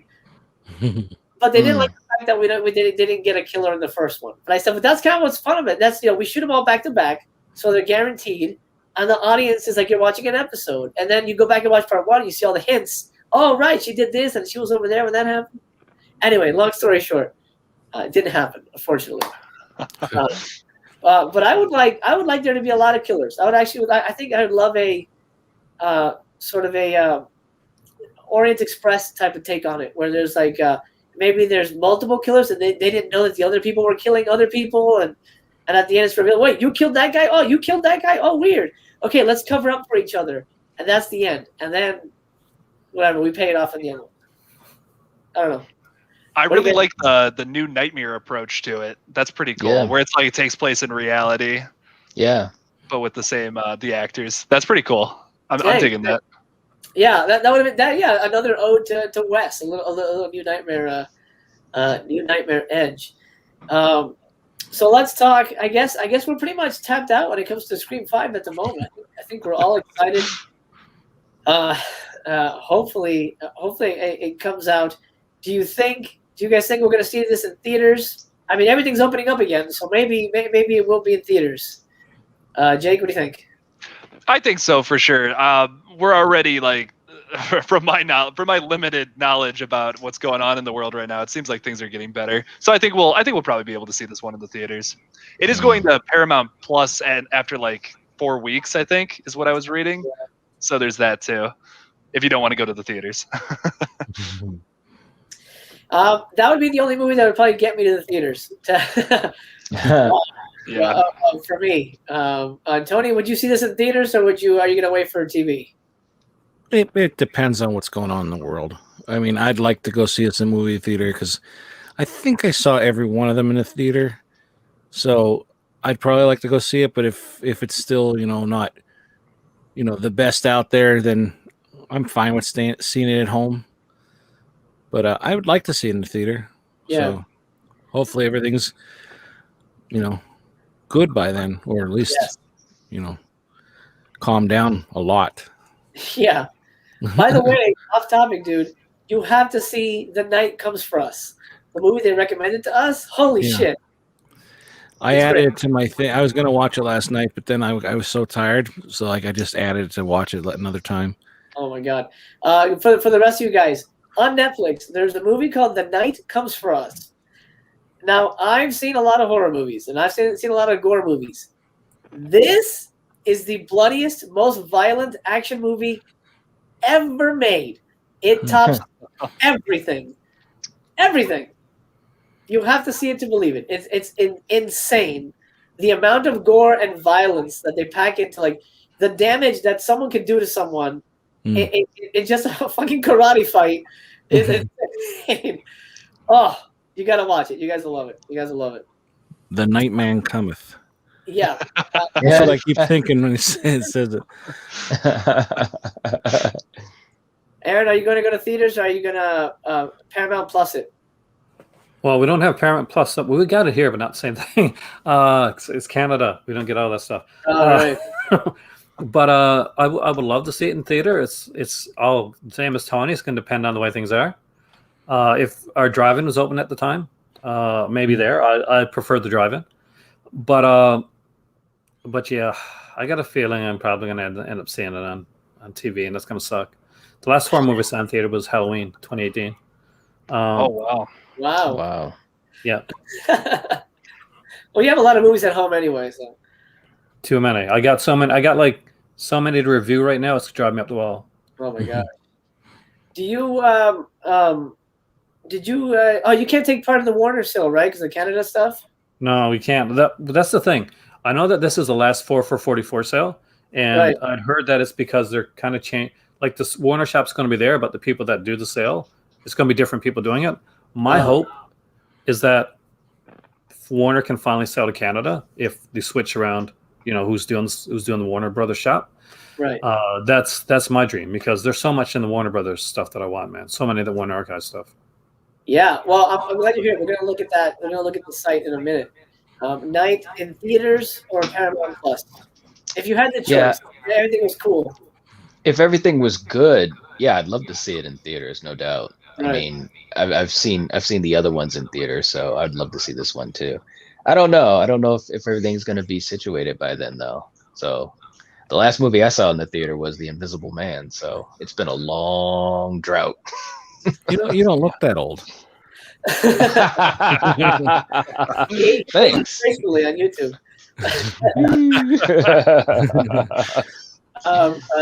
Jake, you're gonna see it as soon as you can, right? I'm guessing. Oh yeah, I'm going like Thursday night at midnight if I can, for sure.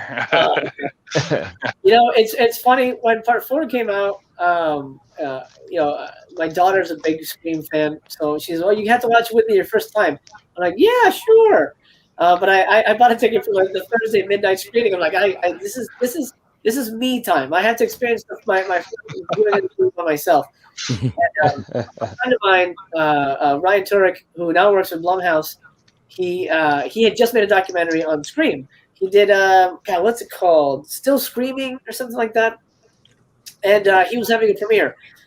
So I was happy enough to be invited, and but it was literally cutting into my Scream 4 time. So I went, I saw about an hour of it, and then I ducked out. I had to rush across Hollywood Boulevard to the theater that I had tickets to go see it. And experiencing it on the big screen for the first time. There's nothing like a theater. Theaters will never die. But speaking as a parent who has little kids, it's much easier at home. They have to pee, they want snacks. It's much easier at home. Right. Yeah. It's not the same. It's not the same though. I mean, Godzilla will be very different at home. Oh yeah. If we ever see No Time to Die, that's going to be very different at home. I don't know. I'm curious. This is sort of off topic, but I'm a big Bond guy, and I have a feeling some of you guys are as well. So, okay, here I see Aaron. He's bobbing his head there. So, Aaron, we'll start with you. No Time to Die. Have you heard the rumors? Are you nervous about what's happening, or are you excited to see it? The rumors and where and how movie's going to go, or Yeah.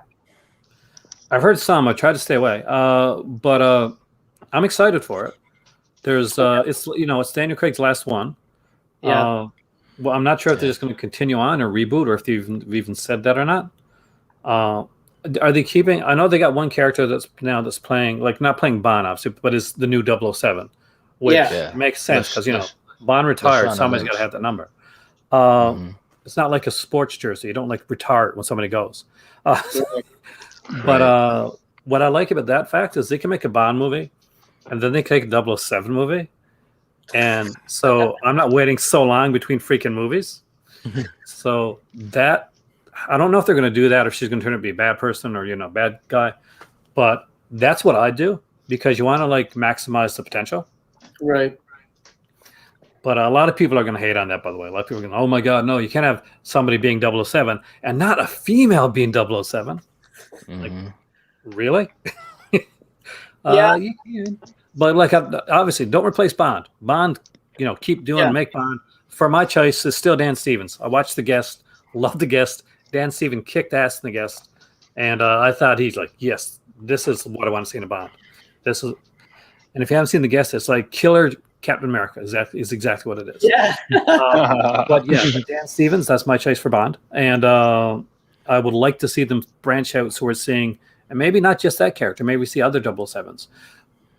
Make Bond your premium film, but you can make other films and other things like in the interim, in the in between. Right. So when people are kind of jonesing for Bond, they're not waiting like 5 or 6 years for something to come. There's a placeholder. Maybe not every year, every couple of years, but there's a placeholder so you can make a good film rather than rushing it.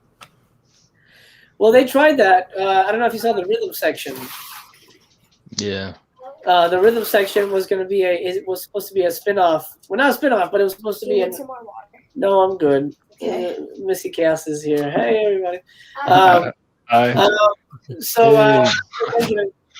Yeah, rhythm section was a Barbara Broccoli spy movie, and it tanked. And that's what they were trying to do. They were trying to branch out and do espionage in another realm, but it didn't work out. Actually, I never saw it. It didn't look interesting to me, but that was sort of the word of mouth. Knight, I know you're a big Bond fan as well. Are you excited for Craig's final battle?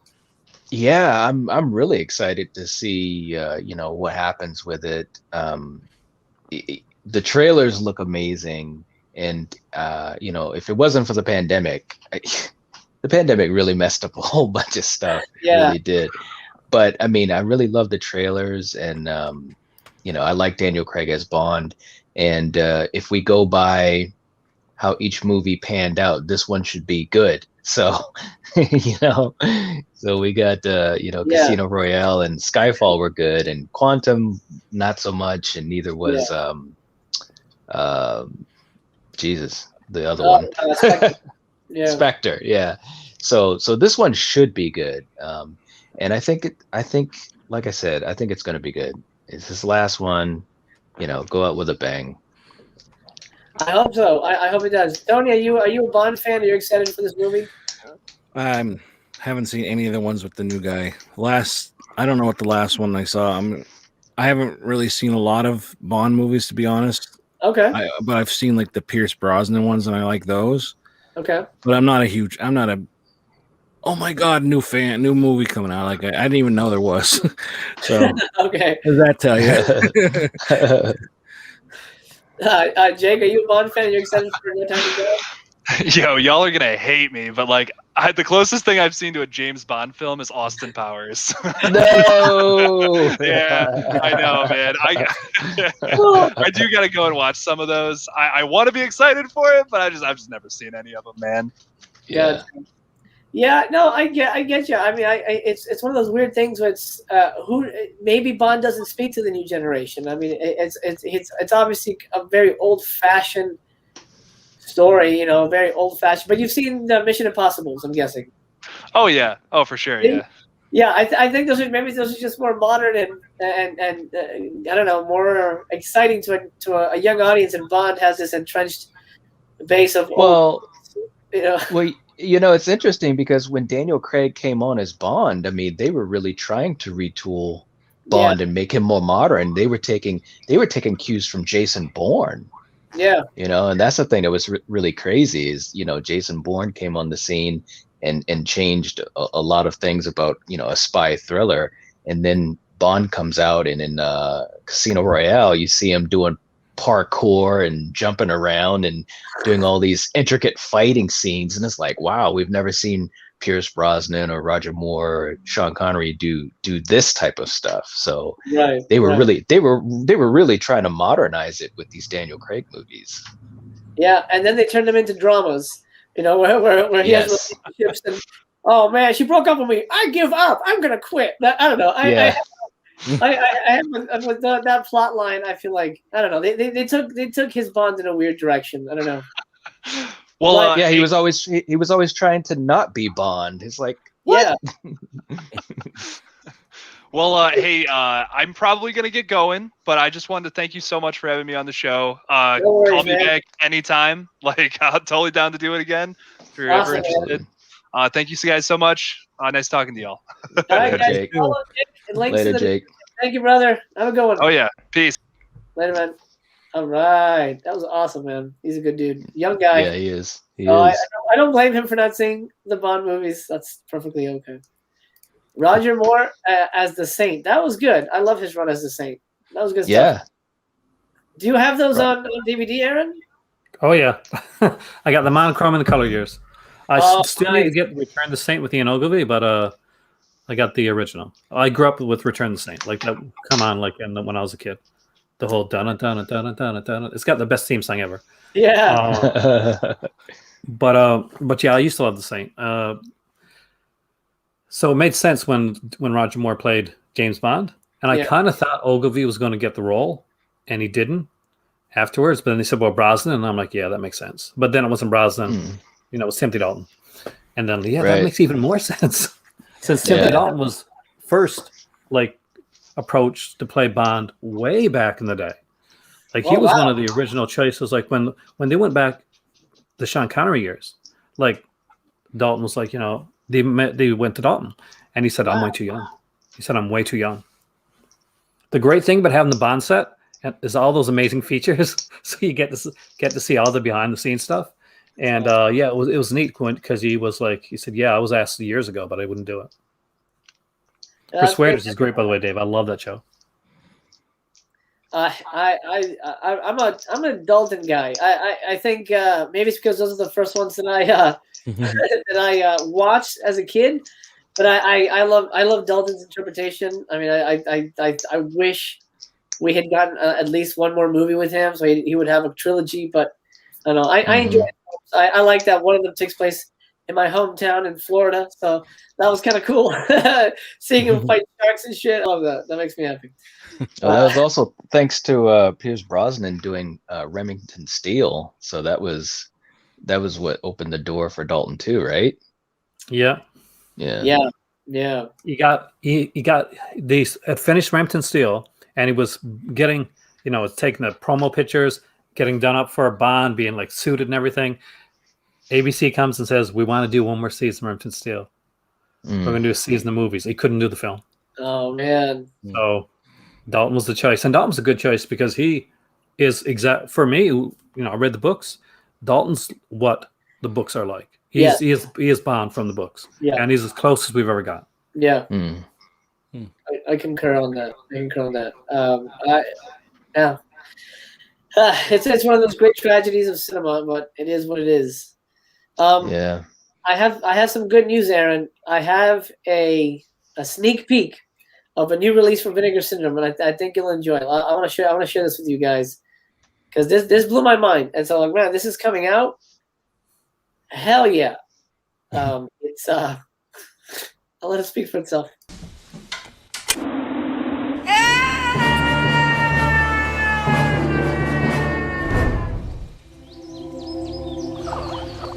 Squeaky! Who are you? I am an angel of God, and this is the land of Oz. It's nice to meet you. I'm Dorothy. Are you a good Christian or a bad Christian? I go to church every Sunday. Are you born again? How do I know if I'm born again? Who's that? That's the devil. So you think that you're a Christian? I'm not afraid of you, devil. I don't want you to be afraid of me. I want to be your friend. Would you like a cigarette? Or maybe an ice cold beer? I hear it's good for the soul. I think it's time for you to leave. He's kind of scary. How do I find the Prophet of Oz? Just follow this road. Gee, you think the Prophet of Oz could help me get some faith? To Oz? To Oz. I don't know how to pray. Would you like to come with us to see the Prophet of Oz? That would be swell. Oh, I don't have any compassion. Do you know what it's like to go through life without compassion? No, I don't. Maybe the Prophet of Oz can give him some compassion. Look, it's Silver City. Come on, let's go. Yes, can I help you? Not just anybody gets to see the Prophet of Oz.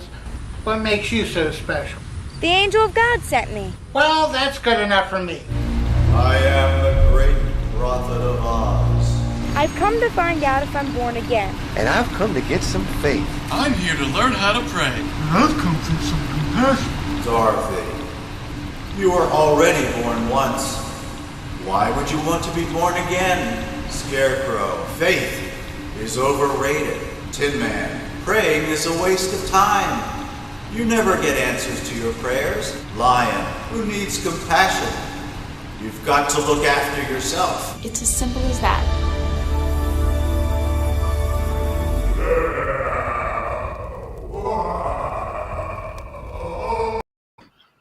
Coming soon on 4K.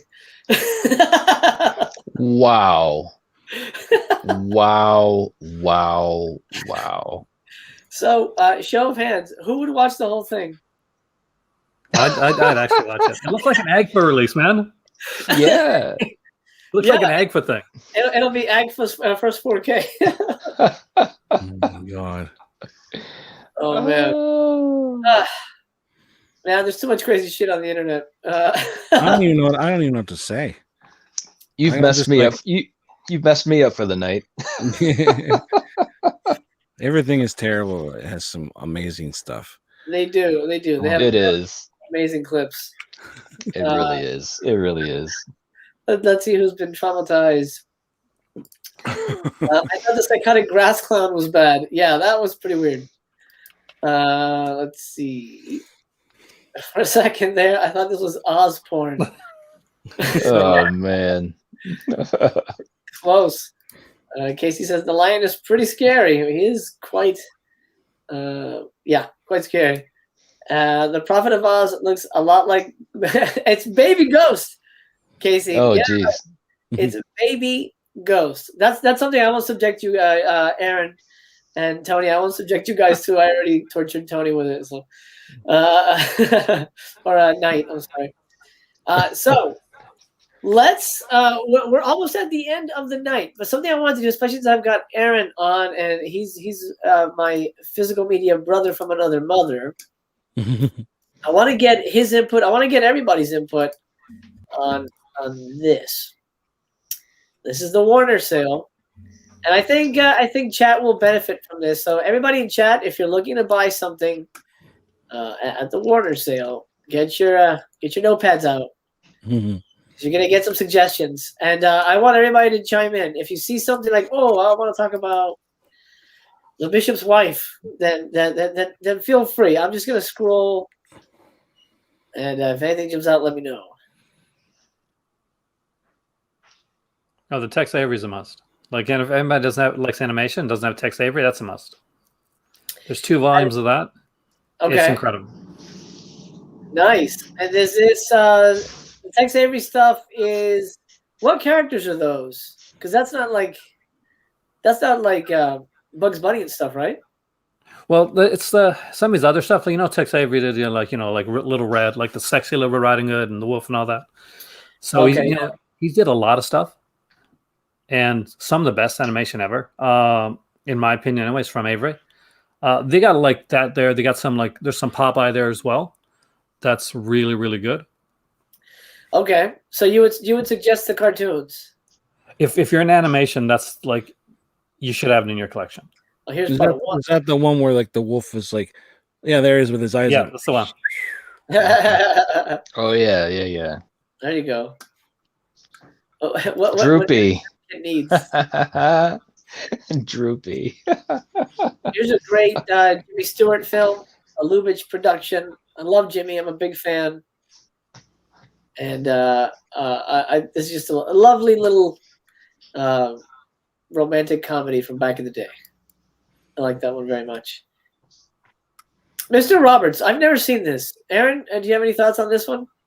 It's been a while, but it's a good movie. It's a really good movie. It's yeah, a classic for a reason. Good cast.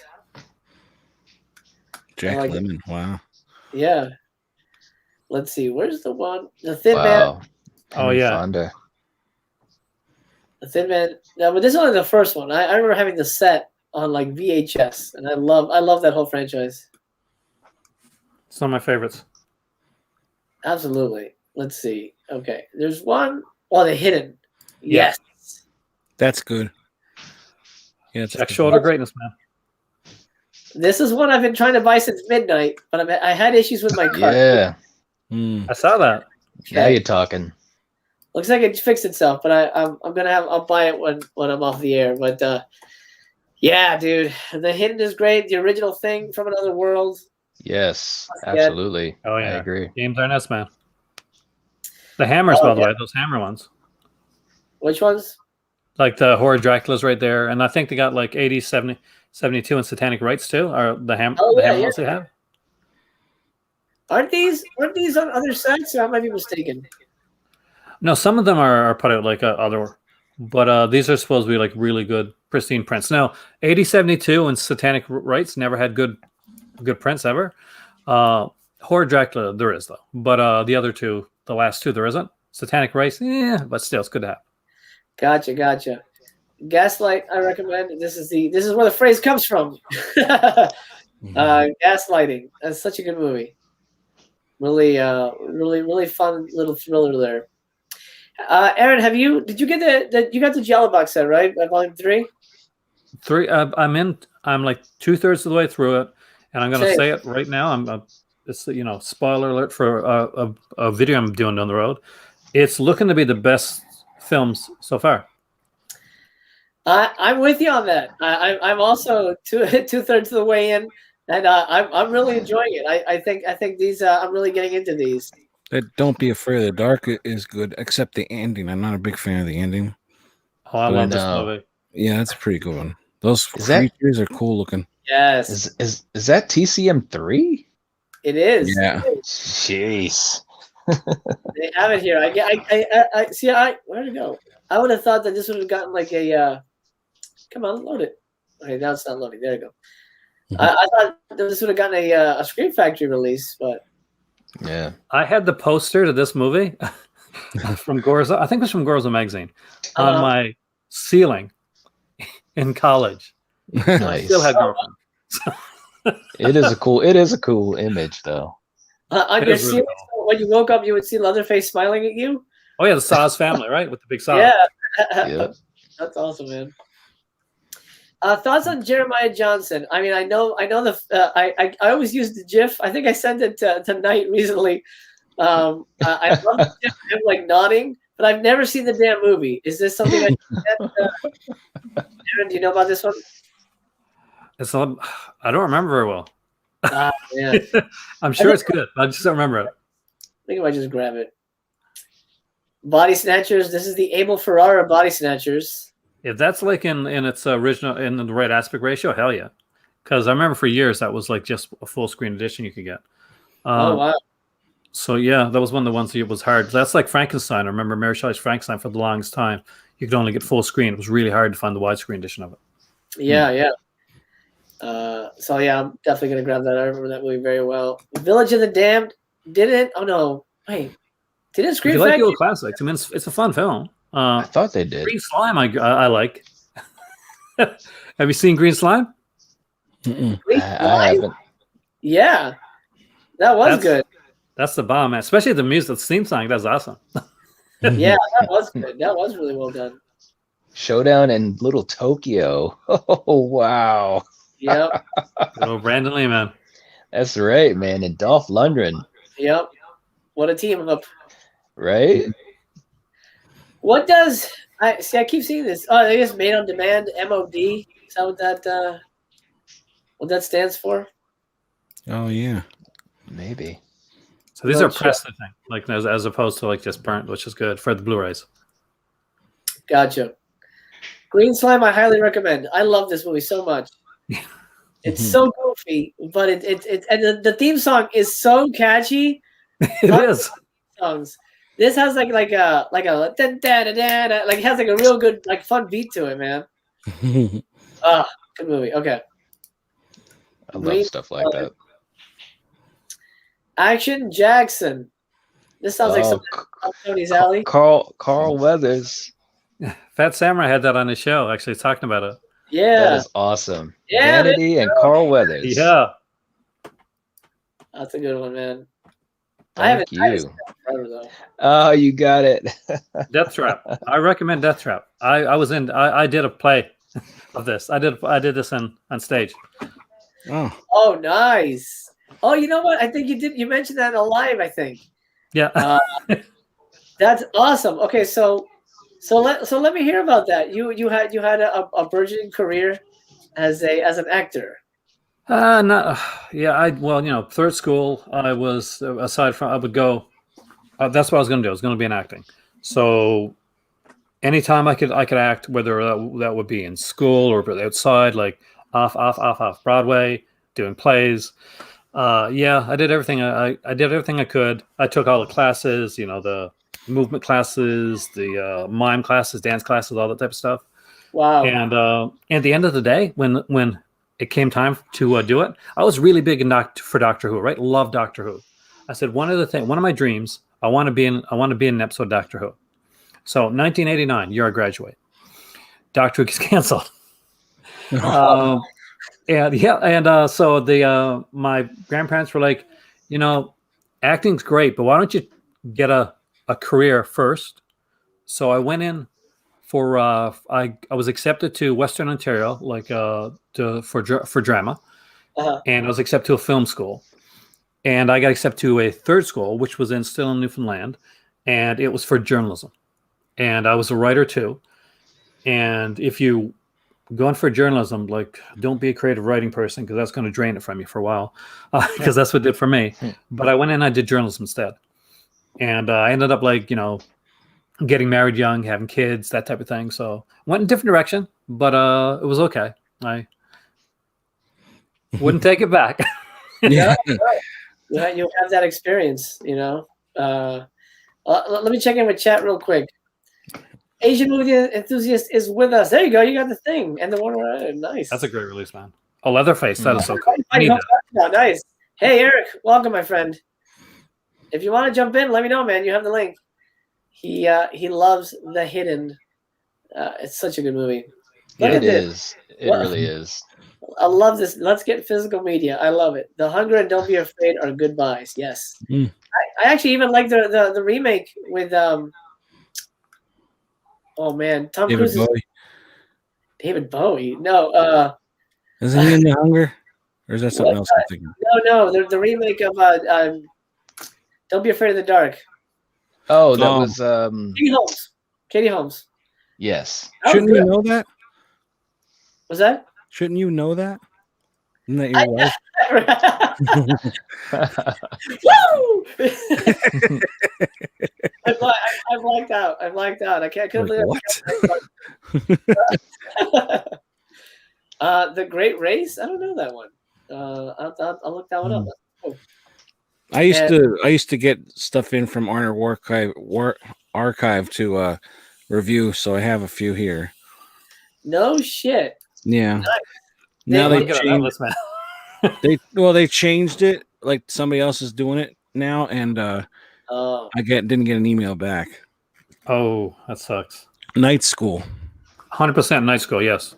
Oh wait, let's go back, because I was on the fence about that, because if I felt like that feels like a Vinegar Syndrome release that never happened. So that's a thumbs up. It's a great release. There's one scene in Night School that stands out, really stands out when it comes to the slasher films, and it's always stood out for me. There's this sequence where this girl gets killed at a diner. We don't see the death, but what we see kind of the afterwards, where they're coming in, they're having soup. You keep thinking you're going to find, okay, the head's in the soup. It's here, it's there. It keeps going on. They drag it on, and it's so good. It is so good. Okay. All right then. Nice. Night School. It is. I'll be adding that. Let's see. I saw Wolfen in there too, man. I never saw Wolfen though. Wolfen was very interesting with Albert Finney. I love Albert Finney. Yes, Wolfen is a good movie. I remember watching the movie and expecting a werewolf movie, and yes, not exactly that. What was cool? What was cool is it came out the same year as American Werewolf and The Howling, and obviously, American Werewolf and The Howling, you actually saw werewolves, but with this one, it was totally different. It was really more like of a murder mystery story with actual wolves, not werewolves. Oh, right. It was good though. You know what's cool about this night? This was written by Whitley Strieber. You know What? who is? Yes. Yeah. Communion. I didn't know that. Yep. So now the circle is complete. Yeah, somehow it has become complete. Key Largo is a movie that never gets talked about, but it's such a solid movie. I love this movie.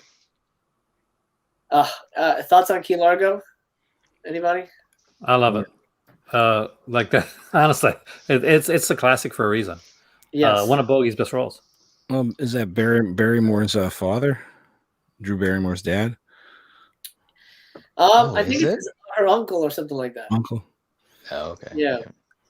But yes, fantastic. I love that movie. I think it's a stunning movie. And I guess you could say that about most movies if you see them in the right angle. But that's a good movie. That's a really, really good movie. I wanted to see that Swarm movie. Oh yeah. Yeah, Ice Pirates is right next to it. I have it, but I haven't watched it. But this is like my type of movie. But the Swarm sounded cool. Yeah. Well, you can have it now. I mean, it's on sale, my man. Yeah. Nice. $11. You can't beat free though. You can't beat Right. free. Yes, I guess Nothing's cheaper than free. man. Right. Nothing's cheaper than free. Now I know out of Cable Hogue, I think I know Brian on Just the Discs. He vouches for this. I've never seen it. But I love Peckinpah. Aaron, any thoughts? Yeah. Oh yeah, I'll definitely vouch for that one. Yeah. Oh, so I haven't listen, seen that. scantily clad ladies there. Okay.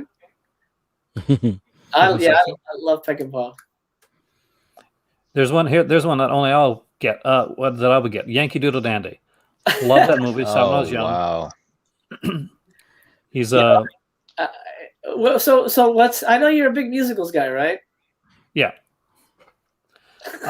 I can't sing to save my life. There's a lot of musical talent in my family. I'm devoid of it. Maybe that's why. But James Cagney, much like Hugh Jackman, he was a musical guy. He's a song and dance dude, but he made his career in another way, and as gangster, much like Hugh Jackman made his career as characters like Wolverine. So, yeah. But Yankee Doodle Dandy really gets to show off what James Cagney can do when he's given the chance, and I always love that. That's awesome. It is awesome. Let's see. There's another text. Oh no, we already saw that one. My Blue Heaven was funny. That That one, is a classic. I remember that. Judgment Night is a good one. Oh, That's really good. Yeah. Yeah. I recommend that one. That is a good movie. It's a good young cast, and that was a pretty intense movie. You know what else is good that's similar? It was. Trespass. Did you guys ever see that one? Yep, I've seen that one. That was a good one too. Was it Ice-T or Ice Cube? Yep. I forget who's in that one. It was Ice-T. Okay, that was a good movie, man. Yeah, it was good. Papillon. That's a good prison film. If What you are your like Harryhausen, Yeah. Oh, yeah. We'll get to that. What are your thoughts on The Man with Two Brains? I think it's better than The Jerk. Am I alone in that? Oh, I never saw this, but now that's intriguing. yeah, I agree. I saw it in theater actually. Oh, yeah. Oh, wow.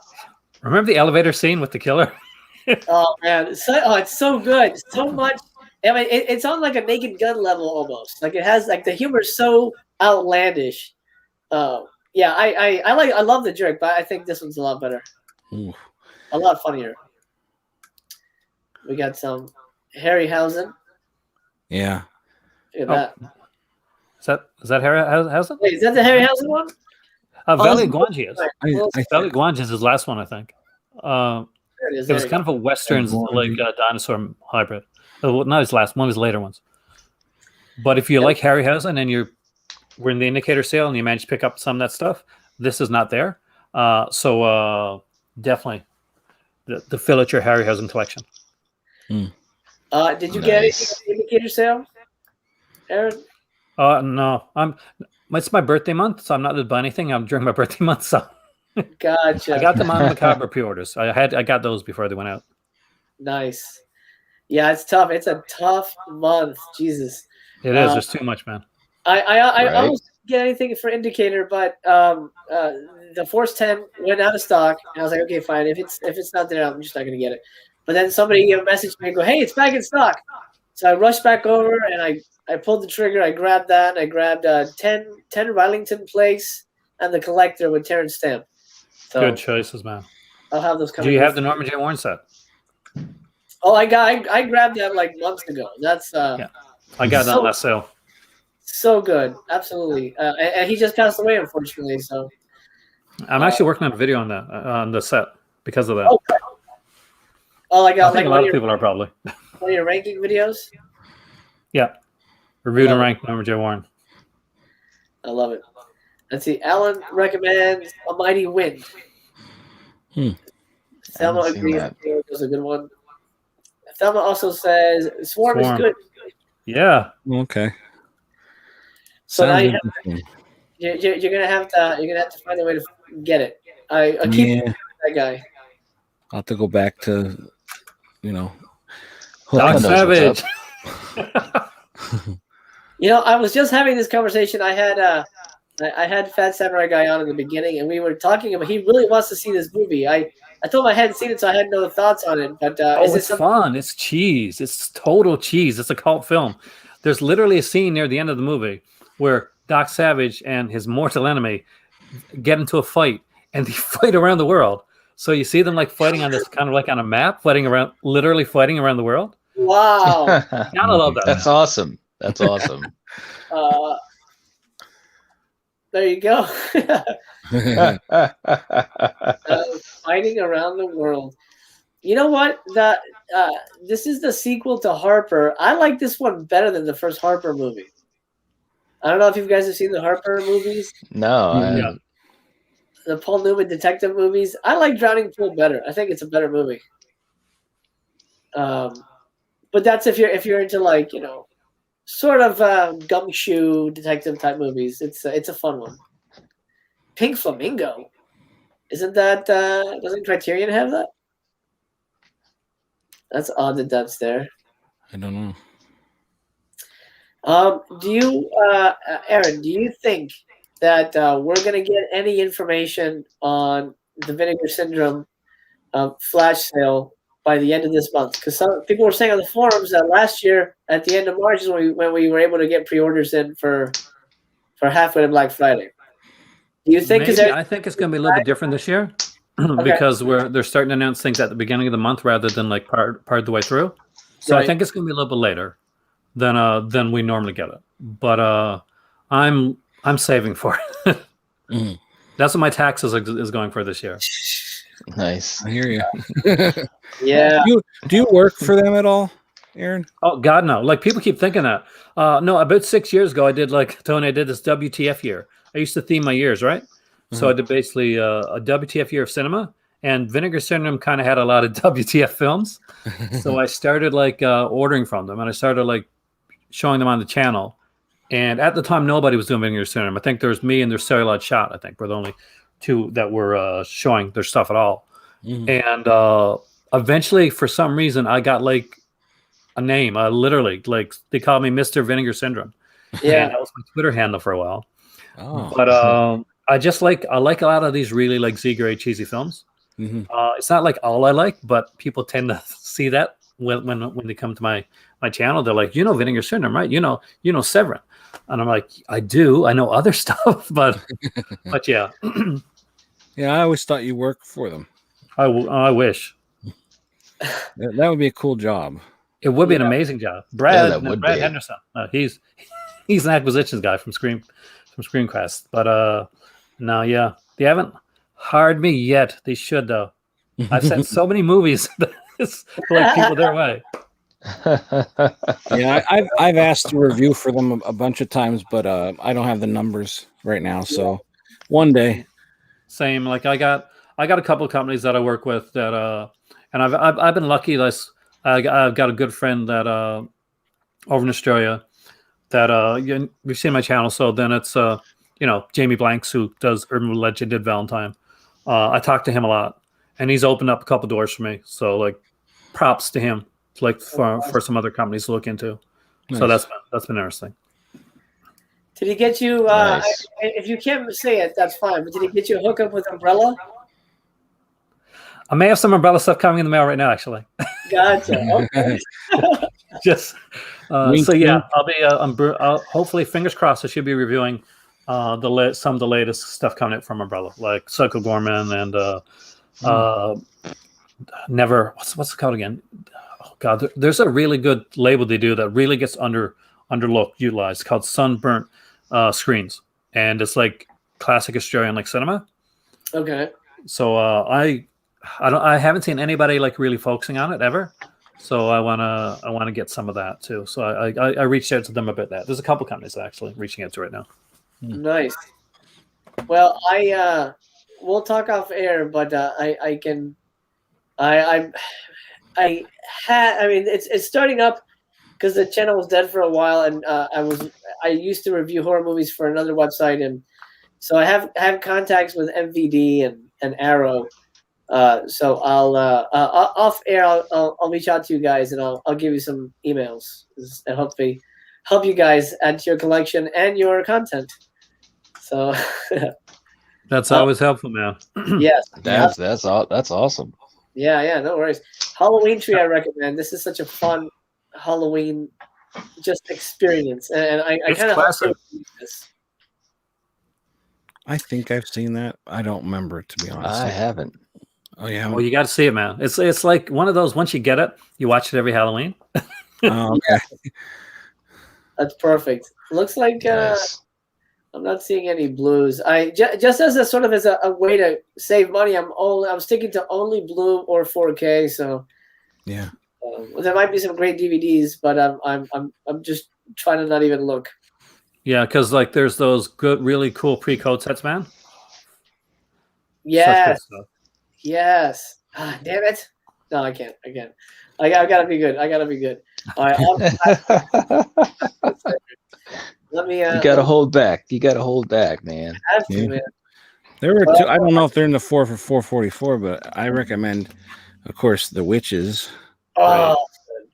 And then this one. Oh yeah, I love this. That's a good movie. That's what I recommend. That's a good one. This was one of the first ones they sent me to review. But that is a good start. Nice. Cool Duder talked about this so many times. I was like, I want to see this movie, and it's good. Yeah. Nice. Yeah, it's funny. He's the one who turned me on to it too. I was like, okay, cool. Yeah, it's a good movie, solid movie. Here's an update. Looks like the Bloody Terror box set is sold out. Yeah. So I'm glad that happened. I'm surprised it didn't go faster, but that's good stuff. Who's that from? This is from Brad. No, I mean, who put it out? Norman J. Warren. What's from the Indicator sale? Oh. Yes, everybody's on sale this weekend. The Harryhausen effects still bring me warmth and joy. Absolutely. Me too. Defer. Aaron would be proud of me. I am proud of you. Forgot Jelly. Hey, that's awesome, man. I got it too, dude. I'll be reviewing mine on Sunday. So I do my box set reviews on Sunday. And you got them too. Look at that. All right. Oh, wait, you got two Beastmasters? Yeah, though one of them I opened. I wasn't gonna open it up. I don't know. I like to try if I can get one and not open it, and then grab another one and open it. And here I had to open the one anyway because they had a replacement disc. Oh. So I'm like, oh man, this is such an awesome edition. I want one sealed. I went a little crazy with money. I can't help it. And so now I have an open one. Like here, I've never opened that one. I haven't opened this one because it's like if I want to see it, but like then I think in my head, what if I really need money one day and I could sell that? So then I ordered the one that's coming out from Mill Creek just so I could see it. Yeah, there you go. Oh, nice. Got it. That's nice. coming in on Tuesday. And this one I did open up, but I got another copy for the contest I was supposed to have last month, and I never did. but I don't know. There's just something with their 4Ks. I'm just like, I want to say. Plus, I like to wait until I'm about to sit down and watch the movie before I open it. Yeah. Because it was like back in the day. Every time I get a movie or something, it's like the first thing you do, you open it up, and you look inside in that, and it seems like nowadays there's really nothing inside to look at anymore. So like I Yeah. kind of like wait, Right. but Yeah. That's awesome, man. Well, speaking of VSU, why don't we wind down the evening? Let's talk about what the hell could VSU 2 be? I can't even think of anything that because almost everything cool has been released. So I mean, are we getting a re-release of something that's already been? I mean, what did Beastmaster have a Blu-ray before the VSU? I don't even know. somebody released it, but not them. I don't know. Not a good one. Yeah. That edition is. I didn't watch the movie yet because again I want to sit down and. But like, just the artwork and it's so beautiful. Yeah, like, that's one of my favorite editions they put out look wise. Yeah, it's incredible, and it's a great Don Cascarelli film. So, I've seen the film. I just haven't watched the 4K edition. Right. Yeah, that one, and then the second one. It's like, what the hell's the second one? Like, Yeah. what happened? But the first one's great. A weird choice for the second. Yeah. So let's talk VSU. Knight, I don't know if you follow Vinegar Syndrome, but they're doing these super box set releases that they're basically super pimping out their 4Ks. Their first one was a Beastmaster, and I'm guessing for the halfway to Black Friday we're going to get a second one. Who knows? But if they do you guys have any contenders? It's tough, right? Because it's like I mean, I doubt it'll be a 70s movie, so I feel it'll be something in the 80s. Do you mean like something you want them to release in 4K? Yeah, you want them to release? Because that's the thing. It's so tough to think. Because like everything I can come up with, like, oh wait, I think that's already out. Scream Factory took a lot of those cool titles. It's tough. Let us know if you have anything. If you want to add anything, let us know. Oh, there's plenty of movies I want them to release, like Night of the Demons 3. I want a Blu-ray of that. Oh yeah. Cheerleader Camp. Yeah. I'm just looking at my movies. Yeah. Zach says Pin. Well, we thought Pin was coming out. But not to be the fear. Yeah. Alone in the Dark, with Donald Pleasance and Jack Palance, and that I'd really love to see that get a good release. Yeah, that's a good movie. Nice. So I don't think it's a VSU. VSU, I think, are going to be like less horror and more like fantasy and more like different, maybe stuff that they think is going to get garner a bigger audience than the niche stuff. Right. Because it's 4K, it's premium. So I'm looking at stuff like we got to think what's fantasy, what's sci-fi, what's something that can cross over when it comes to that. Because they're pricey, so they're going to want to get as many people as possible with these titles. Yeah, Alligator. Fuck I yeah. would love that. Such a good movie. American release for Necronomicon. Well, Vinegar Syndrome is the company, or maybe even Severin might be more. I think maybe Vinegar. For Necronomicon, it's almost not a VSU, not a VSA, but still, it's a regular release. That's one I want to see them do a good release of. I don't know French ones. I don't know how this would be on a 4K. I mean, but I would love to see Summer Camp Nightmare Blu-ray 4K, something like that. Wow, that would be nice. I love that movie. Yeah. Yeah, that's a good one. I think you're right. That's like right up Vinegar Syndrome's alley. That almost hits all the sweet spots like Blood Games and things like that. So I feel like, yeah. I can see that. I suggested to them, because obviously we all know they have adult films. I pitched them a bunch of times the movie called F.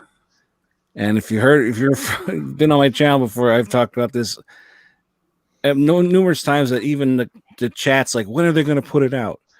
So I'm not going to go into detail, but it's this guy. He goes to a house and each room is a different theme: dolls, jungle, that kind of thing. Okay. He has to open the golden lock by screwing a golden girl, and his penis turns gold.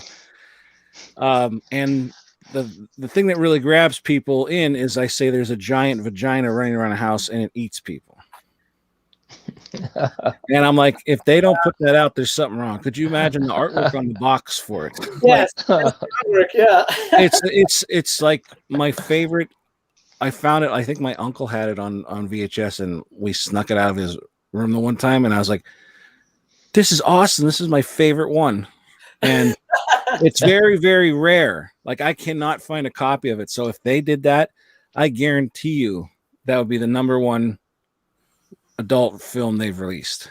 Wow. I'm saying it now. F. Okay, well, there's another title to it, but I can't remember. It's just F. F. Well, let's talk about. Oh man.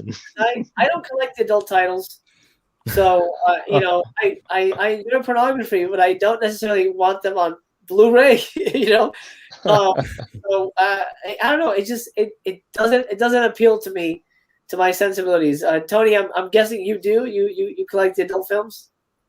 Well, I'm a completionist with them, so I get them no matter what. But some of them I like, some of them I don't. You know. Gotcha. But nice. Yeah.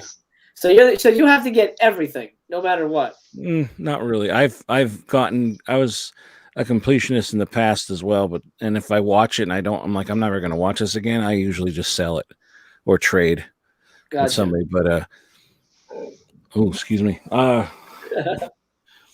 Yeah, there's a lot like up there that I haven't watched, but like I said, I've sold a bunch too. Gotcha. I rebought stuff too because I'm like, why did I sell that? That's where the income tax check comes in, like Aaron said. You know. Aaron, what's your stance on adult films? Are you a collector, or it's not your thing? No, actually, I do some of the adult films, not everything.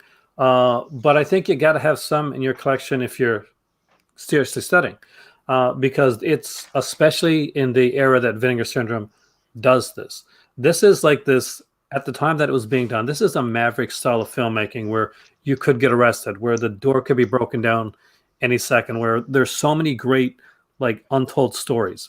Yeah. And the fact that there's no, like, full, like, all-on documentary, like, talking about this time period, when we've had a million talking about things like video nasties and stuff like that, just blows my mind.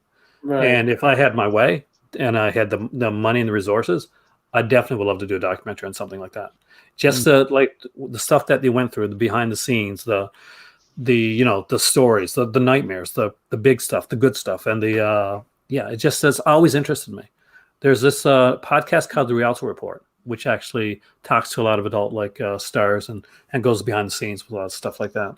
Had guys like, you know, late Jamie Gillis and people like that. When it comes to film, I think you gotta at least study all that. Like some people say, well, I gotta look at the masters. The masters are important. Yes, you do, definitely 100%. You look at those masters, look at the Kubricks and the Hitchcocks, but look at the Al Adamsons of the world.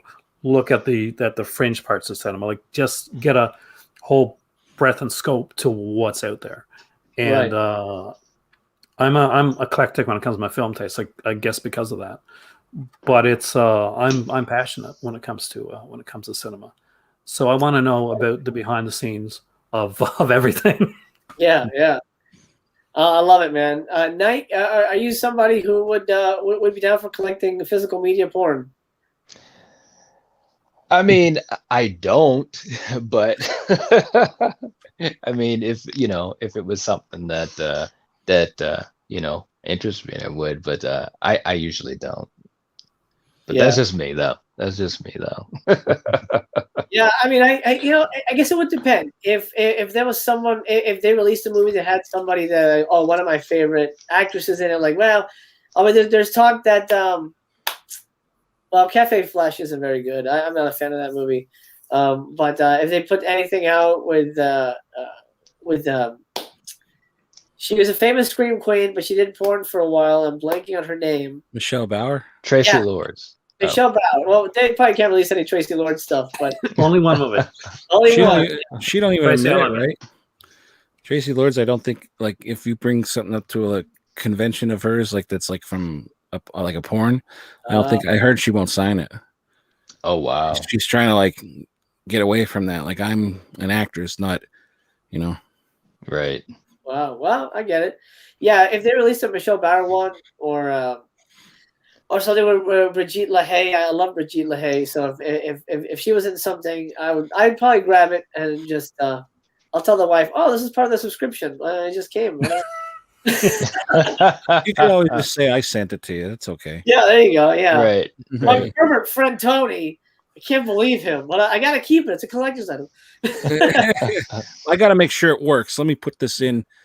Yeah. But I'll why talk to you don't later. you go to sleep? I have to research this movie. For review. Zach says James from VS gave me Pretty Peaches for free at a convention. Hey, that's awesome. That's the only one you have. Well, Actually, Pretty Peaches is really good. Yeah. well, that's a good one to have for free then. I like the ones with commentaries. I'm weird.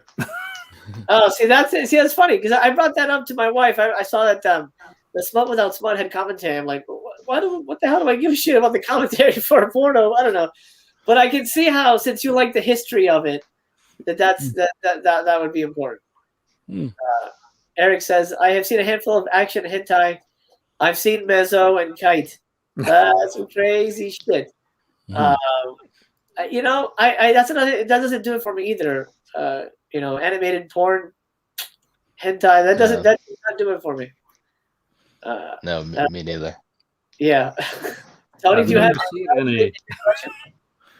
I'm not into it. No. No, really, I'm just like, no. Like I've seen parody porns and stuff, but like it's not like I search out for it. It's like, yeah, you know. I get that. If there's tentacles, I'm out. Tentacles, I'm in. Let's do this. Nice. China girl. James Hogg is. Wait. Yep. But he doesn't bang, right? He's just like hanging out. Yeah, no, sometimes they have like actual actors in like some of the adult films. Oh, wow. Dixie Ray Hollywood Star, I think, has like Cameron Mitchell, and the guy that played in like Salem's Lot. What's his name again? You know, that played the vampire. Oh, yeah. Oh, wow. He did a couple actually, like not the adult part, but like actual like because they used to make 2 cuts of the films back then, one with adult scenes and one without. And that's where you would get that. Eric loves tentacles. He says, I knew that about you. When I saw it, like, this guy's a tentacle guy. Oh man. All right, let's close things out real quick. Now we've talked about labels. One of my big dreams, actually something that I was starting to explore, and that's why the channel sort of like took life again. Was I was really, and it's still a possibility, really looking to start my own label. And my goal was to do sort of a horror host take on it. And ideally, I wanted to partner up with Vinegar Syndrome because they have all the infrastructure that they can help me out with, because I don't know where the fuck to start. Yeah. So since I've got 3 movie nerds here with me, tell me, because this is something I was gonna send out a poll and just like question, what would you like to see released? Now you mentioned Summer Camp Nightmare. I think that's a really good one. What do you think? If let's say you guys were starting a label, what would be your top 3 movies? And jeez, wow. I'll give you my top 3 how you guys think. I would do Blood Freak, which is a great 70s monster movie about a dude who eats LSD-laced turkey, and he becomes a turkey-headed monster that drinks blood. So good. So good. I also would like to release the Doris Wishman movies. I was lucky enough to work on Doris's last movie. I was a PA slash set runner slash sort of Doris handler when it needed to happen. So I got to work on Doris Wishman's last movie. That's one of my big goals. I know that people are working on it, but I'd love to see a Doris Wishman box set of all her movies. I think that'd be pretty fantastic. I guess that's it. Anybody want to chime in with their choices? Well, hell yeah, for the Doris Wishburne set right there. 101%. I was going to do a label back in the VHS days. I'd started on looking for films. And the first one that I looked at was Chopping Mall, which of course now is with Vestron Video. Yeah. But at the time, it was one of those where the rights were up in the air, and I was looking into it.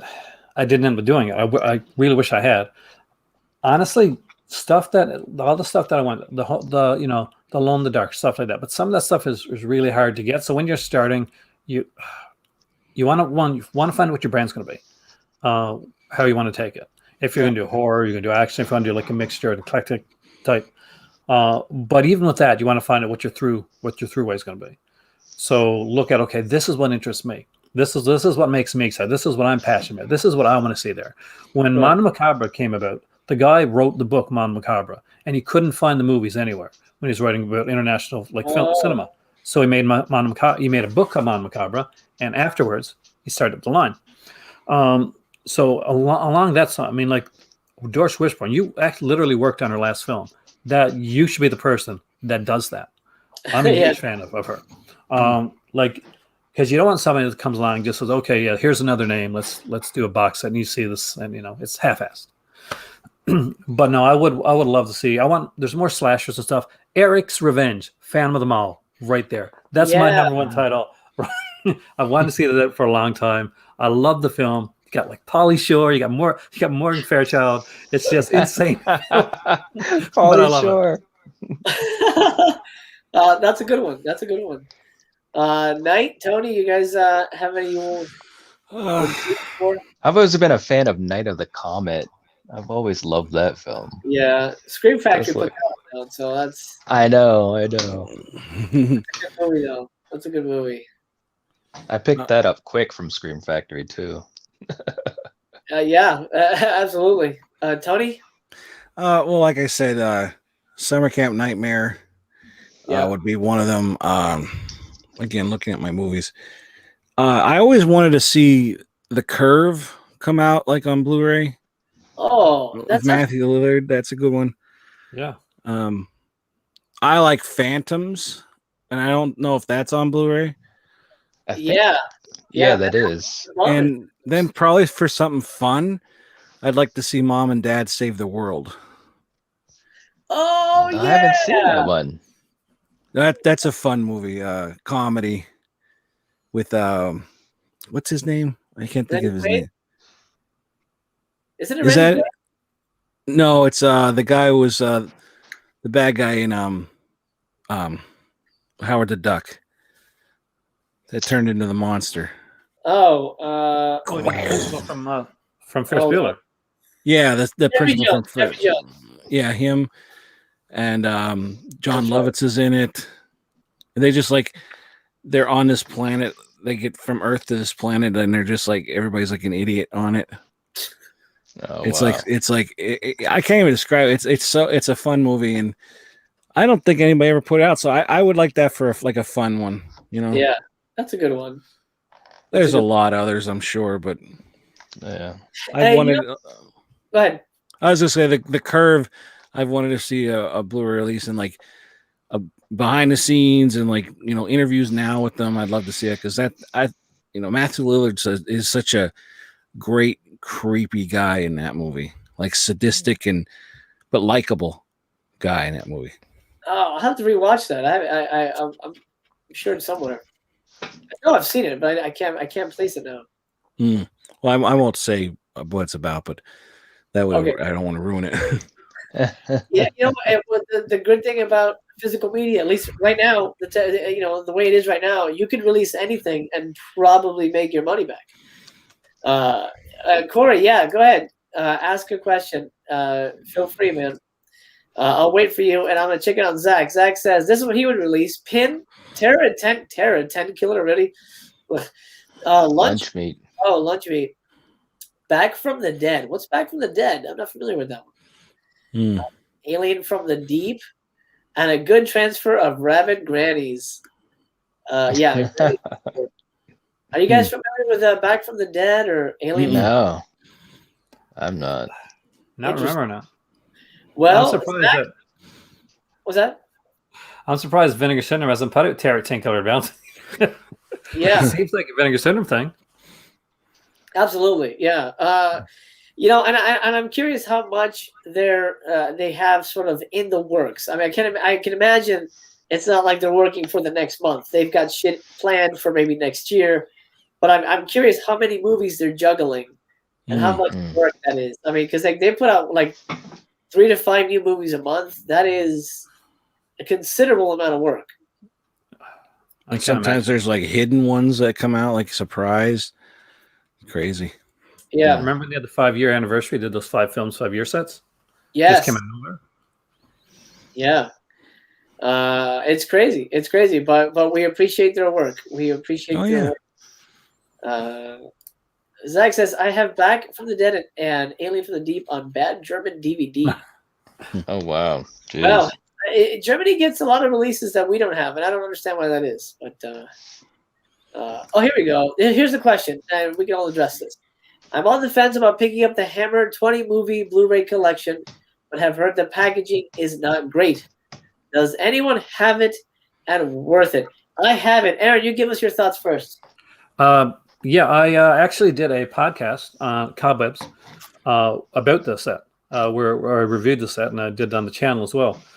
Yeah, I personally think it's a great set, and the thing that I like about it, it's super eclectic in the type of film. So it's not just the Hammer horror. Like if you're going in just to get Hammer horror, it's not just that. There's Hammer, like there's suspense, there's action, there's war, it runs the gamut of Hammer stuff, and it's got this really cool booklet too, which I really love, which has kind of like the poster of each of the films with a little like description. There's great features on the last disc. There's not a lot of features, but the features that are there are really good, especially when C. Courtney Joyner's talking. That's a really good one. Yeah. But I would definitely recommend it. Full disclosure, I got that sent to me as a review copy, and I was super excited about it. And I'm a huge Hammer fan. So yeah, the indicator sets are super expensive to get, and some of them are to print. So if you can't, especially if you can't get the indicator sets, or you want to get into Hammer at a good price, I would recommend it. I was looking for it. I have it somewhere here in the office, but I don't know where I placed it. But the packaging it's basically a big kind of clamshell kind of thing, and it opens up, and they're all in there. But if you're looking for a whole bunch of Hammer movies and the price is right, I would say grab it. Yeah, it's a great one. Because also the Rita Hayworth set that came at the same time. That's not one to pass up on. That's a good one. Nice. Nice. Eric has the 2 Hammer DVD box sets that I still need to chew through. Yeah, there's so many Hammer box sets, man. I have a couple too. I have not even cracked into the 20 film set. I just don't have time, and there's always new stuff that I need to tackle. But I love it. I would have it either way. Physical media, man, it's the best. All right, guys, it's about that time. Yeah, I'm about to hit on You did that. 5 hours, man. That's a marathon. Yeah, that was a marathon, man. Holy crap! I'll tell you what. This is one of my shortest ones. I have one that's like 12 hours. I read the scripts for Night, Dawn, and Day of the Living Dead, and Dawn of the Dead is a fucking long script. Holy shit! Yeah, that was a long one. I gotta show you something. Guys, show it real quick, and then we'll play it out with a song. But I gotta show you this real quick because you need to know this. Call an ambulance, please. Okay, hold on. Where does it hurt? My stomach. ちゃんと痛いけど痛い。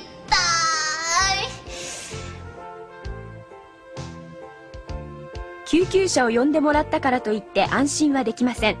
しっかりと自分の状態を相手に伝えましょう。I have a bad case of diarrhea. 私はひどい下痢です。I have a bad case of diarrhea. I have a bad case of diarrhea.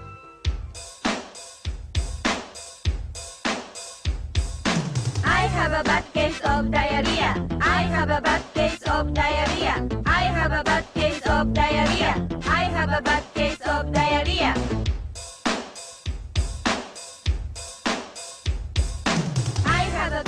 肩に手を乗せ I have クロスして a bad case お腹を Okay.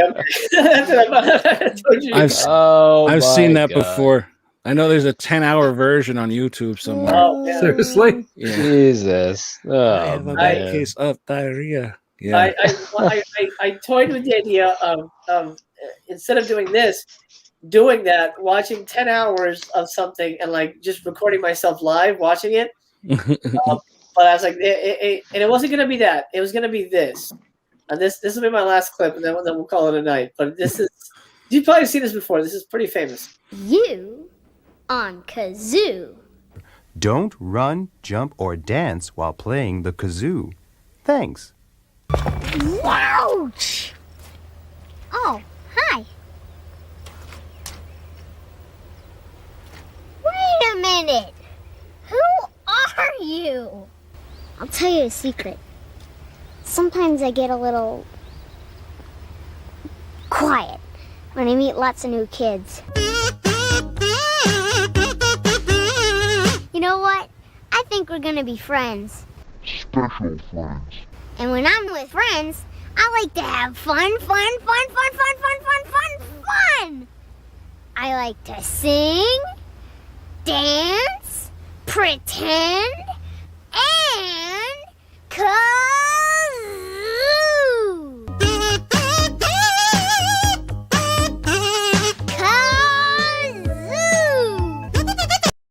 Okay, we're gonna. That kid is the devil. All the signs. I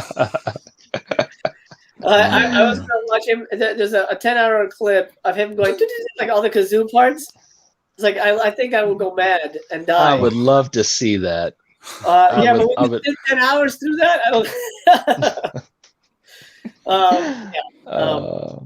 I think this is a better option, having some pals on and talking movies. Yeah. Thank you so much for being here. All right, Corey says, thank you guys. Pumped about the pirate films. I heard lots of people did not get the book with their purchase. Oh. Initially you didn't. Even I didn't. I know you had a review copy. But you did get it later on, and I think anybody that gets it now gets the book. Oh, wow. Okay. Shit. I haven't even checked. Maybe I haven't even opened it. I'll have to check. So, guys, thank you so much. This has meant the world to me to have. It's crazy.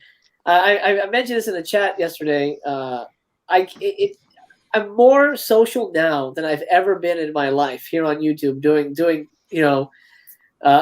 video chats with like-minded individuals, and it makes me happy to call you guys my friends. That really means the world to me. So let's do this. We're gonna go around. I want you guys to plug your channels. Knight, kick it off. You got to do the plugging. Yeah, well, my channel is Nightwatch Zone, and like I said, we just talk movies, a lot of old school movies, new stuff, just anything that interests us in the movie world. And I've got two great people that join me, my brother, and also our lady Coriander. So we have fun. We just crossed over 800 subscribers, and we've only been doing it for a few months, so I'm really psyched about that. And yeah, so hey, it's fun. That's awesome. Aaron, I'm sure people know you, but tell us about you. I'm the old guy. I've been here for the longest, I think. I've been doing this for years. I started it took off a few years back, a couple years when I started going live. It's called a cinema, but look under my name, and that's usually how you'll find my channel. It's we do a lot of live videos. I've had to branch out. I got a lot of review stuff that I'm doing right now. Oh wow! Along with the stuff from my next one is the Giallo one, I think, because I'm going to review and rank the third Giallo set. But Murder Mansion, man, Murder Mansion. I love that. Yeah, nice. That was a good one. That was a good one. Yeah, I so good. I'm glad we're on the same page because that was like the slowest burn, but I just really love the feel of that movie. It's Evelyn Stewart. She plays like the one that's in the house, and she's so good. Oh man, it's good stuff. Tony. Well, I have my YouTube channel, Mr. Tony of the Dead. I have a group on there on Facebook called Mr. Tony of the Dead's Movie Reviews, which I honestly don't pay too much attention to because I mostly post stuff in the Freak Show. I'm also in that Fat Samurai Guys group a lot as well. Yeah. Instagram Tony of the Dead, Twitter Tony of the Dead. Right after this, I'm actually going live. We're probably going to be watching a movie called Zomboner. So as long as YouTube don't kick me off. But nice. Yeah, so I'm actually 23 minutes late for that, but I'm always late for my chat, so they'll understand. Oh shit. Okay, so I didn't want to leave. This was fun, so. Oh, good. Yeah, man. it was fun. Oh, Yeah, it was fun. Here, man. Well, guys, a link in the description for everybody who showed up today. Of course, starting with a Samurai Guy in the beginning, and Killjoy Jake as well was with us in Wet Movie 1. So links for everybody in the description.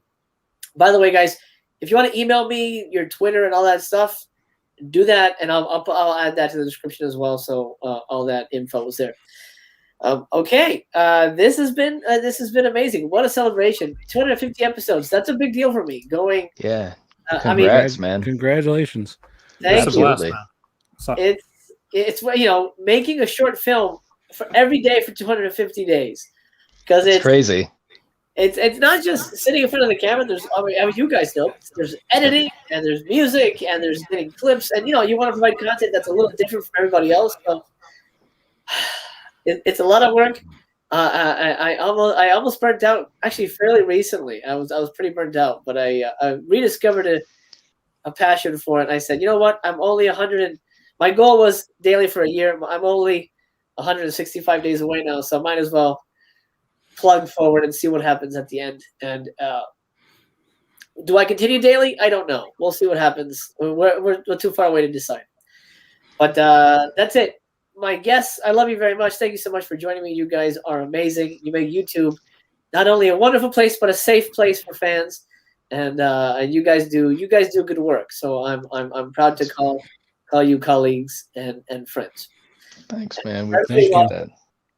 For everybody watching, I love you, and we'll see you when we see you. I'll be here tomorrow. I hope you will be as well. Remember, you're worthy, you're important, you matter to this world, you matter to me, and to everybody around you. Remember that. It's very important. Take that with you, and remember, your friendly neighborhood masterclass loves you just the way you are. I remain with my guests to be continued.